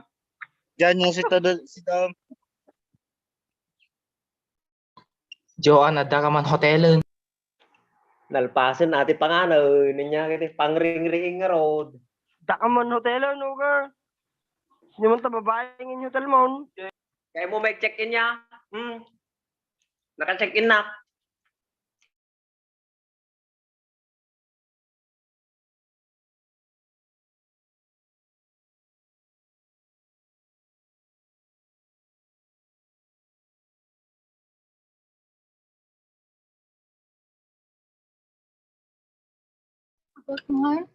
Yung garo sinusindam.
Hello?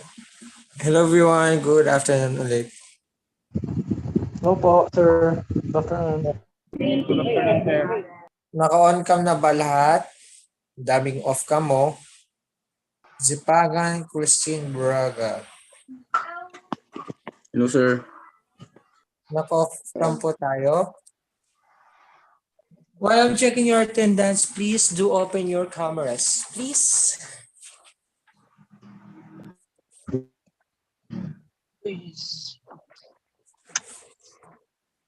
Okay, I'll be starting checking your attendance now. Angel Aaron Gazmin. Good afternoon, sir. Present, sir. Hindi ko makita. Si Gazmin. Sir. Ayun. Ascado Reina Queenie Joy. Present. Alright. Asqueta Hanrens. Wala pa.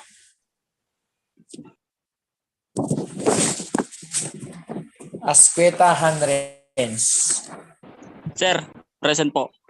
Okay. Atabay. Sir, present. Okay. Balacanao. Euric. Sir, present, sir. Sige. Balbuena J. Lord. Present po, sir. Okay. Balikaw Mario Jr. Sir, present po. Okay. Blasi Jr. Takab.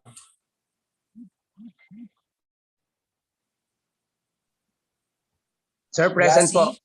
Blasi. Karangyan Aljeyon. Present, sir. Sir, present po. Blasi. Present, sir. Open cam kayo kasi nag-screenshot ako. Carbonell Neil Zyril. Sir, present po. Sige. Kolobong Jivon. Sir, present, sir. Alright. Konungan Demetrio Jr. Sir, good afternoon po. Present po, sir. Alright.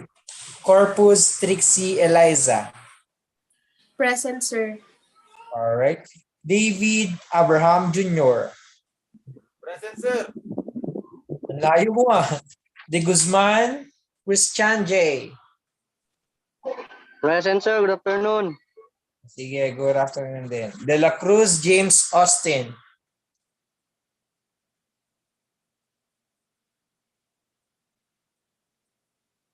De La Cruz, wala pa?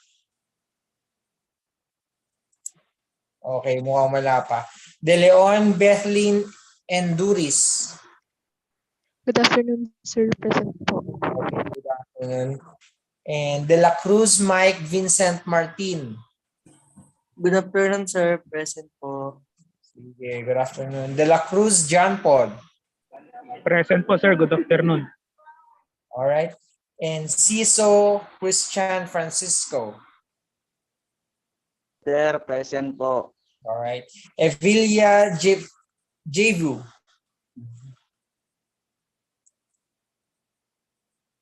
Wala pa? Evilia?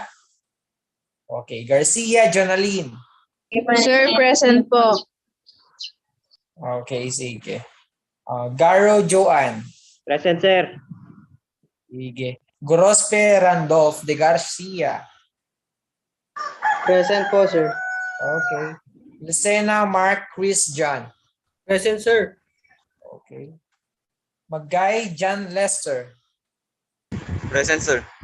Okay. Malcy Engelbert. Present, sir. Okay. Mateo Jazril. No. Jazerli. Mateo Jazerli. Wala pa. Mateo Jerry. Wala pa din. Medrano John Brian. Medrano present, sir. Sige. Mendoza Clifford. Sir, present, sir. Good afternoon. Sige, good afternoon din. Napoli Marlu. Wala pa. Narag Loremil. Sir, present po. Okay, sige. Pablo Rutherford. Ba't na ganun na yan? Pablo, wala pa? Sir, Napoli na. Ano? Napoli, sir. Present, sir. Na lagpasan nata, sir. Hindi. Natawag kita kaso nakakonkata ng mic. Sige. Pakursa Christian. Present, sir. Present, sir. Sir, Narag, present. Babalikan ko mamaya yung mga hindi present kanina. Babalikan ko na lang, ha? Pakursa Christian. Wala pa? Father JV. Afternoon, sir. Padre, present, sir. Okay. Padre Alexander James. Present, sir. Okay. Palatan John Dave Vinalay. Present po, sir. Passion Christian Dave. Present, sir. Good afternoon. Sige, good afternoon. Pinson Jarimar. Sir, present, sir. Okay. Salvador Regine. Wala pa? Present po, sir. Present po, sir. Okay. Subnet John Paul. Present, sir. Present. Tabieros Lowell. Present, sir. Tagyam Rostum. Present, sir. Okay. Tapo Dylan. Present, sir. Good afternoon po. Okay. Good afternoon. Ubare Terence John. Present po. Sige. Afternoon. Ugale Rameses. Sir, present po. Sige. Valencia Ralph Patrick. Valencia present, sir. Okay. Zipagan Christine Buraga.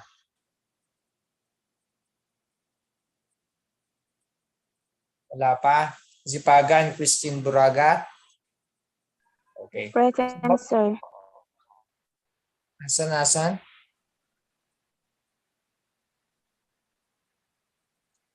Zipagan. Okay, Present, ulit. sir. Sige. So, Sir, Evilia, present, sir. De La Cruz. Babalikan natin. De La Cruz, John Paul. Present, sir. Present. Sige. Evilia Jevu. Sir, present. Yes. Mateo Jazerli. Mateo, nakamute ka at ading ko. Wala pa? Sige. Mateo Jerry Koykoyda. Wala din. Nara Gloremil. Sir, present po. Sige, present. And Pablo Rutherford. Wala din. So sige, bali tatlo lang ang wala, no? Si Mateo Jazerly, Mateo Jerry, at si Rutherford. Sige. Sir Engineer Manuel, are you here now? Yes, I'm here. Okay. Ay, nag-message ka po. Saglit lang. Sige po, sir. Just like to ask kung meron silang copy nung mga photos ng workshop sa Hierarch. Sa Hierarch, sir. Yung workshop. Sige po. Everyone? May copy kayo ng Hierarch nyo? Yes, sir. Meron daw po. Pati yung photos, tama ba? Namili sila between sa admin office, warehouse area, production area, operation area, event area? O nag-designate ng per group? Nag-designate ng per group, sir. Okay. So, yung limang photos, limang situation, it was given to each different groups, no? 5 groups, tama ba? Sinong group 1? Taas ang kamay.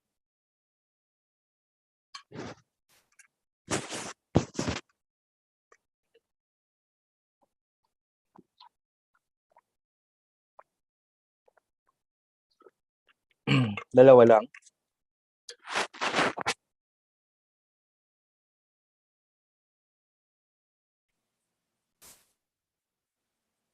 Okay na ba, sir?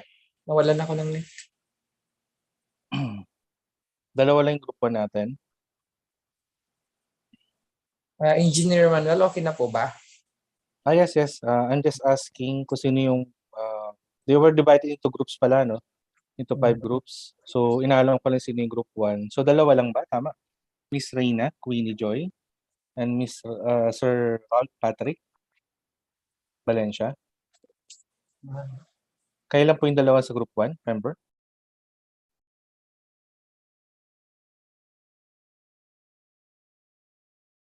Okay, sige. Baba na po ni Hens. Wala na kayo bang grupo, kayong dalawa lang. Sir, marami po yung group 1. Anybody here? De La Cruz, James po. Mendoza, De Guzman.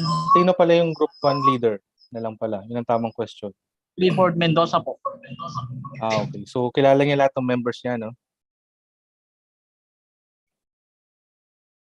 Sige. And group 2, please raise your hands. Or sino yung group leader ng group 2?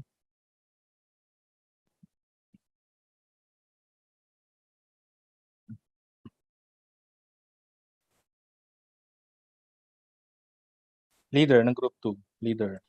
Si Bethlehem po, sir. Si Bethlehem De Leon. Is she here? Hi, Miss Bethlehem. So, ilan yung members mo, ma'am, sa group mo? 10 po kami, sir. 7? 10 po. 10 po. 10. Okay. Sige, so kilala niyo naman. So, siguro, sir, Sir J. Mark? Po. Ginawa niyo ba kapon na, inati sila sa subgroup or subroom? Sir, hindi po ako yung nag-conduct ng host kahapon. Si Ma'am Joy po ata. Si Ma'am Joy. Kasi pinaka-the best sana, para may discussion sila, pwede silang hatiin per group on this particular Zoom. Parang subgroup sila. Para they can work on each group. Tapos later on, maganda kasi may collaboration sila eh. Kaya ba yun, Sir J. Mark? Pakiulit na lang, sir. Medyo mahina po yung signal ko po. Pwede natin i-divide sila sa subgroup. On this main group, i-break away natin sila on 5 different groups. Okay lang, sir. Ayun, sige. So, yun na lang gawin natin. Tapos may collaboration ng per each group. Tapos, pagdating ng 2:30, balik tayo sa main group. Tapos presentation na ng bawat group natin. Open cam me. Okay, Sir J. Mark?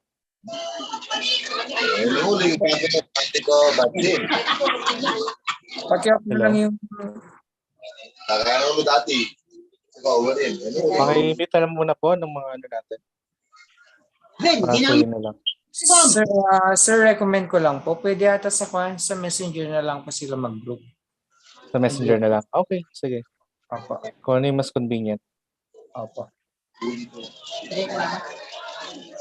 Sige, so each team team leaders, please create your group chat with your members. Kilala niyo yung mga members niyo, no? So para i-discuss na yung ating ating last segment ng hierarchy. So may I ask, meron na ba kayong copy ng mga photos? Hindi niyo na kailangan. Ito. Meron na po, sir. Meron na. Okay. Ito. Tama? Ano ba anong topic sa anong area sa inyo, Miss Beth? Yung warehouse po.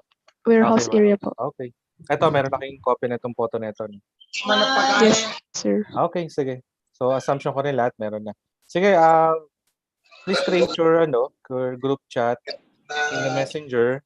And then you have until 2:30 to finish your hierarchy. And then with that, we will have a presentation discussion on your respective hierarchies. Okay? So you may start now.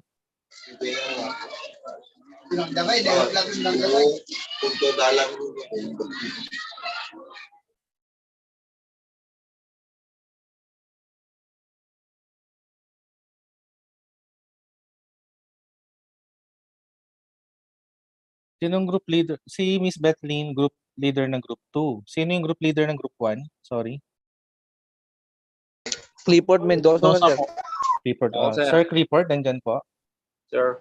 Okay, sige. So please create your group chat na. And then sa group 3, sino yung group leader? Randolph, sir. Randolph, Sorry? sir.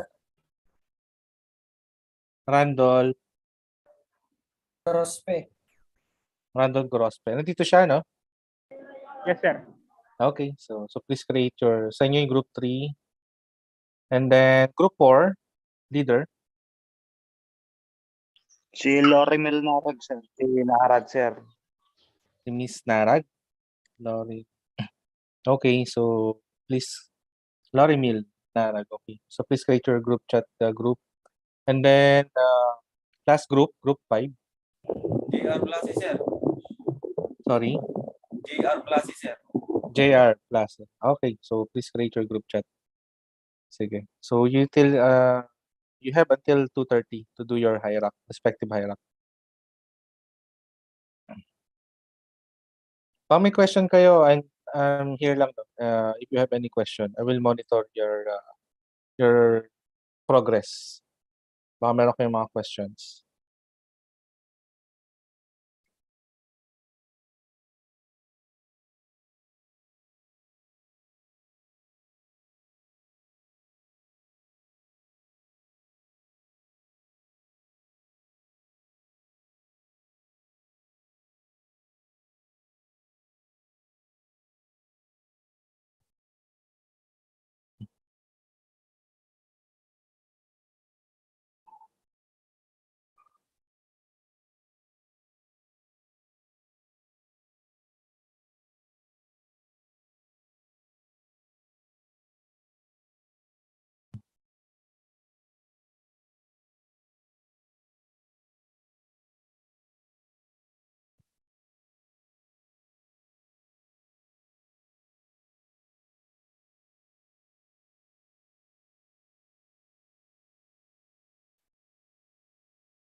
Sir, yung date of correction or status pa po ba, sir? Yes. Pati po yung date of correction at or status is sasagutan pa po ba? Yes, please do. Kahit assumption lang, on your best effort and knowledge. Sige po, sir. Thank you po. Welcome.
Castillo de la Cruz.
Tapang ng mga wara-wara ta puting ang Gio.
Okay. Are we done now?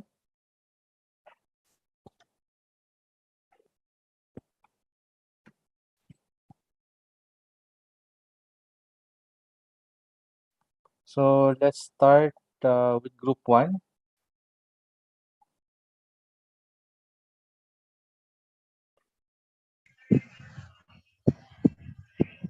Team leader, group 1, who will present your hierarchy?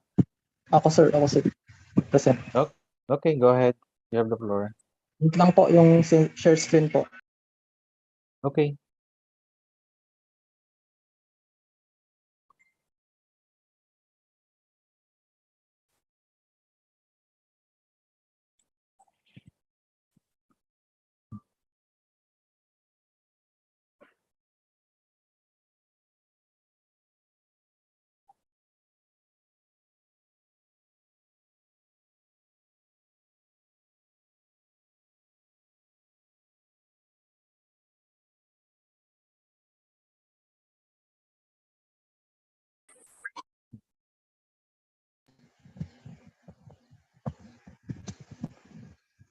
Okay na po sir, nakikita po.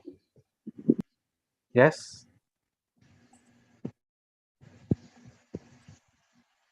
So, good afternoon sir and classmate.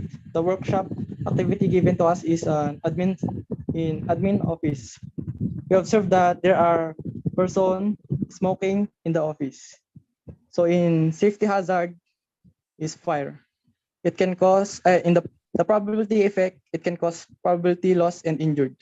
And in the existing risks, having the fire emergency kit within the vicinity, and the probability severity risks are all 6 to 9 unacceptable because kailangan po silang agapan. So in the control measure, practice fire hazard seminars regularly and regularly check equipment. And date of correction and status April 30 to 2022. And in the healthy hazards, chemical hazards, it can cause possible and chemical could damage lungs and eyes. And then existing risks control using face mask and face shield. And the probability severity risks are 6 to 9 unacceptable. And the control measure keep highly reactive materials into place, regularly check equipment. And the date of corrections, April 30, 2022. In number 2, replacing bulb in wrong way. In safety hazard, wrong step on the table. The possible effect, it can cause injured and fractures. And in existing risk control, using step ladder or extension ladder. And the probability, severity risks are all 6 of 9, unacceptable. So in control measure, wearing safety equipment such as hat, seminar, and training. And in the date of correction status, April 30, 2022. So in health hazards, electrocution. And in possible effect, it can cause electrocution that result to injury and loss of human's life. And in existing risk control, using rubber gloves. And in probability, severity, risks are all 6 of 9, unacceptable. And in control measure, electricity safety awareness similar to employees. And in date of correction status, April 30, 2022. And in number 3, putting explosive device on the cabinet in the safety hazard fire. The possible effect, it can cause burn eye, irritation, injury, and loss of human's life and properties. And in existing risk control, putting the right area and room keeping out of highly explosive chemicals. And in probability, severity, and risks, 6 to 9, unacceptable. And in control method, seminar or explosive device, training regularly, and date of correction, April 30, 2022. And in healthy hazard, chemical hazard.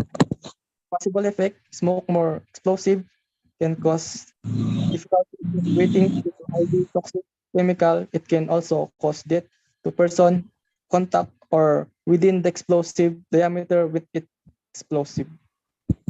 Close.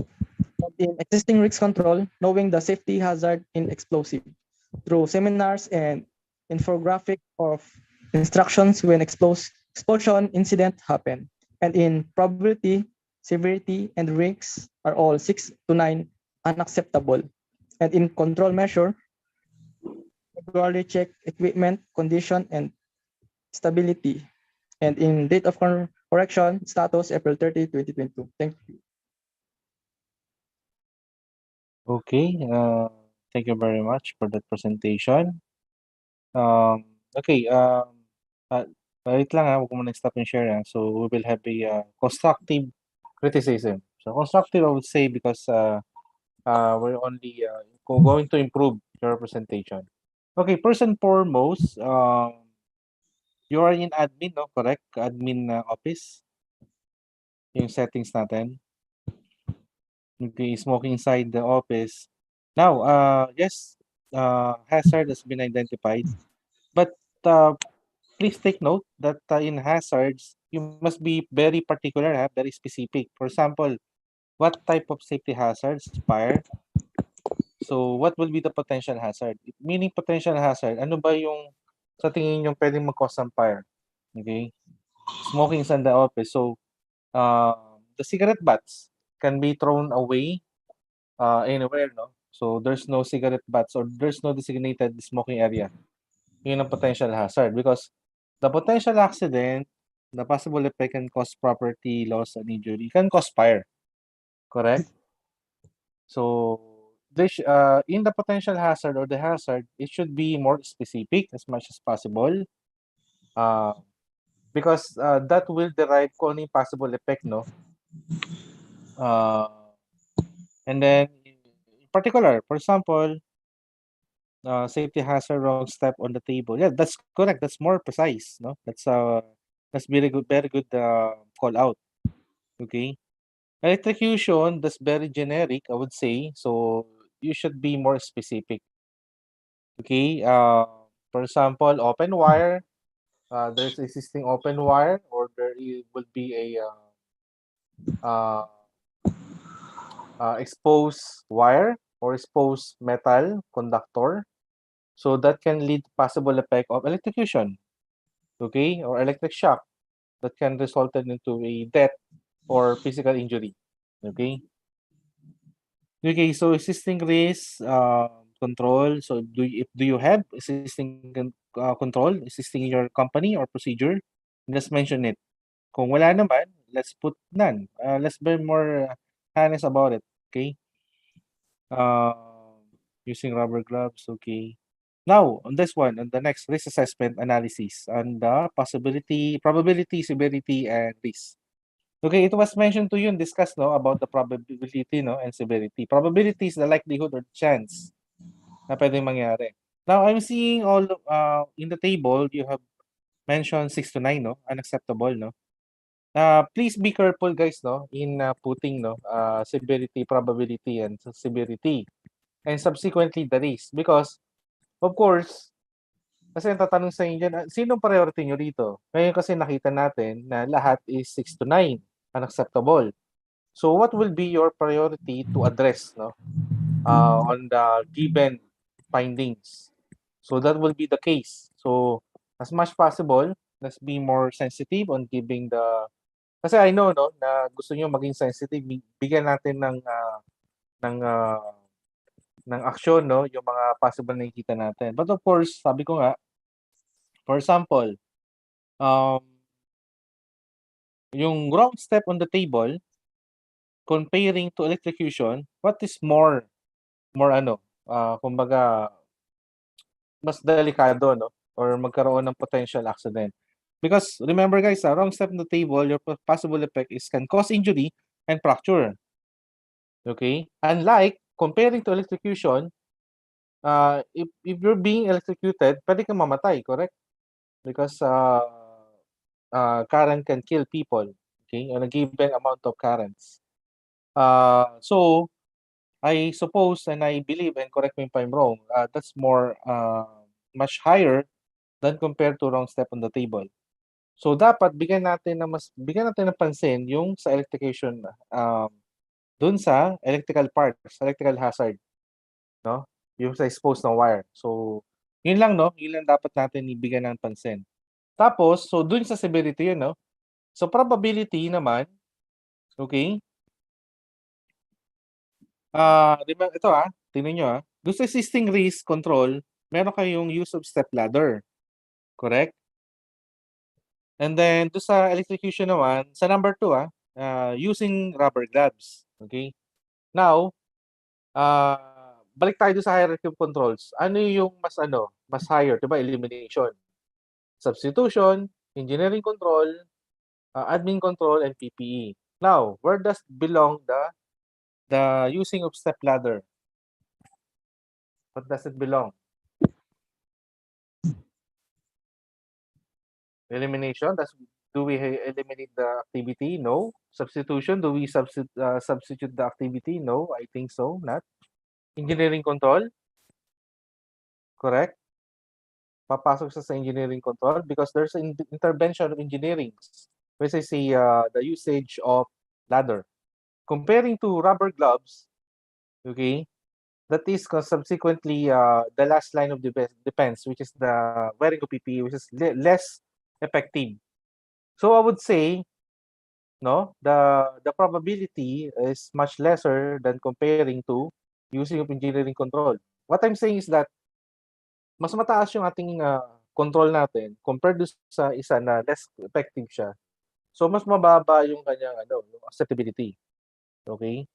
So yun ang magiging natin magiging basehan sa pag-decide sa probability sa acceptability. Although hindi namin pwedeng questionin to, is up to you because you own this. So yun po yung way para pag-evaluate. Okay, control measure, ang napansin ko rin is more on training, seminars, no? Ang nagiging natin, regular check equipment. So again, let's go back to the hierarchy of controls. Yung hierarchy of controls natin can be eliminated ba? It can be substituted with other activity or lesser toxic. Can we apply engineering controls and then we can apply admin controls, and last is the PPE. So as much possible in PPE will be the last as our control measure. So again, let's go back that just remember bear in mind yung hierarchy of controls. Huwag natin pabayaan yun. And another thing guys, one hint remember the important factors to be taken when doing risk assessment. Remember the 5 M's 5 M's. I don't know kung naturo sa inyo yung 5 M's Yung first M is manpower. For example, smoking inside the office. Does the employee knows that is prohibited to smoke in the office? Alam ba niya? Kasi baka wala nagsasabi. Wala nag-orient sa kanya. So that's one, orientation. So pwede natin lagay sa control measure, dapat all new employees must undergo orientation. And in smoking or designated smoking area must be included on that orientation. Correct? And then, for example, in replacing bulb in the wrong way, okay, competent ba siya? Doon papasok yung competency. Siya ba yung designated electrician natin? Because sino lang ba ang pwedeng magpalit ng mga bulbs? Sino lang ba ang pwedeng gumalaw sa mga electrical? Diba? Sabi natin, there is a standard. Ito pala guys, kapag nag-call out tayo, dapat alam natin kung ano yung basis natin. So, sinabi mo, bawal siya magpalit. Sino ba ang pwede? Sinong allowed? Tandaan nyo guys, maraming pilosopo sa mundo. Kaya, pag napatapat kayo doon, dapat ready kayo sumagot. So, sinong allowed lang na gumalaw ng electrical? So, electrician lang po. And then, kahit sinong electrician, pwede ba? No, he or she must be a certified electrician with NC2 certification coming from kanino? Saan manggagaling? Saan manggagaling? TESDA, sir. TESDA, correct. Very good. TESDA lang po Hindi pwedeng manggaling sa UR Ano mo yung UR? University of Recto. Okay? Kasi sa Recto, Lahat ng kurso kaya mong makuha sa isang araw lang, di ba? Lahat ng certification kaya mong makunin sa isang oras lang. So, kaya nga meron tayong way, no, to verify, guys, we have ways to verify and check the certificates of our competent persons. TESDA, you can check it, verify it by our website. Pwede na po, yes. Kaya hindi na pwedeng tayo. Kasi before, walang way para i-check eh. Kaya yung iba, maraming nandadaya, nagpo-forge, nagpa-falsify ng mga documents. So, bawal po yan, guys. Okay? And then next, manpower. Yung next M, which is what? Machine. Does your machine is in good working condition? Fit to work? Okay? Good working condition? Does it have preventive maintenance? Properly maintained? Okay? So, yun po, no? Machines or equipments. And then we have the materials. Are we using the right materials?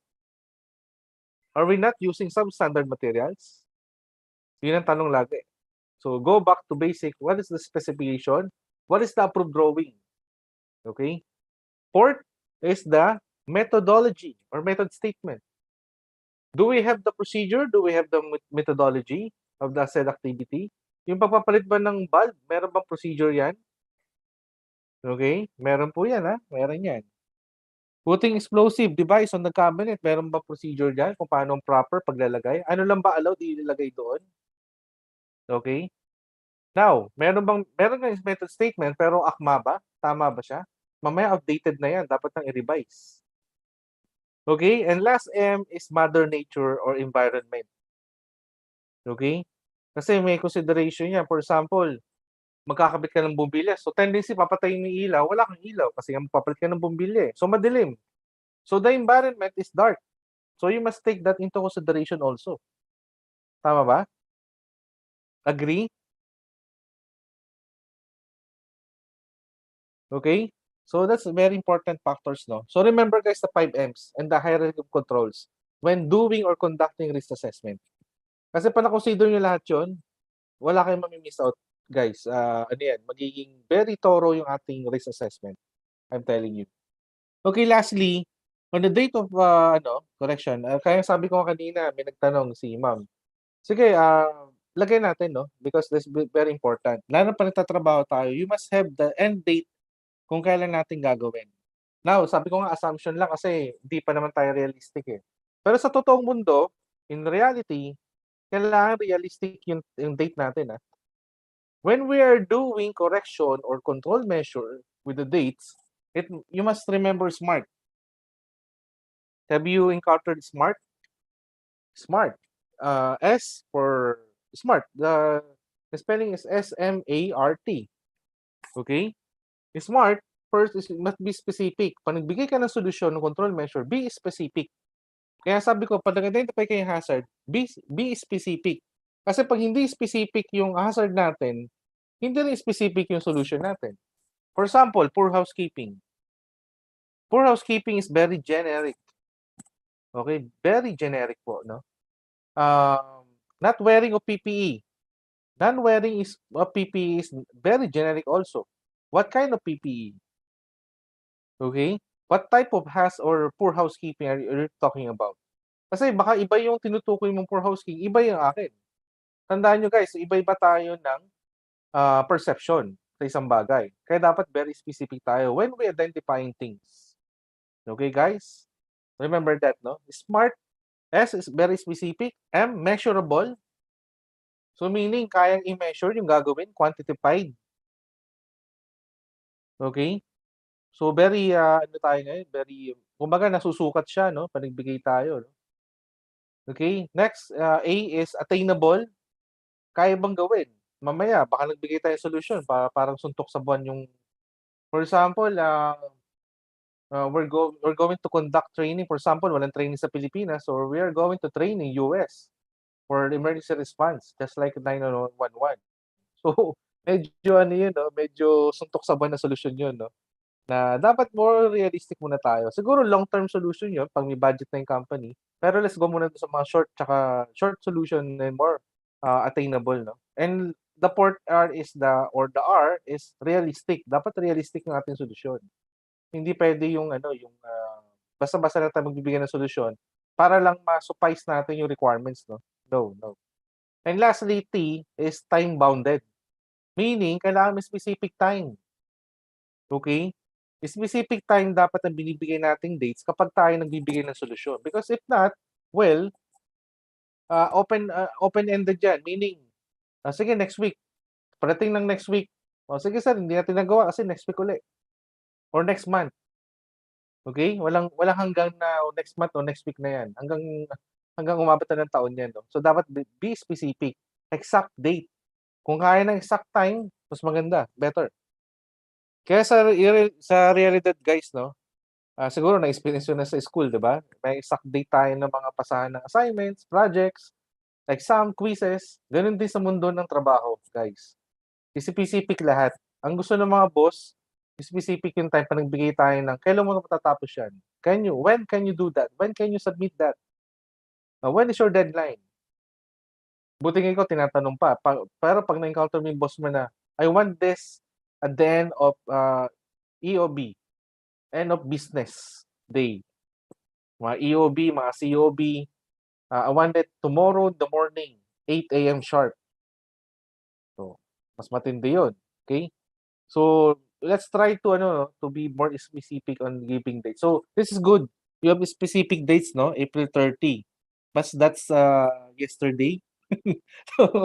so, paso na yung ating May 1 na tayo ngayon, guys, di ba? Tama ba? May 1 na tayo ngayon. So, paso na yung ating nag-lapse na yung ating target date. Well, good thing kung nagawa natin yung mga control measure, no? Kung na-implement natin. And guys, giving control measure is one thing. Executing, implementing those control measures is another thing. Doon nagkakaroon ng paghihirap kasi, yes, mayroong control measure, ang ganda ng pagkakasulat, ang ganda ng pagko-construct ng sentence, saka ng words. Pero pag sa action na, sa actual, wala na, hindi nagagawa. So, we must do the walk the talk, no? Pag sinabi natin, gawin natin. Okay? Okay, anyway, thank you very much, Group 1, for that wonderful presentation. So, let's go to Group 2.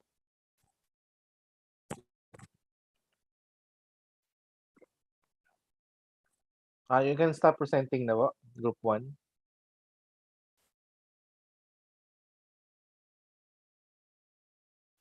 Group 2, Miss Bethlein, correct?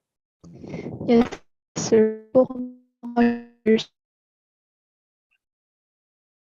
Group 1, please stop the presentation so that Group 2 can, yes, correct. Thank you. So, Group 2, who's the group leader and who will present the presentation?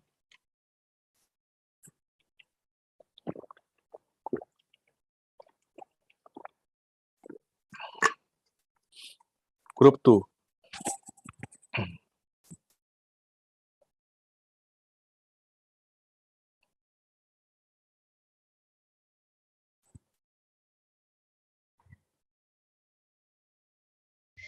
Hindi ako maka-share screen, sir. Wait lang po.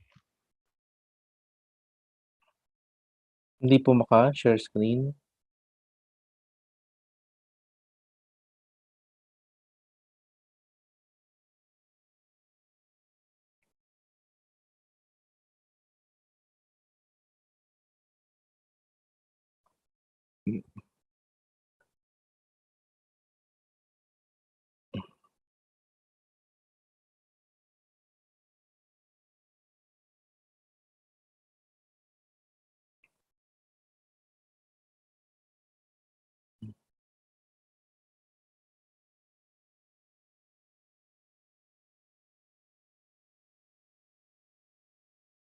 May problema po, Group 2? Hindi maka-share?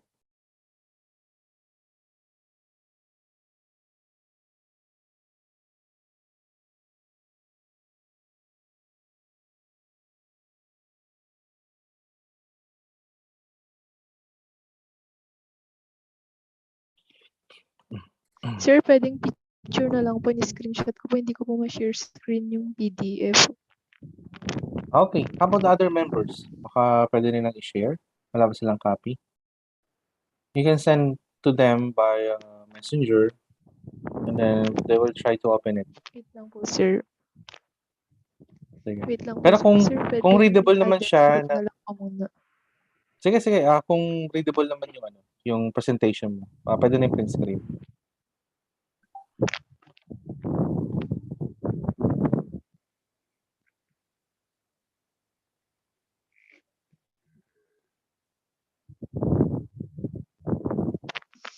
Okay, sige. Okay na yan. I-move mo na lang siya. Okay, go ahead. Si Medrano pong magre-report. Work activity. She's walking toward an open manhole. Safety hazard. Walking towards an open manhole. Safety and health hazard effect. She could fall in and seriously injured herself.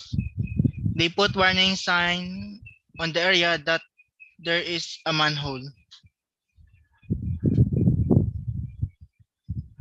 Probability is unacceptable, tapos severity is high, tapos yung risk niya din is high. Control measure, engineering controls, isolate the people from the hazard. Date of correction status May 1, 2022.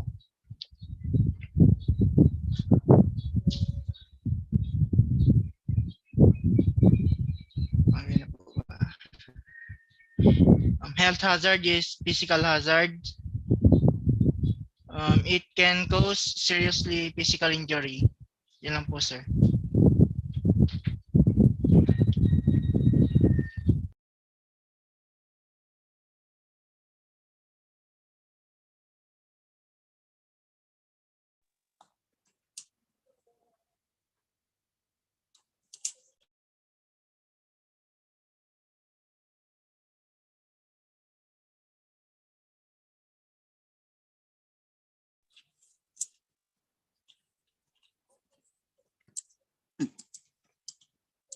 Number 2.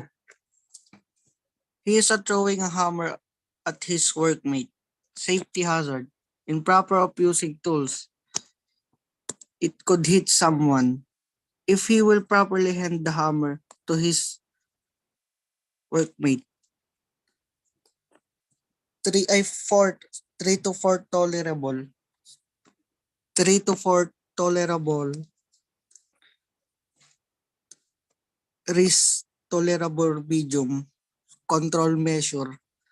Practice the proper way of handing tools to your workmate. Health hazard. Physical hazard. Safety and health hazard effect. It can use physical injury like bone fracture of dislocation.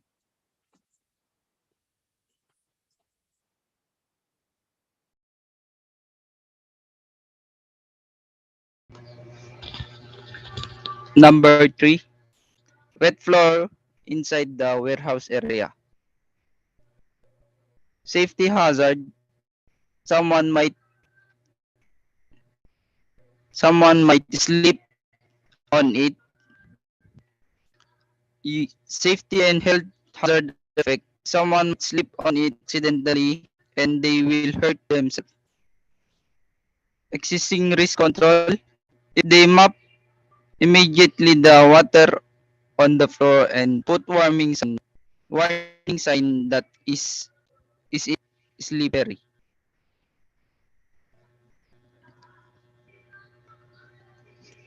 Three to four tolerable. 3 to 4 tolerable and medium. Control measure, elimination, physical remove the hazard PPE, protect the worker with PPE. Date of correction May 1, 2022.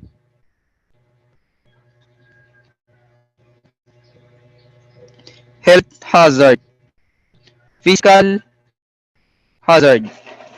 It can cause mild to serious physical. control measure before entering a warehouse. Make sure that the working area is clean and neat.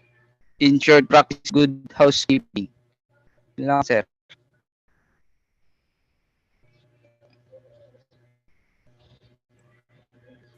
Okay, thank you very much, Group 2, for that wonderful presentation.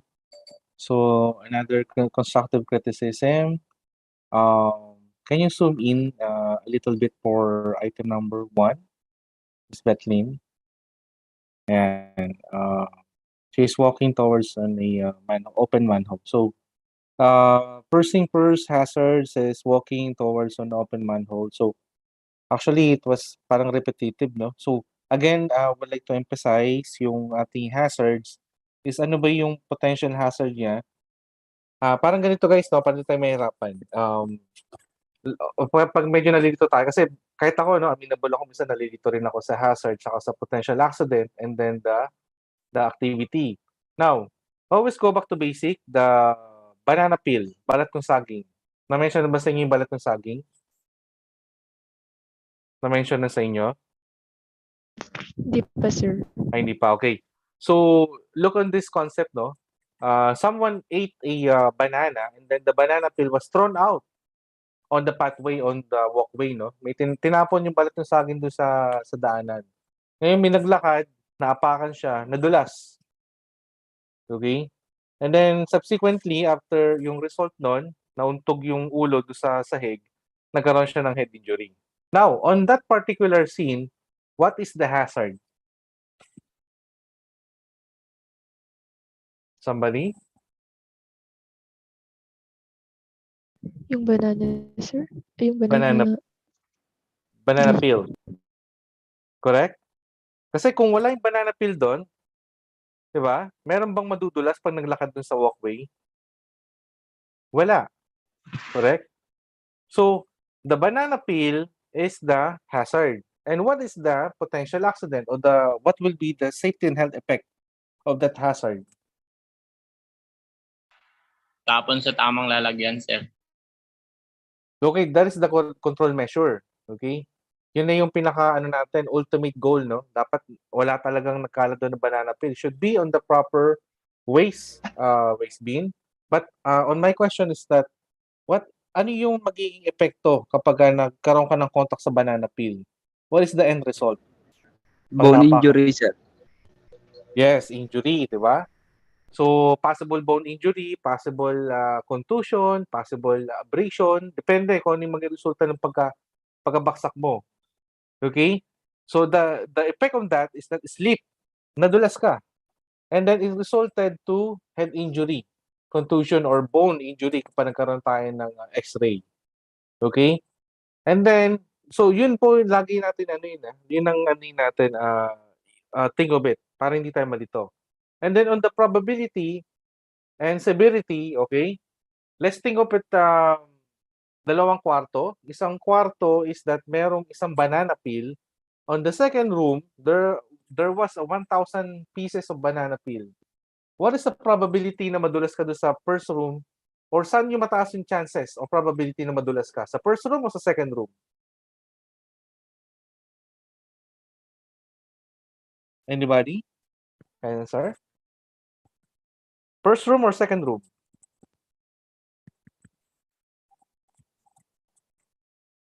Miss Bethlehem? Sa first room, sir. Yung isang banana peel lang po.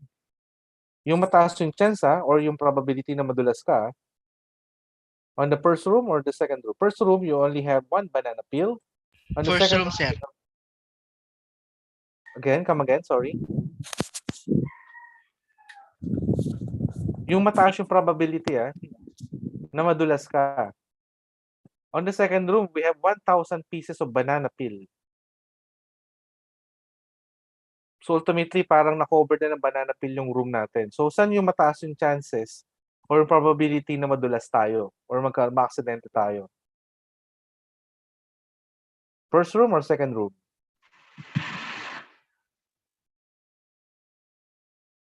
Anybody?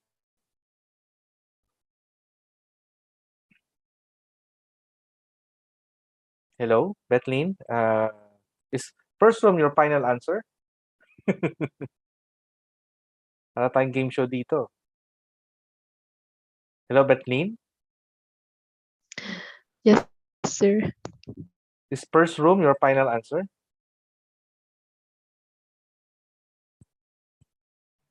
Yes, sir. And the survey said, okay, it's the second room. Okay? Kasi, diba sa first room, isang banana peel lang eh. So, alit yung chance or probability na madulas tayo doon or we caught on the accident. Because we can easily avoid the one banana peel. While on the second room, there are 1,000 pieces of banana peel. So, the probability is that punong-puno na ng banana peel yung kwarto. So, ang chances or yung probability na ma-accident tayo doon is malaki or mataas. Okay? So, always remember those guys, yung banana peel. So, banana peel is the hazard and the head injury, the slippage and the head injury is resulted from the contact with the hazard. Okay? Ngayon yung severity, depende na yon, no? Kaya nga dapat very important na yung severity. Check natin, ano ba yung maging end result? Fatal ba siya? Okay? Serious injury, physical injury, or minor injury lang, minor cuts ang pwede natin makuha. So that's how you measure it. Okay? Okay. What else? So again, you have a good risk assessment, no? Because it's not constantly high, unacceptable. You have some observation that is not tolerable. Okay. And then again, guys, so pwede ba zoom in dun sa sa risk control? Yung existing risk control, existing sa left side, please. On the left side. Yes. On the third column, fourth column, sorry. Fourth column. Because I want to emphasize this also. Ayan. Existing risk control. Ang tanong kasi dito, if any, so kung wala, don't put anything, put none. Ang tanong kasi dito is that, is there existing control pertaining to this one? So they put warning sign on the area that there is a off manhole. Okay, that's good. That's great. That's great, no? Tama yan. Kung meron tayong signage, that's one control, no? And then, ano ba? So, say, he will properly hand the hammer to his workmate. So, this is kumbaga, hindi siya physical nakikita. Or hindi sa procedure. Kasi ang tanong dito, tama ba? Ano ba ibig sabihin dito sa, sa pangalawang existing control? If he will properly hand the hammer to his workmate.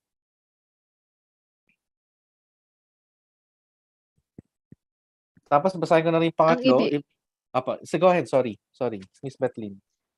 Ang ibig pong sabihin namin dyan, sir, is makokontrol po yung risk if binigay niya po yung hammer sa katrabaho niya ng maayos. Properly. Okay. And that also goes with the third, no? If they mop immediately the water on the floor and put warning sign that is slippery. Okay. Actually, okay ito, ma'am, no? I would agree with this. But the problem is that there is a word if. Okay?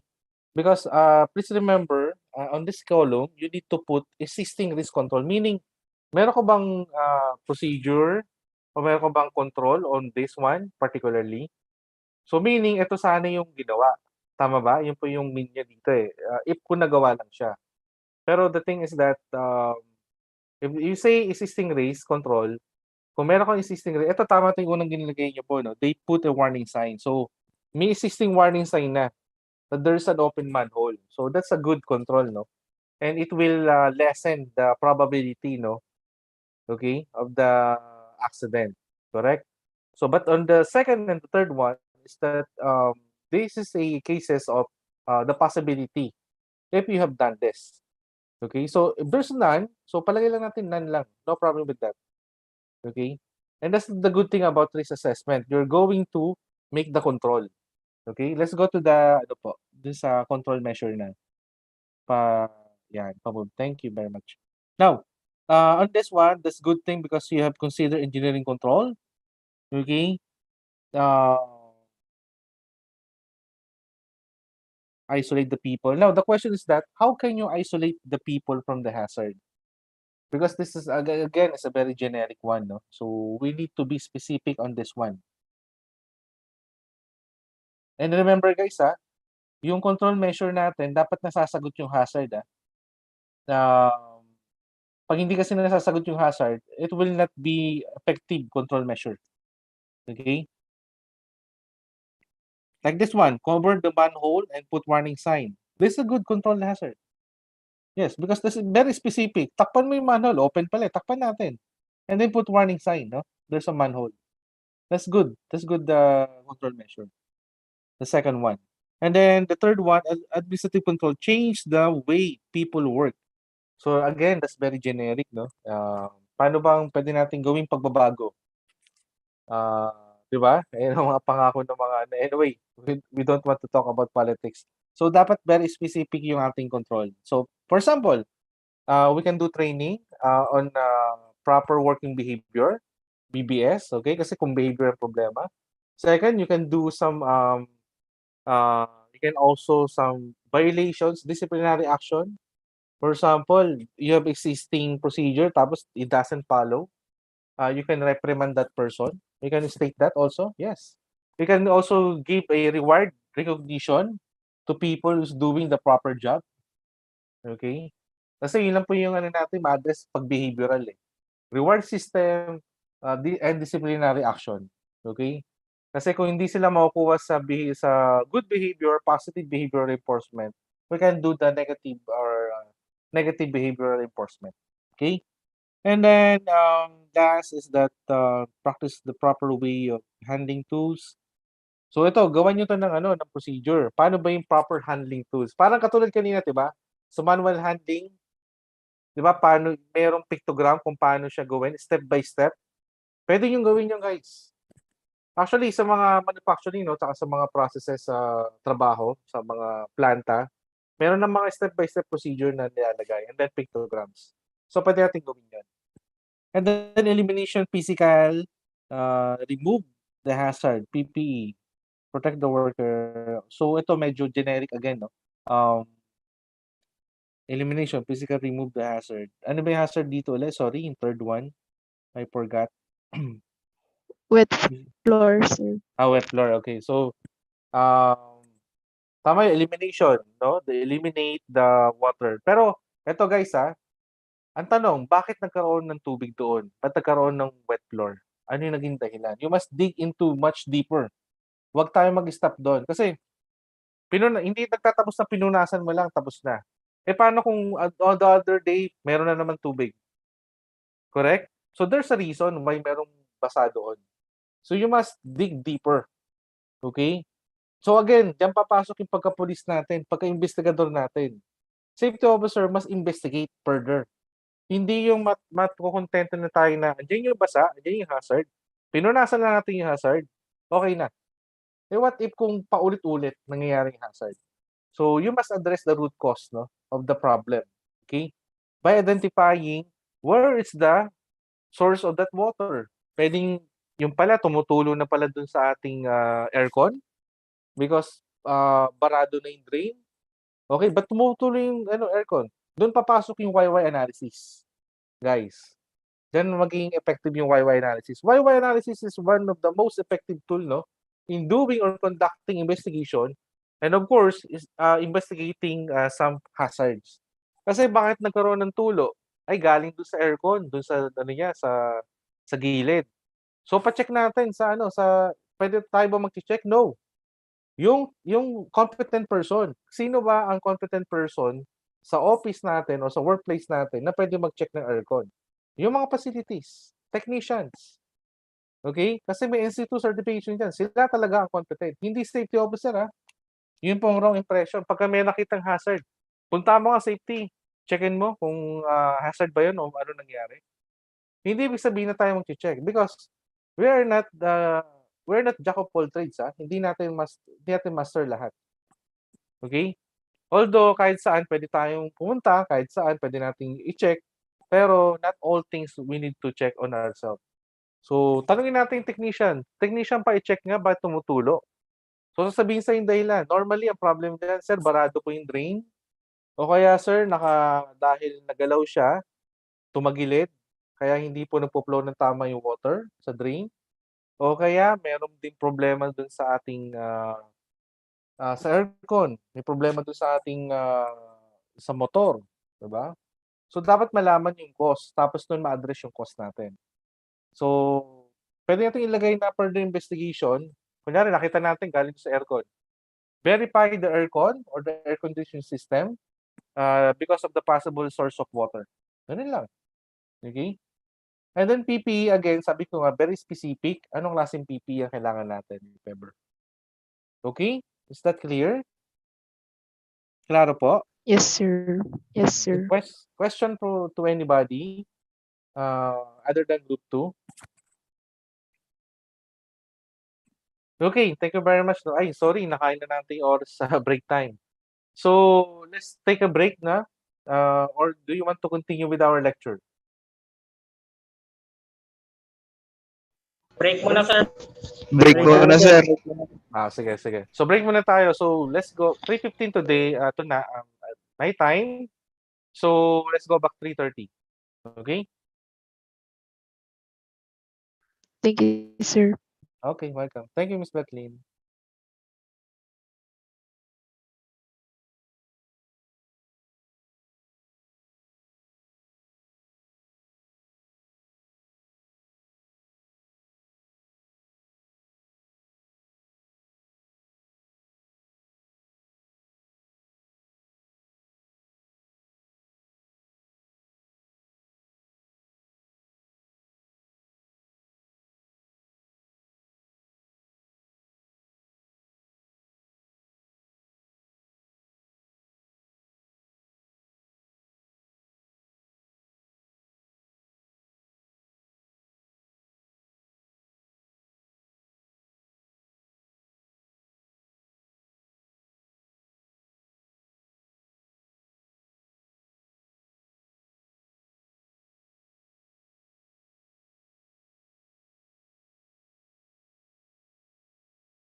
Okay, guys, let us resume.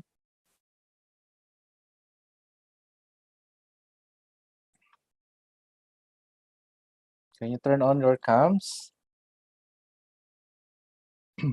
Any questions so far?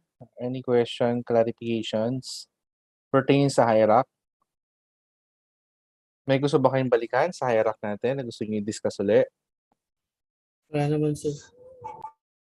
Okay. How about others? Thank you for other response. Okay, Wala so naman po. okay, thank you very much. So if none, let us proceed, no, sa ating last module for the day. Okay. If I may.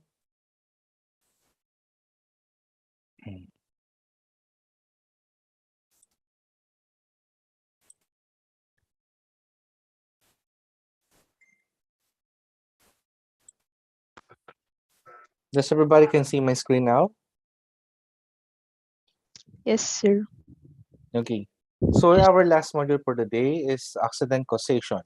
So it consists of three elements, no? Accident theories, causation, and cause of accident, and then the proper accident incident investigation, and then also the safety inspection. So actually, accident causation is a reactive way of dealing with safety and health because nangyari na yung aksidente, no?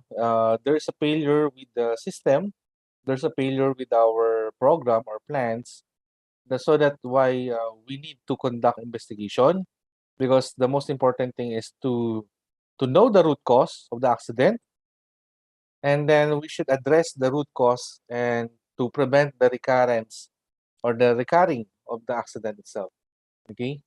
So yun ang purpose natin. Okay? When you're doing a accident investigation, when you're conducting investigation, interviewing witnesses, and also the injured person or the involved person, no? Ipaalala natin sa kanila na wala tong ano, no?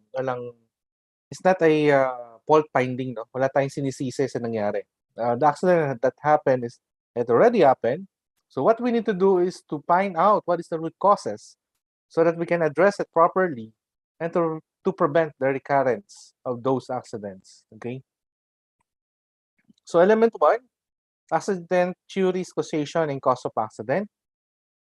So our objective here is that all of you or the participants should know the outlines of theories of accident causation model and outline the types of accident and incident in the workplace. And lastly, identify the types of cause of accident.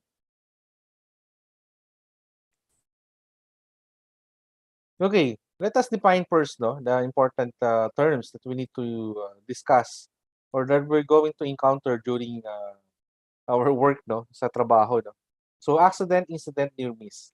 So accident, it defines as a short, no, sudden, and unexpected event or occurrence that results in an unwanted and desirable outcome. So very short to, diba? Biglaan to eh. Hindi mo na-expect to. Unexpected, no? Okay? That will happen, no? If you're going to expect an accident, so that is not an accident. Okay? It should be unplanned. Meaning, hindi siya planado. Kasi pag planado siya, meaning, murder po yun, no? Kaso na yun. Hindi na po siya aksidente. Sinadya na po yun. So, that will fall to a murder, no? Or event or occurrence that results in unwanted, no? Walang may kagustuhan na nangyari, nobody wants it, and nobody desires, no? Whatever outcome it is. Okay? If we say incident, magkaiba po yan, ha? Accident, incident. Incident is an unexpected then, and usually unpleasant thing that happens. Okay? While near miss is an unplanned event that did not result in injury, illness, or damage, but had the potential to do so. Yung muntikan na sa Tagalog tinatawag natin. Okay? Or close call, no? Other term for near miss. Okay, let's discuss about the Henrich Domino Theory. Okay, actually, as I mentioned, no, and as discussed to you before, 88% of preventable accidents to unsafe acts of person. So, the 88% of the accident that could happen in your workplace or in your company can be avoided or can be prevented. because that is unsafe acts, no, of a person. And then 10% of it is unsafe mechanical or physical conditions, with the last 2% being acknowledged as being unpreventable. Why? Because these are the force majeure, acts of God. Those are the typhoon, earthquake, volcano eruption, no? So tsunami, those are the post mature or mother nature. Okay, so we cannot do anything about it. In Henrich Domino's, the process, okay, we are identifying the process, no? Where does the accident occur? Okay. Normally, okay, the accident that resulted on the fourth domino. And then the fifth domino, which is the injury outcome. Kaya before, di ba, sa hierarch, sinabi ko na yung sleep, for example, yung banana peel natin is the hazard. When you have come in contact, naapakan mo yung banana peel, ma-aksidente ka by sleeping, dudulas ka. And ano yung resulta? Yung injury, which is the outcome of the some accidents but not all. Okay? Now, the first 3 domino pieces are the mistakes of people, what we are calling the mistakes of people. Okay? Because before occurring the accident, there are 3 reasons why the accident happens. First is the social environment and inherited behavior. Okay? For example, alcoholism, yung nakainom ka. Diba? That's the social environment, meaning yan yung ginawa mo, no? Yun ang binehave mo. Uminom ka ng uminom, then nalasing ka. And then fault of the person, the second piece of domino, is the carelessness and bad temper, recklessness, etc. Okay? Ito na yung hindi ka nag-iingat. Okay? Wala kang pakialam or parang maitin ang ulo mo. So, out of nowhere, gagawin mo lang yung gusto mo. Okay? You're being reckless. And that will result to unsafe act or condition. When you're performing a task without the appropriate PPE, that's one example. Okay? That's unsafe act. You're not wearing PPE. So, tendency, pag minahulog na bagay or gamit sa ibabaw or sa itaas, it will fall down to your head and you will result to injury. Okay? So these are the things that we need to address. Now, with Bird and Loftus theory, we have modified the sequence of events. Okay? So ito ang theory nila, no? According to Bird and Loftus, the management is having a lack of control, no? Meaning, kasi una-una, management, for example, magsasabi na bawal ka dyan, ito lang gawin mo, diba? Management tells that. Pero kung walang control ng management, meaning wala silang pakialam, sige, magtrabaho lang kayo kung anong gusto nyo gawin nyo, basta meron kayong output. So that's lack of control of management. The next is the basic causes, which is the origins, no? Ano ba yung original na ginawa mo, no? That is the basic causes. And then afterwards, it resulted to immediate causes, the symptoms. Okay? Which is the resulta siya ng basic causes mo na ginawa mo. Okay? And that subsequently resulted to an incident, which is there's a contact, and then it resulted to losses, which is the people, injury to people, or property loss or damage.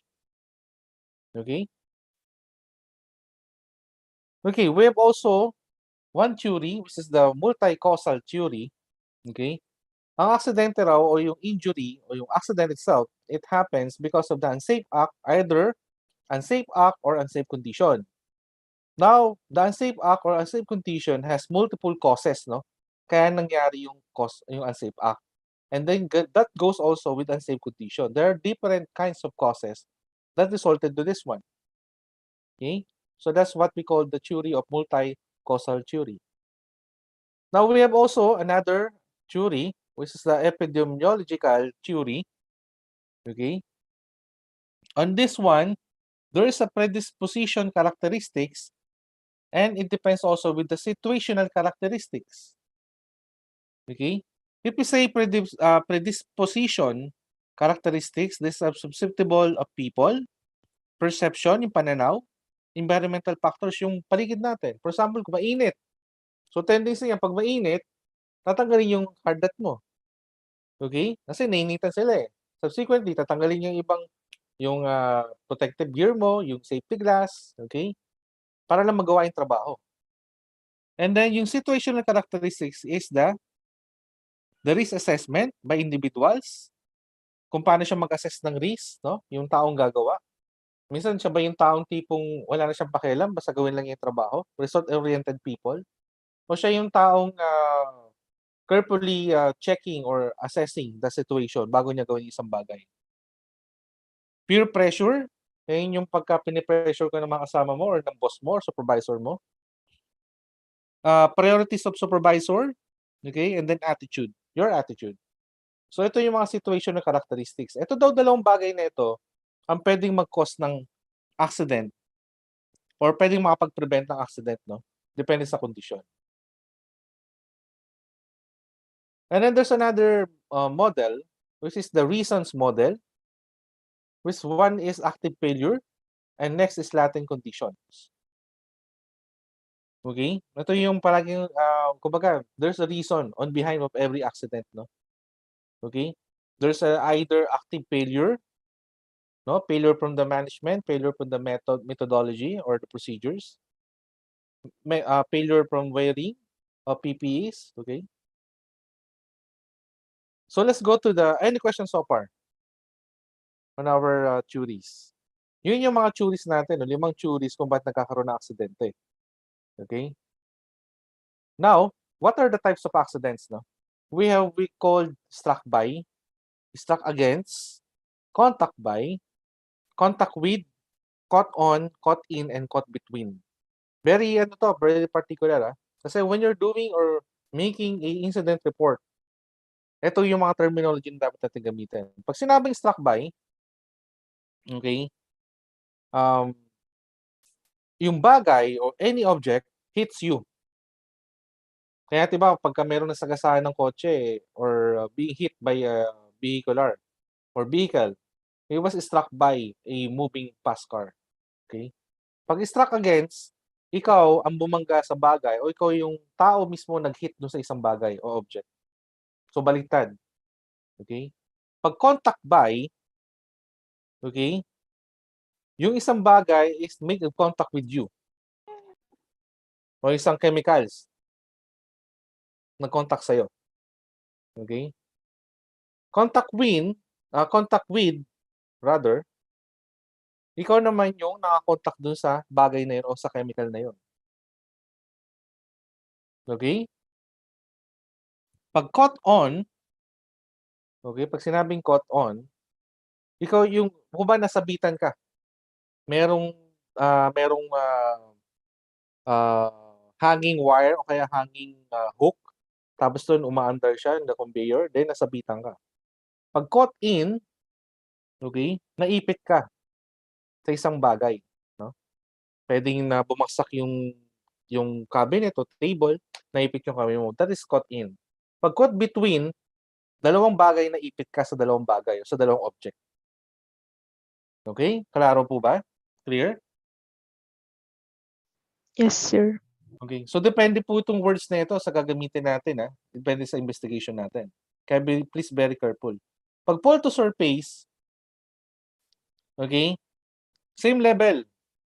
Okay? Natalisod ka, nadapa ka. So, that's fall to surface. Fall to below, you fell on the one floor below. Let's say, nasa second floor ka, nahulog ka sa first floor. That's fall to below. Overexertion, okay, yun yung hindi mo kaya, sinumukan mong buhatin. You overexerted. And when you say overexposure, yung sobrang exposure sa araw, sobrang exposure sa radiation, okay? Electrocution, alam naman natin yan na kuryente. And fire is sunog. So those are the types of accidents. Klaro po? Any questions so far? Okay. Okay, so types of accident, we have injury accident, we have near miss, we have damage only accident. Yun yung mga vehicular accident, nabangga, wala naman nasaktan, or nahulog yung isang bagay, yung isang elevator, wala naman nasaktan. Okay. Dangerous occurrence, ito yung sumabog, nagkaroon ng sunog. Okay, so those are the dangerous occurrences. And then ill health incident, yun yung mga pagkakasakit resulta sa pagtatrabaho. Kasama dyan yung COVID-19. Okay? Okay, let's go to the cause of accidents. Now, in the cause of accidents, definitely, kapag nagkaroon ng aksidente, meron pong gastos dyan. Meron tayong tinatawag na dalawang cause, no? Which is direct and indirect. So, this on the pictogram, you can see the iceberg, no? Because accident is interrelated to iceberg theory. Ang iceberg kasi, yung nakikita nyo sa ibabaw, maliit lang po yan. Ito, yung ibabaw ng iceberg, maliit lang po yung nakikita natin. Mas malaki po yung nakalubog sa ilalim. So that's the interrelation between cause and the iceberg.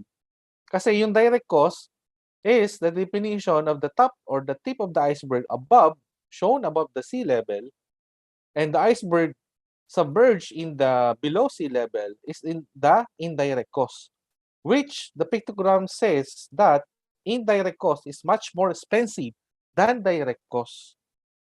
Okay? Pag sinabing direct cost, ito yung mga nakikita o yung nagagastos agad. For example, medical expenses. Pag nasugatan yung tao, papagamot mo, may gastos yan, correct? Equipment damage.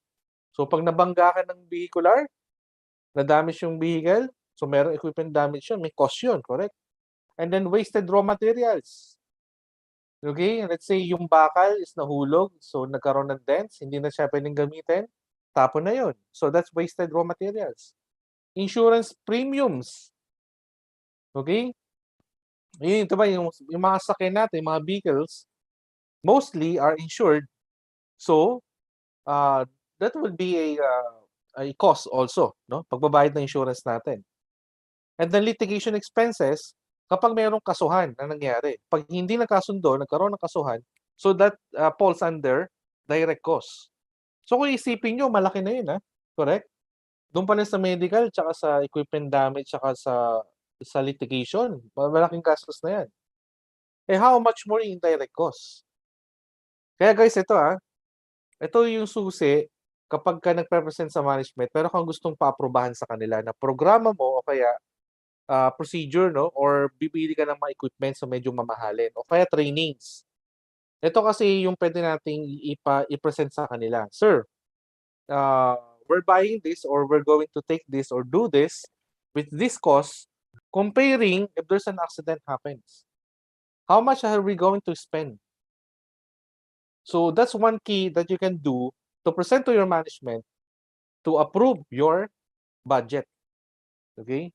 Kasi pag nagtrabaho kayo guys, unang-una yan, tatanungin, ano ba yung mga programa for next year? Okay? What improvement do you want to have into your department so that you will have an improvement in your KPIs? So ito yung mga best thing, no, na pwede natin gawin. Kaya dapat recorded lahat ng aksidente, i-capture nyo lahat ng magagastos doon para i-present nyo sa management na, sir, ito po yung mga gastos natin, no, pag hindi natin nagawa to. Compared to this, gagastos nga tayo dito, pero comparing what we have, our expenses during this accident is much more cheaper. So makikita ng management, o nga, no? So makikita niya yung value, no, ng ating mga proposal. Okay, let's go to indirect cost. Sabi sa inyo, mas mahaba to eh. First and foremost, lost time by injured workers. Siyempre, pag na-injured yung worker mo, paano kung siya yung pinaka-the best mo, pinaka-magaling mong worker? Tapos, sinabi ng doktor, pahinga ka muna ng 3 months kasi kailangan mo magpagaling. So, imagine the 3 months that you have lost production of that particular worker. It will be the losses of the company. Next is lost time the fellow employees. Okay? Siyempre, pag may aksidente, automatic yan, lahat ng mga kasama niya, tsaka yung mga katrabaho niya, tigil yan. Kasi, siyempre, yung iba dyan, tutulungan yung tao na injured. Yung iba dyan, mga marites, okay, marisol, di ba? So, kumbaga, tigil yan ng trabaho. So, how many hours they're going to stop the work because of that? Okay? Lalo pag meron pa investigation, kailangan pa ng investigation dun sa aksidente. So, more time will be losses to them. So, lost time means lost production. Okay? Supervisor's time to investigate. So, kasi pag may aksidente, kailangan din supervisor para mag-imbestiga. So, yung imagine yung mga trabaho na dapat niyang ginagawa on that time, it was losses because he need to conduct an investigation and also he must be investigated also. Training a substitute worker. Let's say, hindi na pwede muna magtrabaho yung worker o kaya kailangan palitan na. So, imagine yung time na or gagastusin mo para matrain yung isang tao, para kapalit lang isang taong yun. Next, poor efficiency due to break-up of crew. Okay? So, for example, isang team sila. One team composed of 4 members. And that particular member is very important. Let's say he's the lead man or the foreman. He got an accident. So, magkakaroon ng efficiency or poor efficiency dun sa trabaho because of that breakup of the crew. Kasi nabawasan sila ng isang tao. Okay? Hiring costs. Siyempre, lalo na kung hindi na pwedeng bumalik yung tao or nag-resign na o ayaw nang bumalik, so magka-hiring cost ka. Magkano magagastos mo ron? Overtime to make up production. So dahil natigil yung trabaho and then you cannot cope up do sa ating target na production, so you opt to overtime works. Mapipilitan mag-overtime, which you're going to pay overtime premium. Okay? Just to meet up with the or cope up with the production. Failure to meet deadline, fill orders, okay? Dahil na nagkaroon ng aksidente, so matitigil yung trabaho. So stoppage of work means delay of work also. Lalo na sa construction or sa production, sa manufacturing. We cannot have a delay. Kasi every minute, every hours, and every day is very important to it. Okay? Lalo na kung meron tayong, sa construction meron pong tinatawag na LD, liquidation damage. For example, kung 3 months tatapusin yung project, dapat sa loob ng 3 months tapos. Kasi kapag hindi natapos siya within 3 months, every day na sumusobra ka dun sa ating target date, may corresponding liquidation damage. Normally, ang computation dyan is 1/10 of 1% of total project cost. So imagine if you have a 1 million worth of project, kunin mo yung 1/10 noon, okay? And then 1% doon. So 100,000 and 1% of that is around 1,000. So sabihin mo maliit lang, pero per day yun tumatakbo yun. What if kung you need 30 more days to finish it? So 30,000 pesos you have lost because of that particular delay. Okay? Damage to tools and equipment. So of course, pag na-damage yan, is either palitan mo, repair mo, paano kung yung tools na yun ito imagine guys pag sa manufacturing or sa mga refinery, yung equipment na yun, o yung tools na yun, particular na yun, walang available sa Pilipinas. You're going to purchase it outside Philippines. Meaning imported, so it will take time. Okay? Paano kung wala pang gawa? Hindi naman tulad ng Jollibee, pagka-order mo, over the counter, within 15 minutes, nandiyan yung order mo. No. It will take time. Okay? Yung cost nung paggawa niya, order mo pa yun, mag-raise ka pa ng PRPO. Pag-raise ng PRPO, i-accept pa nila yun, pa-process nila yung sa pag-manufacture doon sa kanilang planta. And then yung shipping pa, diba? Mula doon, for example, galing pa ng Europe, i-ship mo pa sa Pilipinas.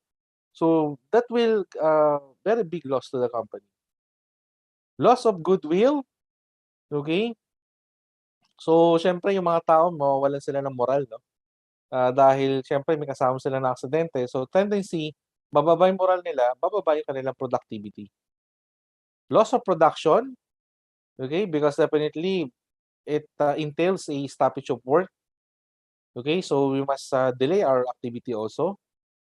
Okay? Wala pa tayo sa dulo, meron pa. Overhead costs while work disrupted. Okay? Siyempre, mag-activate dyan yung admin, yung HR, yung nurse. Okay? Yung sa hospital pa. Diba? So, kumbaga malaking overhead cost dyan. And then, downtime, no? This is a very crucial then in downtime. We don't want any downtime in any company. Yan ang pinakaayaw nila magkaroon ng downtime. So, imagine guys how much this will work, no? Definitely is much more bigger than the direct cost. Okay? Pero ito yung na-overlook guys ito yung na-overlook ng mga company. So that's why we are the safety must be the one who will tell to them that this is the very important cost that we must consider, the indirect cost. And another thing wala rito the family the morality of our family. Because syempre, lalo na kung breadwinner yung aksidente, tatay natin, asawa natin, o kuya natin, and then siya lang inaasahan natin. So, kawawa yung pamilya. So, the morality of the family and also who will take care of the family. So, that's one big problem, on top of this. Because remember, guys, the worth of a life as costless, no? Has no cost that you can compare. Ang buhay ng isang tao, wala kang mako-compare kung gaano kalaki ang presyo niyan. Okay? So we must cherish the life of every person in our company. Okay, if we say imminent danger, refers to a condition or practice in any workplace that can be reasonably expected to cause death or serious physical harm. Okay, so that's what we call imminent. Ito, very important to, itong definition nito, because this will be the definition. Because safety officer, if you have already done with this training course and you are the designated safety officer of your company, you can issue a work stoppage order. Yes. As long as imminent danger, kaya dapat importante alam niyo itong definition nito. Refers to a condition or practice in any workplace that can be reasonably expected to cause death or serious physical harm. Okay? As I've said, you can issue a work stoppage order. The Secretary of Labor Employment or his or her duly authorized representative may direct to stop wholly or partially or partly the work or operation of any unit or department of an establishment when non-compliance with occupational safety and health standards poses imminent danger to the health and safety of the employees in the workplace under the exceptional circumstances. The Secretary of Labor and Employment may issue industry-wide SO. Okay? So bukod sa DOLE, no? DOLE, of course, they have the right to issue work stoppage order as long there is a reference, no, of your violations. So summary in conclusion, so accident prevention is the most basic of all safety management paradigms, okay, or paradigms. According to Henrich theory, 88% of preventable accidents to unsafe acts of persons and 10% to unsafe mechanical or physical condition, and with the last 2% being acknowledged as being unpreventable, giving rise to Henrich chart of direct and proximate causes. So there are two types of cause accident. Alam na natin yung direct and indirect cause. Okay? And by the way, guys, I would like to emphasize also, 10% of unsafe mechanical or physical conditions is led, no, by also the unsafe acts. Diba? Katulad kanina example ko, banana peel. Go back uli sa basic natin, banana peel. Sino ba nagtapon ng banana doon sa labas na yon, doon sa walkway na yon? Tao, person, right? Sino nakatapon ng tubig? Okay? So, ba't tumutuloy yung aircon? Okay? Bakit ganun ang pagbigay niya ng hammer doon sa kanyang kasama? It's a safe act, okay? It's always a safe act. Okay, end of module 1, element 1. So, any question? Question, clarification?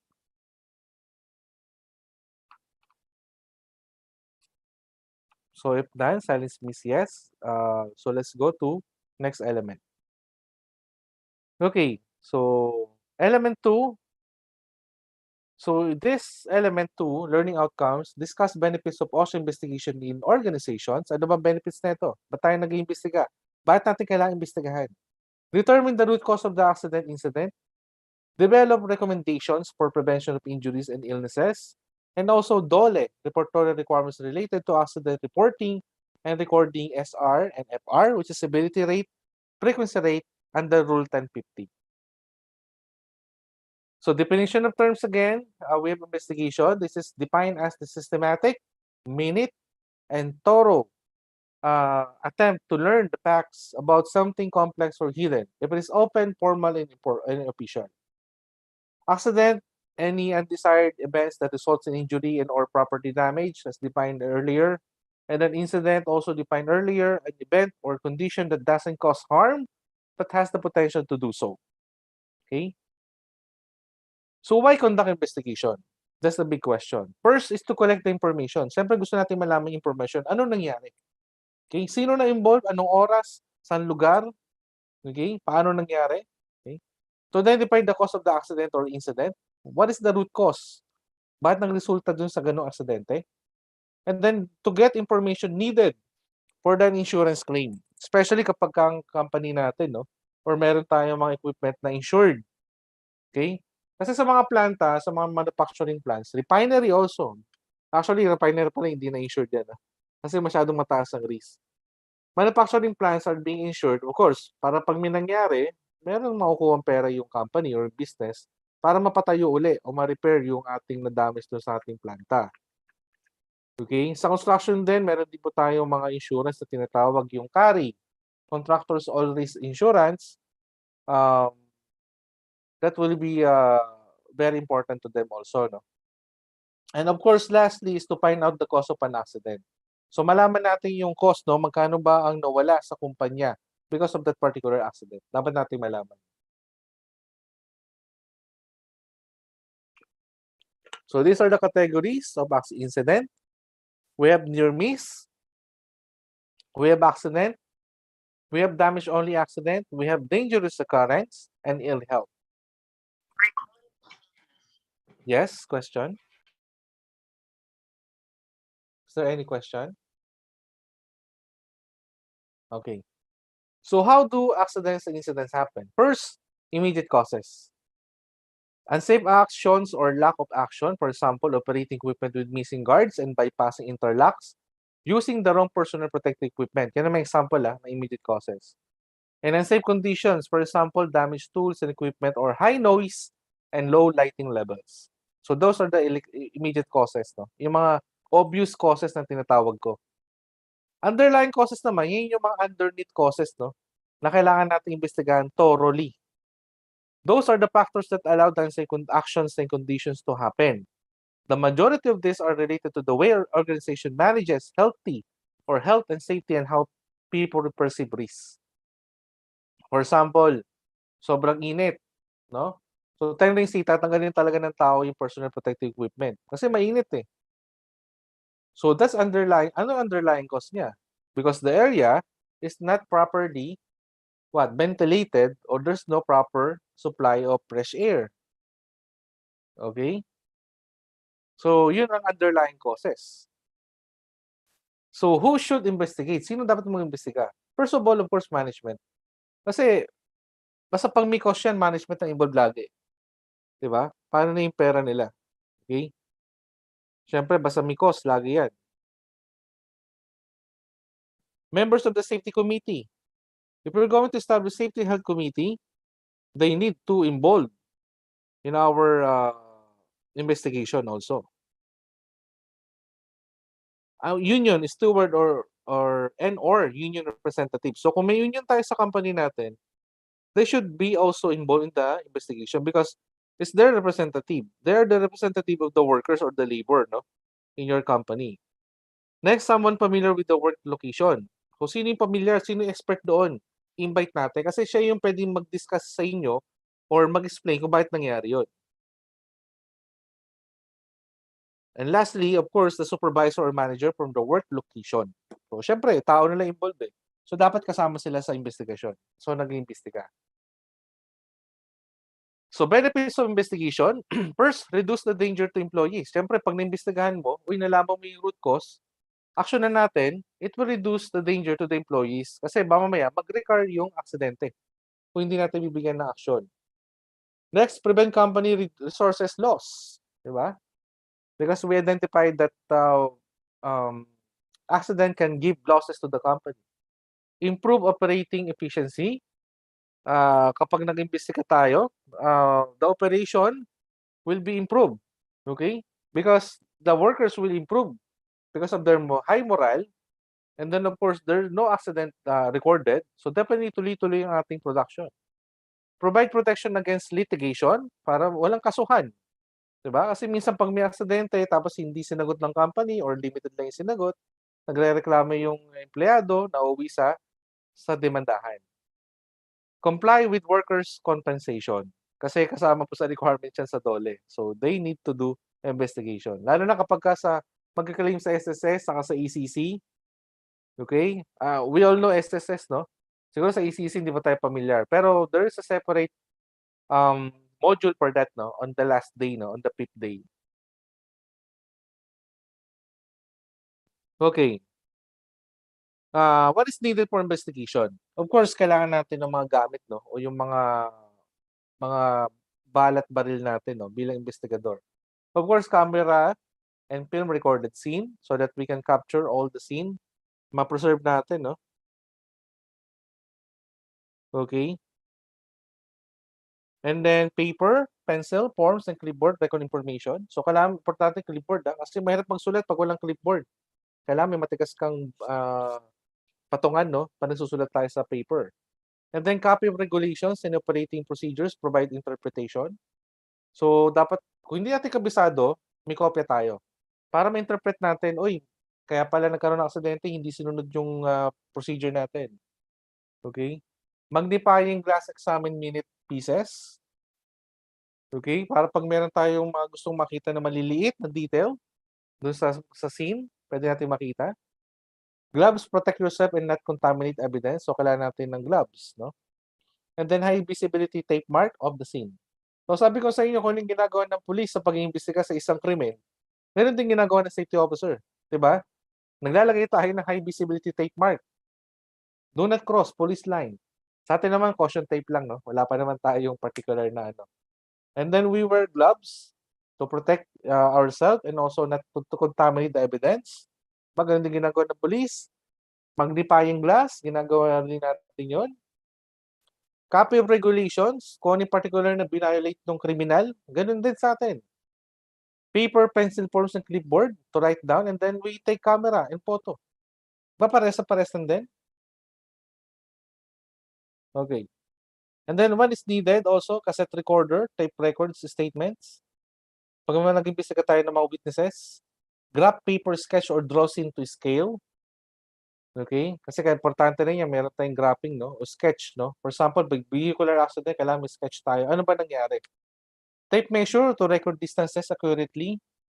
Identification tags, labels, items. Scotch tape, hold identification tags in place. Specimen containers, hold samples without further contamination. And compass, establish directions. Okay? Ginagamit dito ng mga police, ng mga investigador. Okay, we have the 6 steps process for conducting investigation. Okay, first, secure and document the accident scene. Secure natin yung scene and then document kung ano yung nangyari. As much possible, take all the photos that you can and then write it down, all the details that you can also, the data. And then conduct interviews with the witnesses and also the involved person or injured person. Okay, and then guys, ito kasi minsan nagkakaroon ng connivance, no? Siyempre, kasama nila yan. So, minsan po-protection na nila. Ko-cover up. Kaya what you can do is the best is that, siyempre, kung hindi pa kayo bihasa, kasi you must know how to catch a liar, no? Alam nyo dapat kung isang tao nasasabi ng totoo, hindi. Yes, kayang malaman nyo, no? With thorough experience and training, no? Makugawa nyo rin po yun. Okay? Walang pinagkaiba sa paghuhuli dun sa yung girlfriend o boyfriend kung nagloloko sa'yo, no? So, madali lang po malaman yan. Kung eksperyensado ka na. But if not, ang suggest ko, for example, may mga witnesses, huwag niyo pagsamasamahin, no, sa isang room. Try to isolate them one by one and then get their statement one by one also. Kasi, kung magsisinungaling yan, magko-cover up, merong hindi yan magtutugma ang statement. Meron yan, definitely. So, you can compare the statements. And then you can you can question them, no? Oh, ba't sabi mo ito pero sabi ng isa ganito. So doon malalaman kung sino nagsisinungaling, no? So it's better to conduct isolation interview. Pero pag yung interrogate there's no interrogation on this Ang sabihin niyo lagi, we are fact finding, we're not fault finding, no? Ang ginagawa natin investigation para ma-prevent natin yung recurrence ng aksidente. There's no interrogation, mamaya maglagay ko ng isang ilaw sa ibabaw, tapos itali mo sa upuan. So, wag ganun. Next, develop the sequence of events. So, importante rito yung yung chronological of events. Ano ba ginagawa mo na ng tao? Kaya may tatlong yan, pre, during, and post. Pre, meaning, ano ba ginagawa ng tao bago nangyari ang aksidente? Okay? Maganda simula sa umaga hanggang sa anong oras nangyari ang aksidente? Okay? Pag habang nag-imbestiga ka ron, so, ini-state niya kung ano yung nangyari. And then, post-accident. Yung nangyari aksidente, ano nangyari? Anong ginawa? Okay? And then, conduct cause analysis. Dito na papasok yung YY analysis. Root cause analysis. So, marami po yan, no? Fishbone analysis, YY analysis. Marami po mga tools dyan na pwede natin gamitin. And then, after that, pag nalaman natin yung root cause, kailangan yung pinaka-root cause, yung underlying cause. Wag lang yung immediate causes, no? Underlying, kasi yun ang dapat solusyonan. Determine the solutions. Okay? In determining the solutions, you consider always the 5 also. Okay? The manpower, the 5 M's. Manpower, material, machine, method, statement, methodology, or mother nature. And then, in giving solutions also, consider the hierarchy of controls po. Just like in our risk assessment. Ano ba yung hierarchy of controls natin? Ano yung number 1? Anyone? Volunteer? Number 1 is?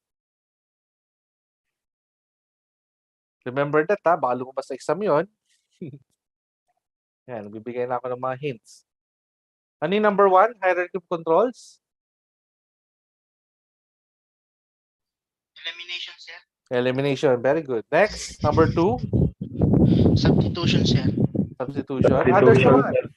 Others naman. Puro common na lang yung mga sumasagot eh. Very good na kayo lalo yan. Ano pa? Pangatlo? Engineering control, sir. Engineering control. Very good. Next, fourth? Administrative control, sir. Administrative control. And lastly is? PPE. PPE. Very good. Okay. So, tandaan po natin yun. No? So, that will be the determination of our solution is the using of hierarchy of controls and the 5 factors, the 5 M's. Okay? And then, lastly, of course, write the report na, no? Kapag natapos na natin. Okay? So, definitely kayo gagawa ng, ng format, there's no standard format of, incident report. It's up to you. Basta kompleto yung detalye, no? Remember, guys, kompleto natin yung detalye, yung 5W and 1H. 5W, ano yung 5W? Andun yung when, exact time, tapos yung time, yung date, where's the exact location. Okay? Kung yan po ay, madali lang po yan pag mga permanent structure like buildings, second floor ba yan, anong room number, pagka manufacturing, may particular area, kapag refinery, may particular area din. Okay? Pero pag construction, normally wala pa mga area yan. So, pwedeng grid line, no? We use grid line. Kunyari kasi naka-grid line pa yan A to Z and then 1 to 100. So, pwedeng grid line 5, the accident happened in grid line 5 with latitude and longitude width of grid line 12. D. Let's say mga ganon. So, dapat exact location. And then, photo ng location, kung saan nangyari, yung bird's eye view, yung perspective view ng ating area, and then meron tayong map. Always, guys, remember, use the map, no? Like si Dora, di ba si Dora, she always use the map, kaya di siya naliligaw.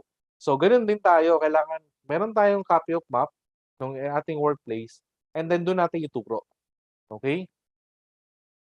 And then after that, of course, sino involved? Who? The third W. Sino involved? Sino yung mga witnesses? Okay? And then fourth W is what happened? I-state nyo na yung nangyari. Okay? While doing this, when Juan de la Cruz is doing this, he caught on between of the pressing machine. That's it. And then why it happened? Doon na papasok yung root cause analysis. Okay? Why it happened? Ba't nangyari yun? And then the sixth one is the how. H, 1H. How it happens. Paano nangyari? So, doon mo na i-state yun. Okay? So, pag nakumpleto nyo yun, guys, hindi kayo maliligaw. No? Makukumpleto yung detalye at the same time, yung babasa, alam mo yun, kasi minsan yung mga boss hindi mo pupunta ng site yan eh. So, babasahin lang yung report mo. Kailangan, sa pagbasa ng report mo, napipicture out nyo na yung nangyayari. At hindi siya pumunta ron. Hindi na kailangan niya magtanong na, ba't nangyayari to? Ba't ganito? Sinong involved? Sinong ito? Yun. So, please complete that details. Okay, first is the secure and document accident scene. No?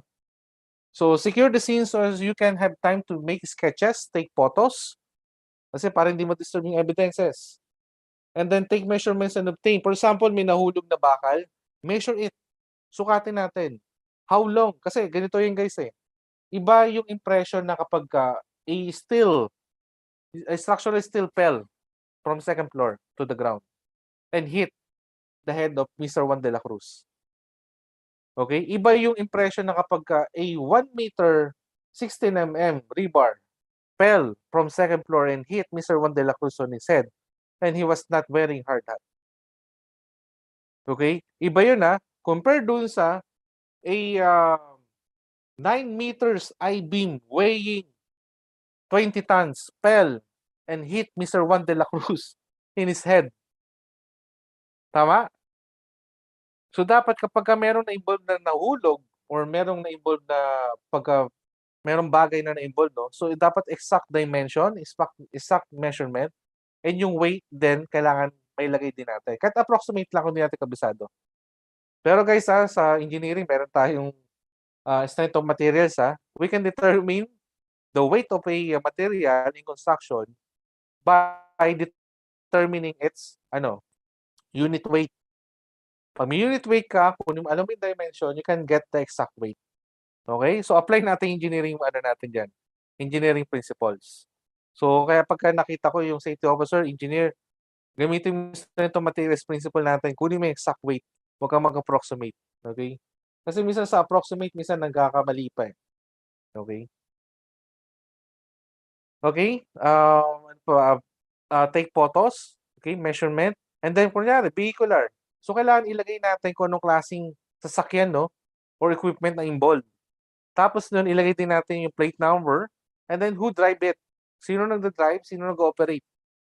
Pati plate number, down to detail. Pati yung color ng vehicle, pati yung... That's very important, no?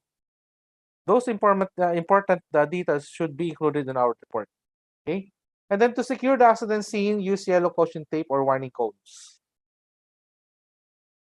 Okay, there are 4 categories of information that will provide facts about the accident. First is the physical evidence. Yung eksaktong nakita natin sa site, ano yung eksaktong nangyari. No? Collect facts about the tools, equipment, machinery, facilities, and environment that caused or somehow contributed to the accident. Pati yung environment, yes. Pati yung mother nature. Malamig ba? Umuulan ba at that time? Anong klaseng ulan? Heavy rain, a light shower. Okay? Kaya ngayon oras importante. Kunyari, nangyari yung aksidente around 1 p.m. or 2 p.m. So, kainitan nyo ng araw. No? So, right also if it's sunny, fair, kuning weather condition. Kasi those are the contributory factor to the accident. Next, paper evidence. Examine written documentation such as policies. Tingnan nyo yung policy ninyo. Tingnan nyo yung procedure ninyo. Compare nyo doon sa ginawa ng tao at saka doon sa aktong nangyari. Sometimes you will see, nag-debate siya sa procedure, nag-shortcut siya. Hindi niya sinunod yung word instruction, hindi niya sinunod yung procedure. Okay? Then check din, kung yung sa activity na yan, kailangan ng training. No? So let's look for the training records. Maintenance records for the machines or equipments. Previous accident records kung meron. Kasi minsan may mga taong matakaw sa aksidente. Yes, I've experienced that. There's one particular person that he got caught on an accident 3 times, no? Iba-iba nga lang yung situation, pero siya pa rin. Kaya na-familiar siya sa akin, kahit marami yung malaking project. Kasi unique yung pangalan niya . Kaya na-caught my attention na, teka lang, parang kilala ko to . Diba na-accident rin to last year? Imagine the third accident that happened is around May 2015.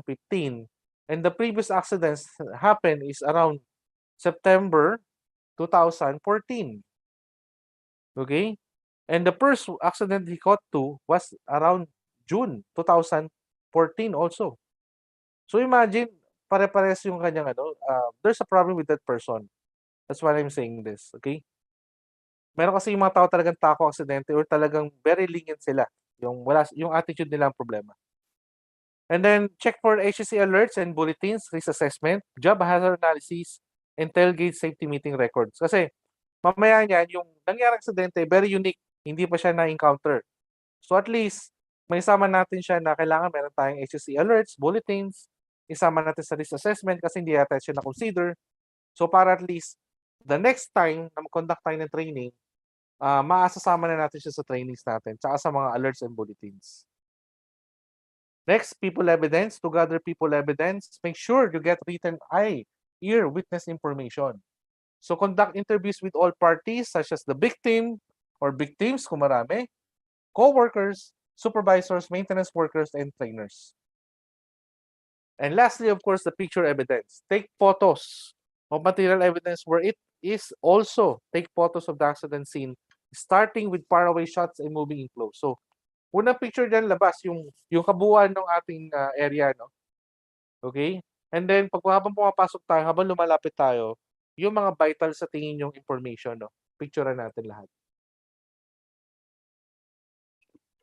Pero guys, wag na kayo mag-CSI, ha? Mamaya, baka magmala-CSI kayo.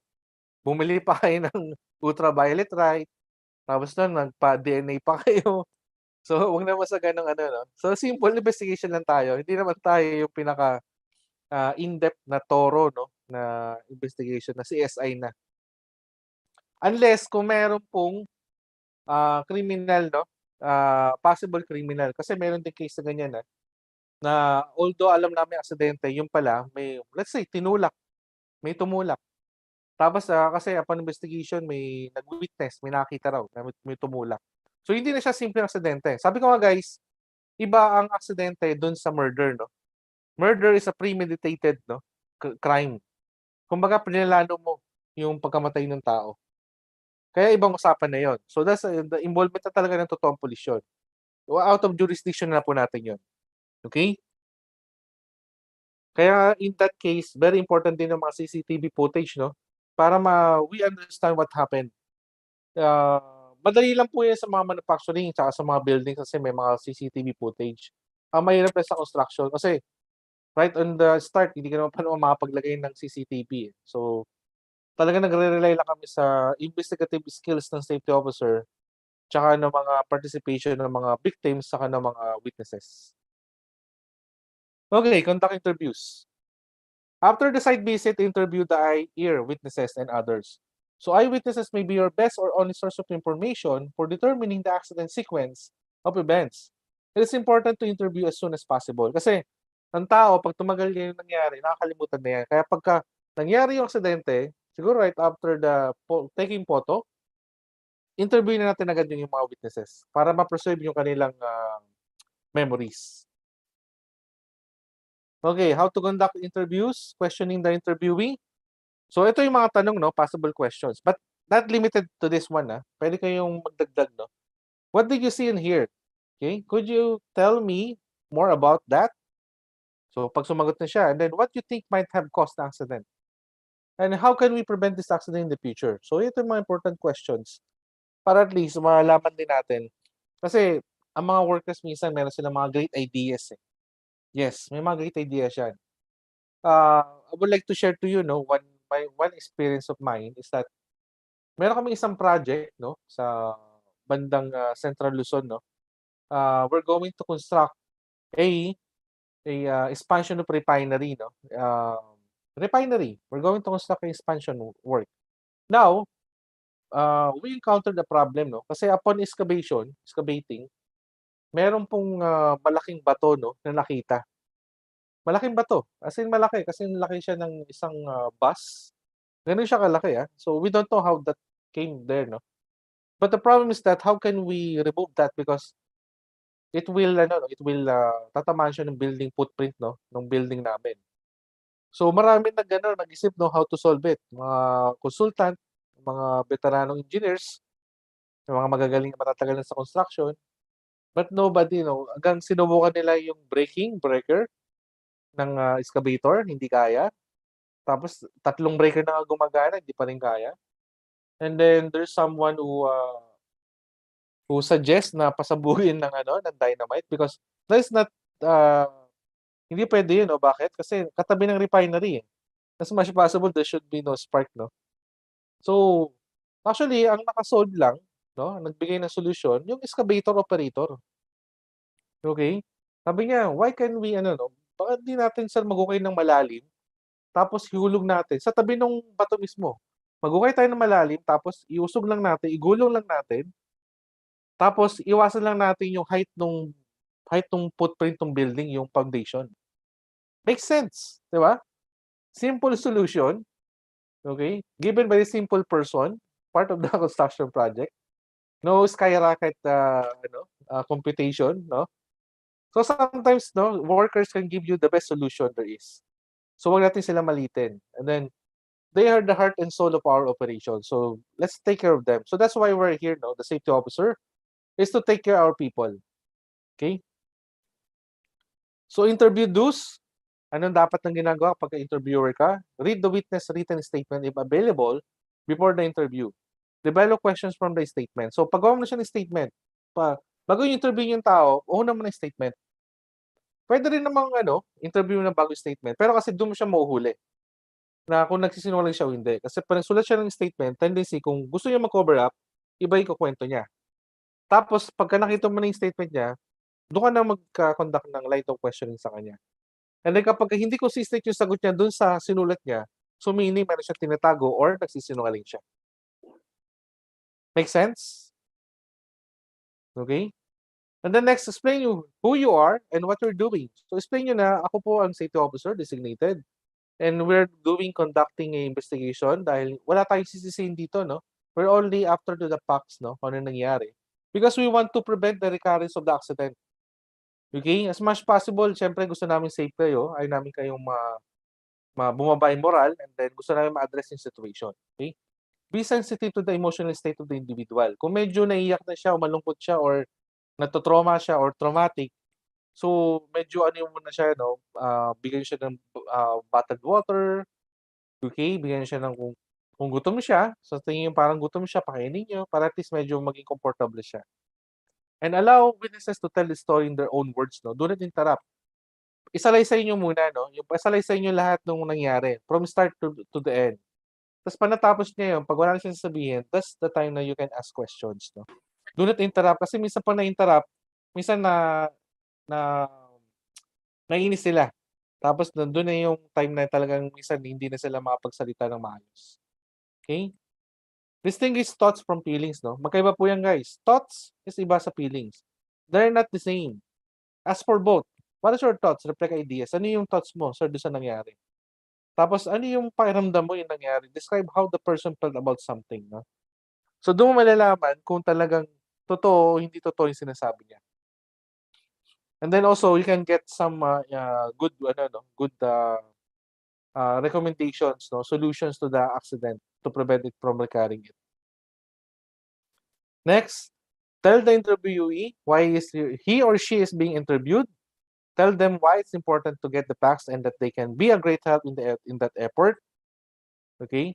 Sabihin mo na importante yung statement niya kasi doon natin madederive kung ano yung magandang or best solution para ma-prevent yung recurrence ng aksidente. Explain you need his or her help to understand as accurately as possible what happened. Emphasize open-ended questions and requests rather than close yes or no response questions. Pero tatanong tayo, wag lang yung tanong, ikaw ba si Juan de la Cruz? Yes. Ikaw ba ay 30 taong gulang na? Yes. So, it should be open-ended. Kailangan pa nagtanong ka, ano po ba nangyari? Sino ba nakakita? So, kailangan magsalaysay siya sa mga tanong mo. Okay? Wag lang yung mga close-ended question na yes or no lang ang answer. As much possible, open-ended. Pwede siyang magsalaysay ng gusto niya. Okay, interviews don'ts. This is asking, ito yung dapat hindi gawin, ha? Yung kanina, ito yung mga dapat gawin. Ito naman yung mga hindi dapat gawin. Interviews don'ts. First is this is asking why you. Questions such as, why did you fail to reset the switch? Kasi it leading to, naninisi ka na. Or parang nagko-conclude ka na siya may kasalanan. Okay? Don't do that. Kasi hindi kayo magkakaintindihan at the same time, you will hide something, no? Kasi gusto mo nga may labas mo yung katotohanan. So doing so may cause the interviewee to think of you are accusatory, nag-accuse ka na. And that happens, the interviewer will become defensive or suspect you are really searching to find fault, no? Tandaan nyo guys, hindi tayo fault finding, fact finding tayo. Next, do not come across as trying to establish truth from lies. Most of the time, people will tell you the truth. If you come across as judgmental or accusatory, the interview will be more likely to be untruthful in some way. Pwede siyang magtakip. Okay? Next is avoid collective interviews. Interviewing more than one witness at a time. Be a good listener. Sabi ko nga, diba, about isa lang, no? Then be a good listener. Pakinggan nyo muna. Huwag nyo sila interrupt. Be an intrusive. When taking notes, maintain your self-control during interviews. Huwag niyong padaanin yung emosyon nyo. Kunyari, kaibigan nyo na aksidente, tapos sa tingin mo, suspecha mo, meron siyang kasalanan. Do not intervene your emotions to that, no?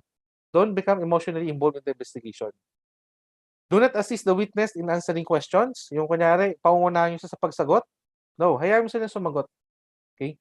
Kung sa tingin talaga nahihirapan o hindi niya alam yung sasabihin niya, tanungin mo lang, sir, ito po ba yung sabihin nyo? Ayan.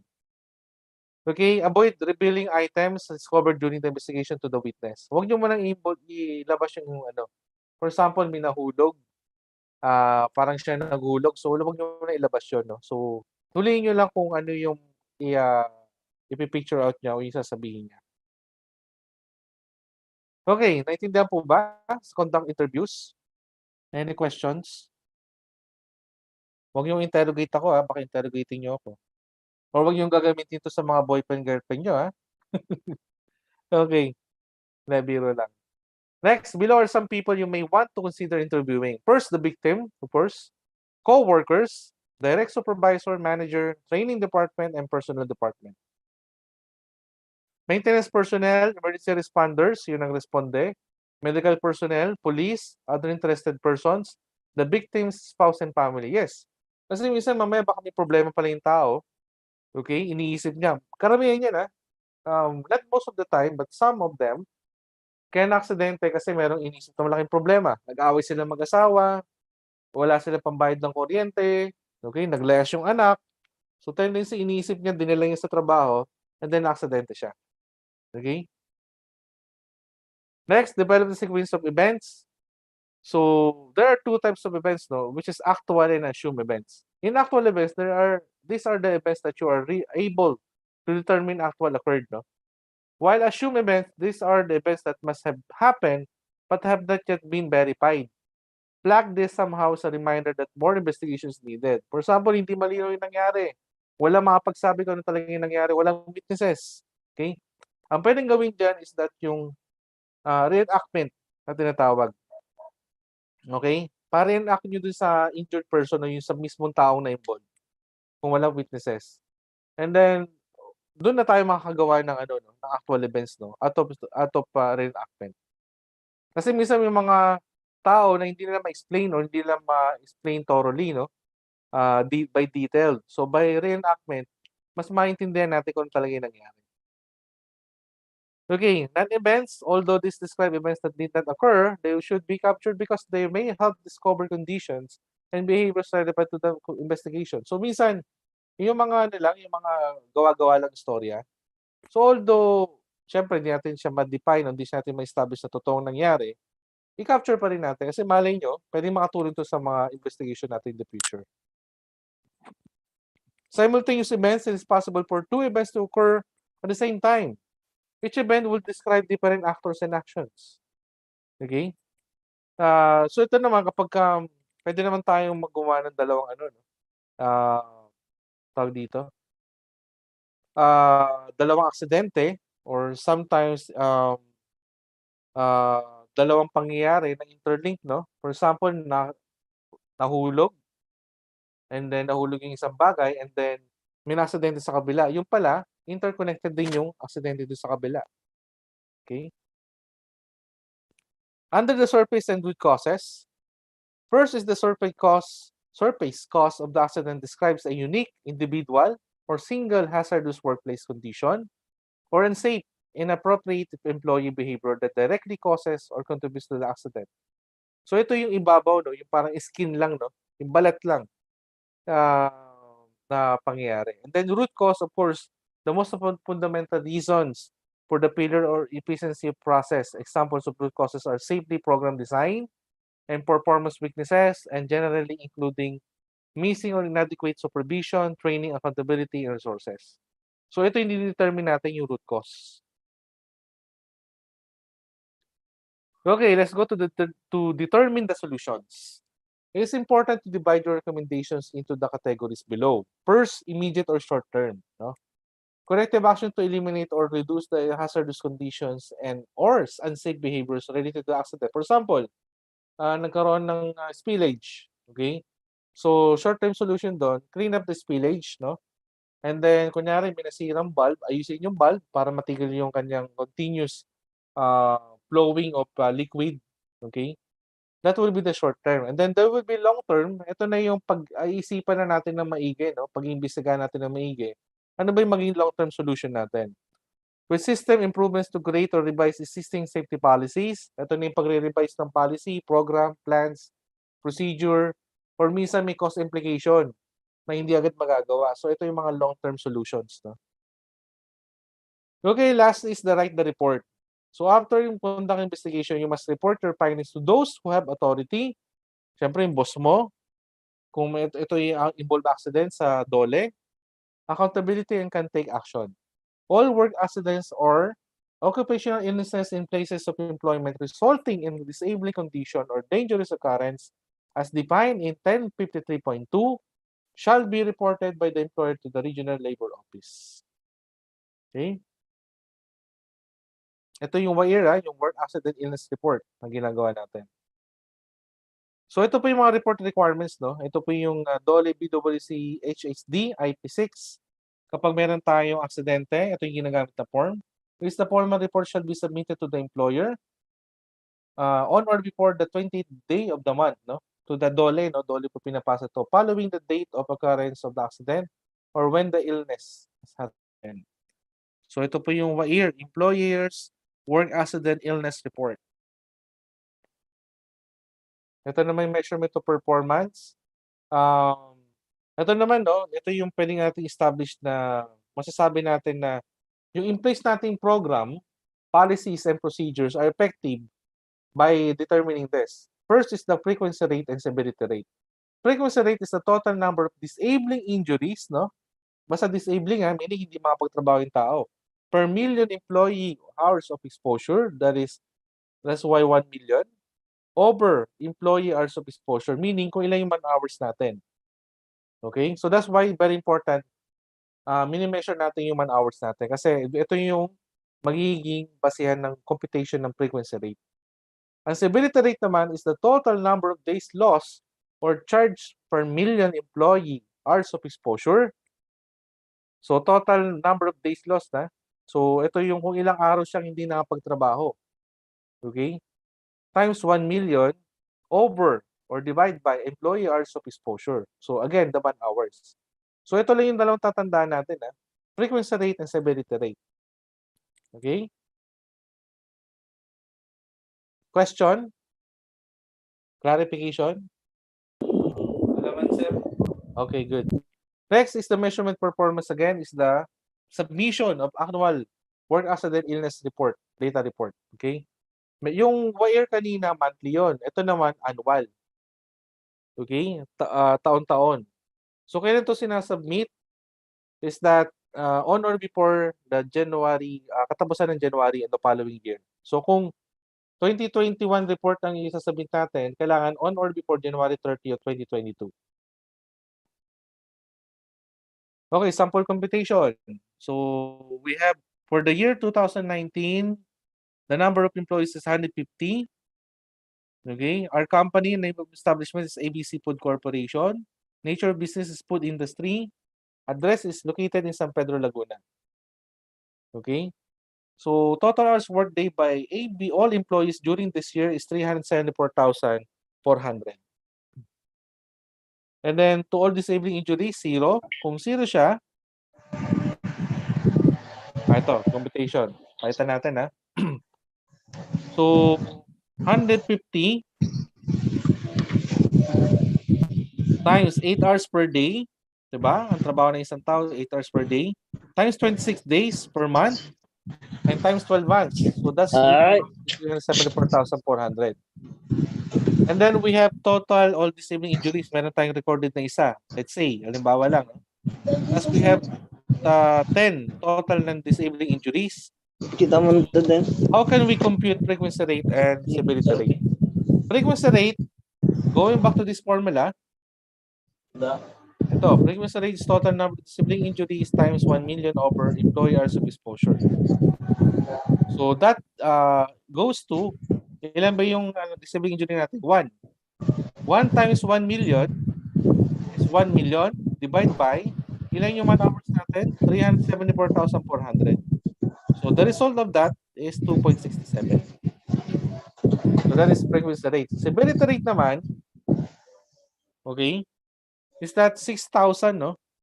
Where do we arrive 6,000? Doon yung sa standard, no? Doon sa ating yellow book, no? Kapag death, kasi yung total disabling injury nito is death, no? Pag death yan, meaning namatay, fatality, accident, automatic 6,000 yan, maximum. Or permanent total disability, maximum yan, 6,000. Okay?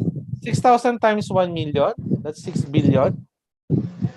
Divide by 374,400 equals to 6,025.64. Klaro po?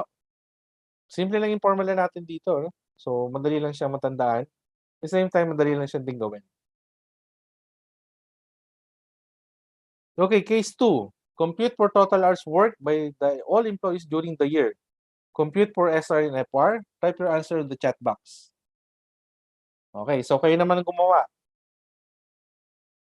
Oh, ito.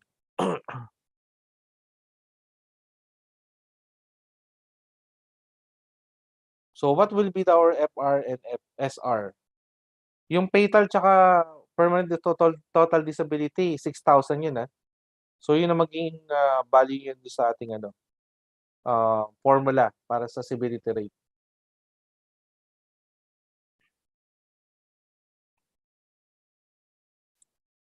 So pakitype lang sa chat box. So I'll give you 5 minutes to answer. And pakilagay sa chat box yung answer natin.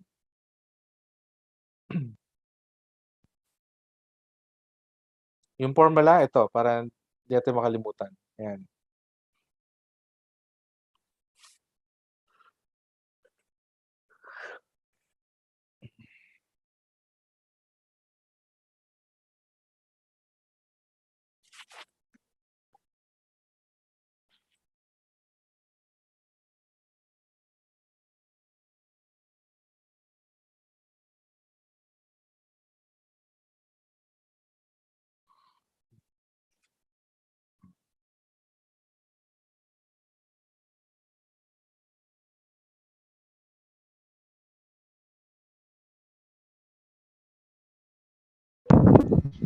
Sir, pakibalik sa ano, sir? Sa sagutan.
Okay. So what are our answers?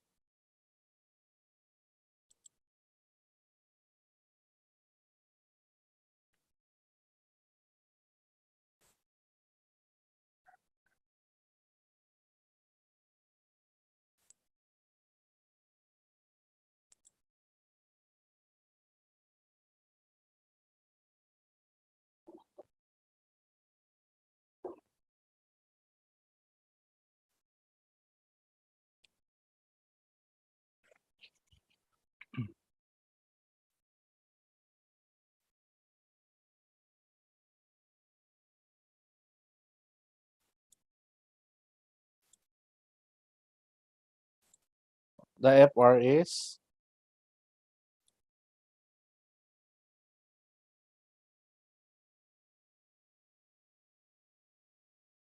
how many?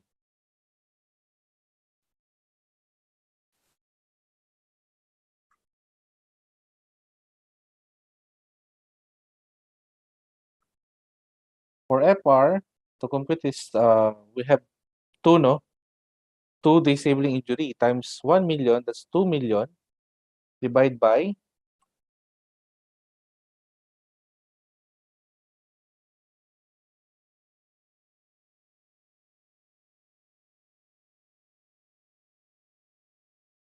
how many man hours do we have?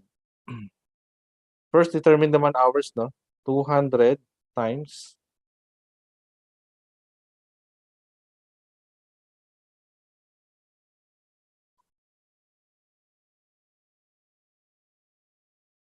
200 times, ganun ulit, 8 hours a day times 26 times 12 months. Okay, so we have 499,200.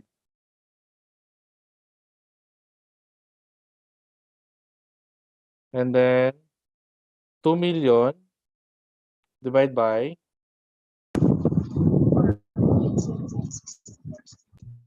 4. 4.00641206. So, to, 4 na, no? To run off. Okay, so 4. So, how about the SR, severity rate?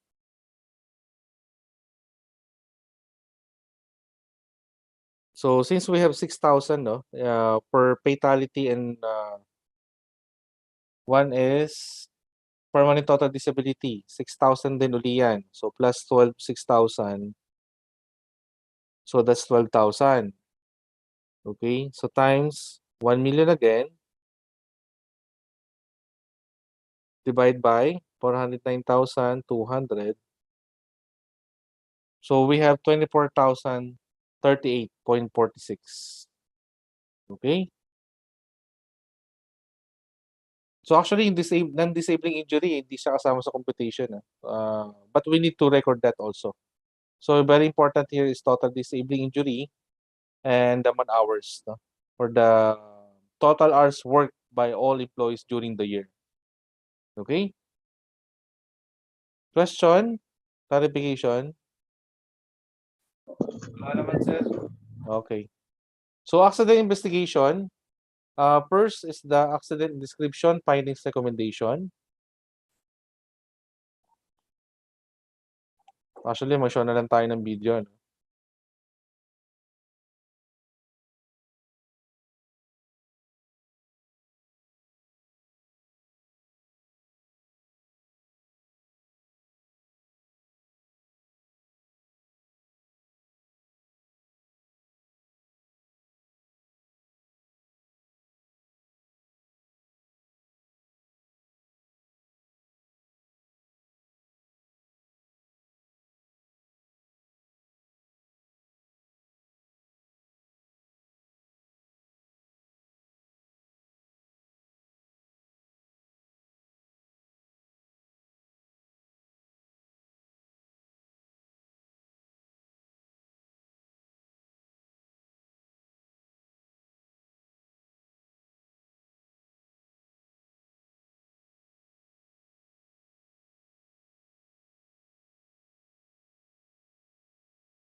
Sir, nakamute ka, sir. Okay, sorry. Thank you for that. So very disturbing yung video, no? So as we can see, what happened to the accident, no? Description. So the driver, ano, sige, anybody, short description.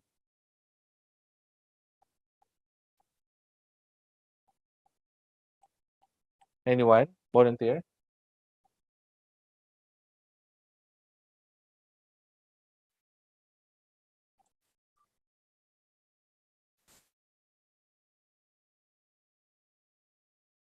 Anyone? Okay, so tawag na lang tayo, no? Mr. Abraham David Jr. Yes. Ano yung sa description ng aksidente? Ano yung short description lang? Ano nangyari sa video?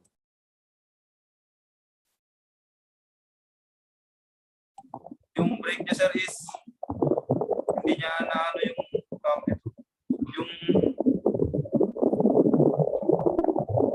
Okay, so the brake brake niya, sir, is parang hindi niya na-pull, sir. yes, correct. So the brake was not pulled, no? Not engaged, no? Ang term doon. It's not engaged. So the hand brake or the truck brake was not engaged. That resulted to drop, to roll out, no? To roll out. And then the driver was trying to engage the brake, but because of the limited space, he cannot embark on the truck cabin. That resulted that he was caught in between the two equipments, no, and resulted to his death. So it's very very unfortunate, very sad. The findings is that of course, nasabi na rin kanina sa video na yung findings, no, root cause niya, hindi naka-engage yung clutch. So that's a embedded sa safety culture, no, because the procedure was not followed. I don't know if there's a procedure, no. Actually, limited lang yung data na nakuha natin sa video. So what we get is only what we see, no. So definitely, I think there's no procedure, no, on proper way of engaging the equipment, how to use. And then, of course, second is that there's no proper parking, no, because kung makikita nyo, masyadong masikip yung area, no. So masyadong wala silang proper spacing, no, ng mga trucks natin. And recommendation, of course, is that dapat there should be a proper parking, no. And then ang isa pa doon, actually, ang pwedeng ma-prevent yun, kailangan may choke block, tinatawag.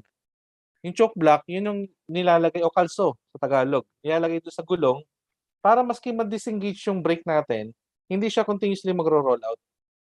No? Actually, very sa akin yun, no? Very, kasi I have experienced one incident in that, no? It was told me there's an incident about it in a same situation na nasa na slopey, kasi dapat kapag nagpa-park ka ng heavy equipment, hindi sa slopey area, no. That's one thing. It should be flat. Para maski hindi mo na-engage yung parking brake, hindi magro-roll out yung truck mo kasi nasa flat area. Second, kailangan automatic may choke block ka o kalso para kung yun nga hindi rin na-engage. Pero of course, the primary recommendation or dapat ang ginawa doon, dapat naka-engage yung parking. And then there should be a proper way of monitoring and training the workers or drivers to do so, no? Okay. Okay, the summary conclusion, the 6th step of accident investigation: secure and document the accident scene, conduct interviews, develop the sequence of events, conduct cause analysis, determine the solutions. An event occurs when one actor, one person, thing, performs an action, does something. Okay? A person or thing, equipment, tools, materials, etc. will do something that results in a change of state.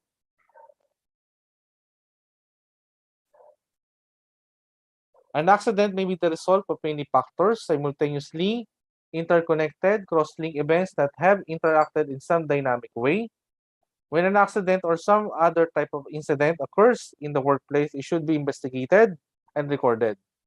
The accident investigation report should be considered an open document until all the essential components have been completed.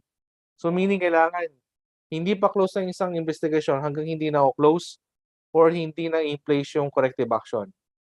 Okay? Short term tsaka long term. And then of course monitoring. Kapag hindi na nangyari uli ang aksidente with same situation, so meaning effective. Pero pag nangyari uli, meaning hindi effective yung ating corrective action. So we should have another investigation and must have another conclusion or corrective action in place. Okay? Any question? Clarification? So, okay, let's go to the last module na, no? Element. Safety inspection. So, learning outcomes, assess the effectiveness of the OSH program, identify types of inspections, stages of inspections, and priorities of inspection. So, also discuss the purpose of inspection. So, safety inspection is an off-site walkthrough, no? On-site walkthrough to identify potential hazard to occupants and personnel and options for remedial action. So, ang accident investigation is reactive, no?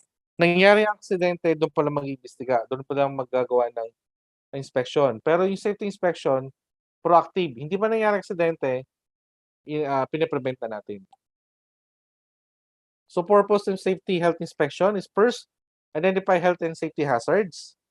Second, injury prevention, proactive, productive workplace, positive performance indicator, and assist with legislative compliance. So again, this is part of the requirements na DOLE. So types of inspection, we have two, no? Routine inspection and statutory inspection. Pag sinabing routine of a workplace to determine if general standards of health and safety are acceptable or if corrective action is necessary. Pag statutory naman, this is an item by a competent person to fulfill a legal requirement. No? So we have periodic inspection, interval inspection, plant inspection of plant and machinery. Ito yung mga part ng maintenance program, no? It should be a regular or general inspection. We have also emergency inspection kapag nagkaroon ng aksidente or nagkaroon ng problem, dangerous occurrences. We have also the technical safety inspection. So who is involved in the inspection? Of course, again, senior manager, supervisor, safety officer, occupational health personnel, health and safety representative, the committee, members, staff working in the area inspected, and other staff members with expertise. So, safety inspector officer must have sound knowledge of the facility workplace. So, dapat meron tayong idea, no, sa inspection natin. Be knowledgeable of the relevant standards, codes, and regulations. Be familiar with the organization's accident experience and potentials. You must also possess the ability to make intelligent decisions for corrective action and exercise diplomacy in handling personal situations. So, dapat hindi ka rin na ipagtalo, no? Kapag pag inspector ka, kapag may naipagtalo sa'yo, mag-back out ka. So, hayaan mo sila hayaan nyo lang sila. And then, you must ask their supervisor manager to control their employee. So, how frequent naman ang inspection? There could be, depende sa company, no, prerogative. It must be daily inspection, weekly inspection, monthly, quarterly, or semi-annual, or annual inspection regimes. So, depende, no, kung gaano ka hazardous yung ating workplace, kung gaano karami o gaano kalaki yung ating production. Ano ba yung mga tools for inspection? Of course, parang pares din yan ng pag-iimbestiga. No? You must have inspection form, checklist, clipboards, pencil and pens, lockout tagout equipment kapag meron tayong kailangan i-lockout tagout, measuring tape, ruler, flashlight, cameras, video cams, or tape recorder to capture all the hazard, and of course, PPE. So, category inspection, we have first, second, and third import. So, kapag first, of course, imminent danger, unahin natin yan.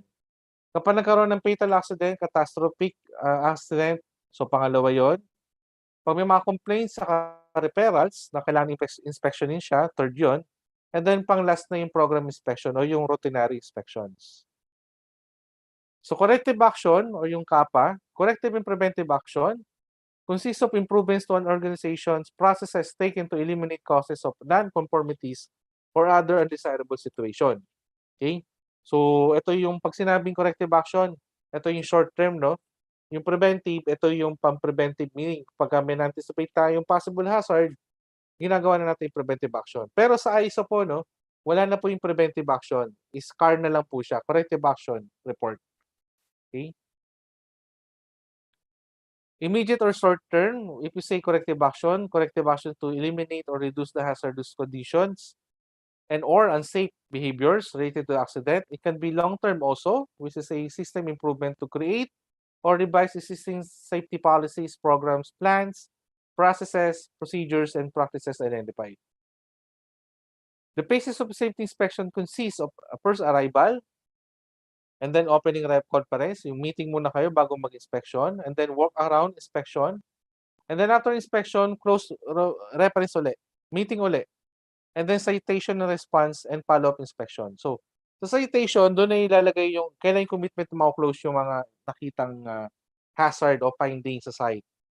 And then, sino yung ownership? Tapos, kailan yung date? Dapat importante doon merong ownership, sino yung specific person na gagawa, and then, what is the timeline? Kailan yung end date?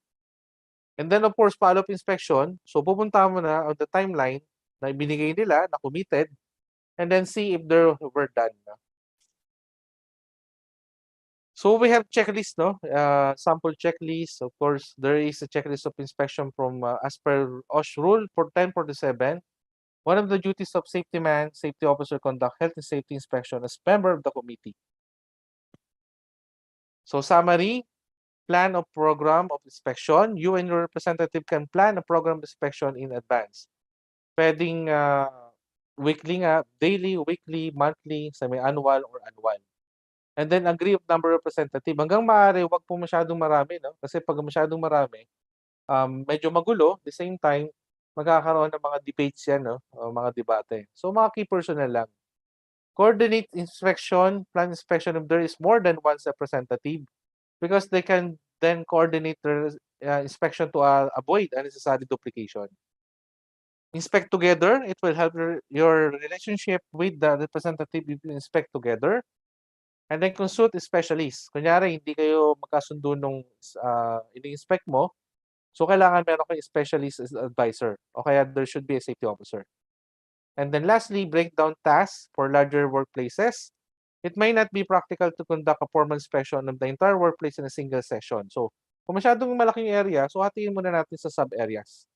Okay? As much possible, 1 hour lang po inspection natin. Kasi pag masyadong matagal, masyadong mapapagod, tapos marami tayong ma-overlook. Okay? So, yun ang pinaka-key doon. So, as short as possible with limited place given. So, conclusion, the safety inspection is a good practice to identify hazard in the workplace and corrective action are initiated when the hazard is identified. So, management role are support the inspection program. So, any question? End of our module 3, element 3.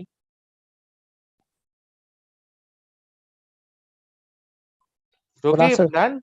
So maraming salamat po sa inyo lahat. Thank you very much. Thank For you, sir. giving your time. So, Thank you, sir. by the way, we have quiz, no? Sir J. Mark. Come again, sir? We have a quiz today, right? Yung link na ibibigay natin. Okay po. Yung link pala, sir. I'm sorry. So, we have a short quiz, no? Sige. Bali yung sasagutan nyo is ipapasa ko dito sa chat box natin. Bali, paki-con na lang yung link. Pa-open na lang. One moment. Hindi ko ma-open yun. And then after masagutan nila Sir J. Mark, so isasubmit ba nila? Yes, sir. Or today din, no? Correct? Opo. Para ma-update din ng RBA po. Google form to, no? Google form, correct? Opo, sir. Okay. So after that, so we just wait for them to finish it. Ilang minutes po ba bibigay natin sa J. Mark? Yung mga naka-answer na po dati, this past few days, mga ilang oras nyo natatapos ito? Hindi ko kasi alam, sir, kung ilang oras nila natatapos ito lagi. Depende, sir. Mga ilang minutes nyo natatapos? 5, sir. 5 or 3, ganun. Ano? 5 minutes? 10 minutes. Okay. So short quiz lang to. Sige. So we just wait for them to finish it. Okay. So I'll give you 15 minutes to finish. Kaya ba? I think more than enough. 15 minutes. So exactly at Everyone? 5:20, no? They should be finished now. Opo, sir. Bali, 5:20 past 8. Okay na? Yun lang. Pag natapos, sir, pwede na mag-leave. Pa? Pag natapos na po ba, sir, pwede na mag-leave? Sir, Engineer Manuel, may iba pang concern po? Wala na po. Okay na ako. I'm done. I would like to thank each and everyone, no, for attending this third day. And looking forward to meet you all in person or maybe in work. And good luck with your studies. And I hope you will be health and safety in your workplace and then in your house.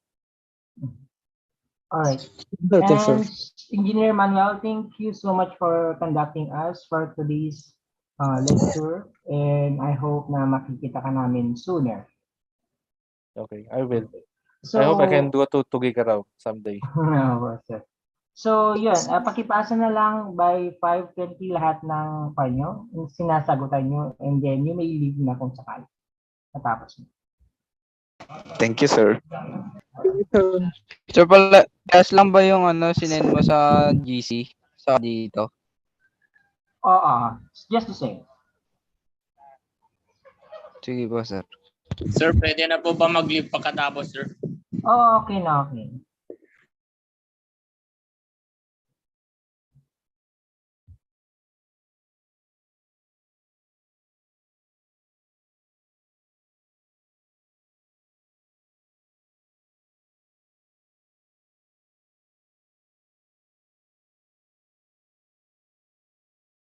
Bye, sir.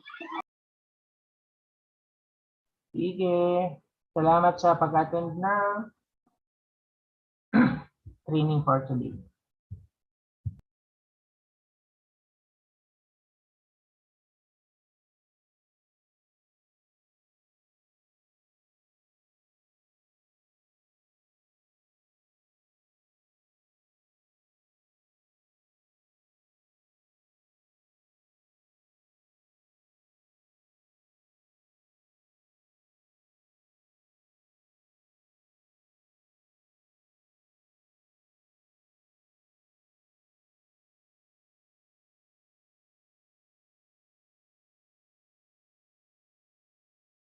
Bye, sir. Bye, sir. Sige.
Bye, sir. Bye-bye, guys. Thank you. Bye, sir. Bye.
Bye, sir.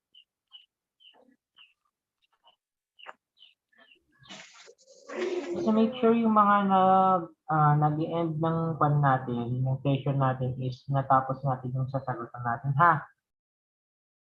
Kasi for the records yan. And kung ano man yung next step, please wait for further announcements sa GC natin. Ma'am Fritz will update you later on.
Bye, sir.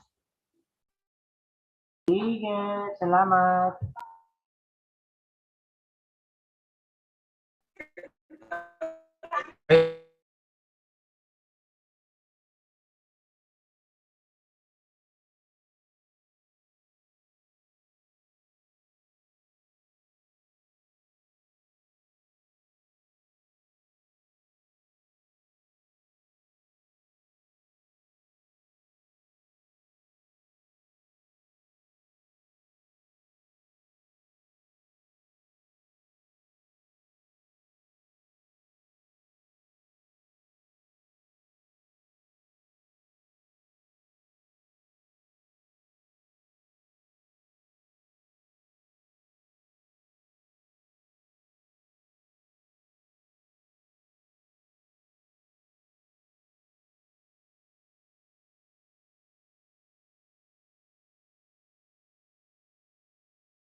Bye, sir. Thank you po. Sige.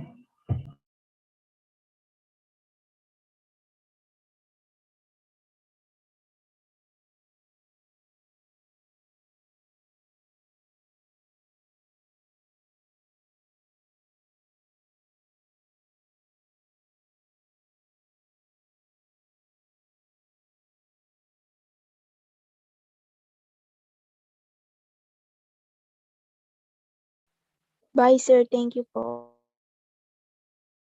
Sige.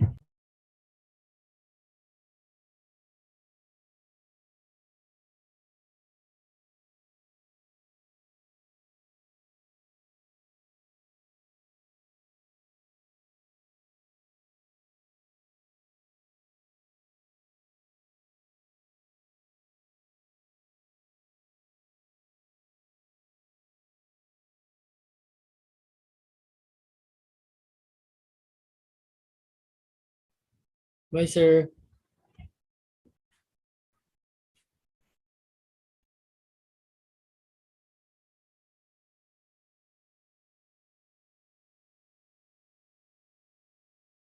Bye, sir. Thank you po.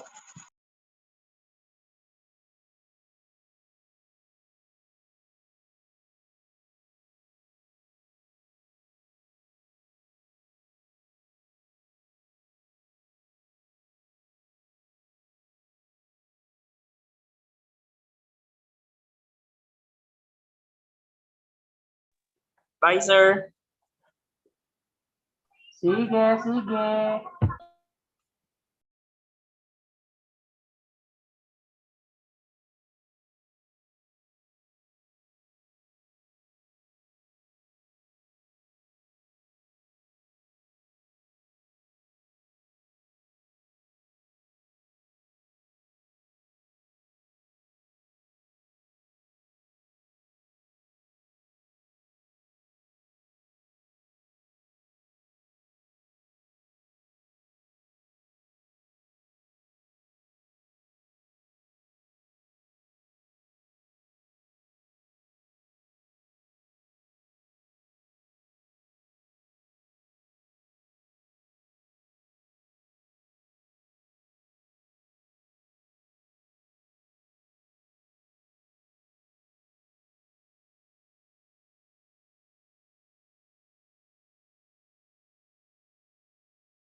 Kaya pa ba, Bethlyn, Vincent, Jerry?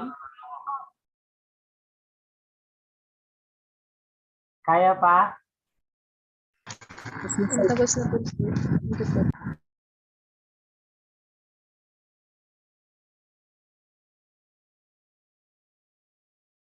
Jerry?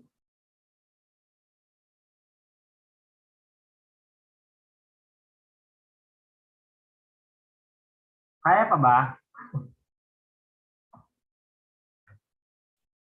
Tapos na, sir. Sige, sige. Salamat. Bye.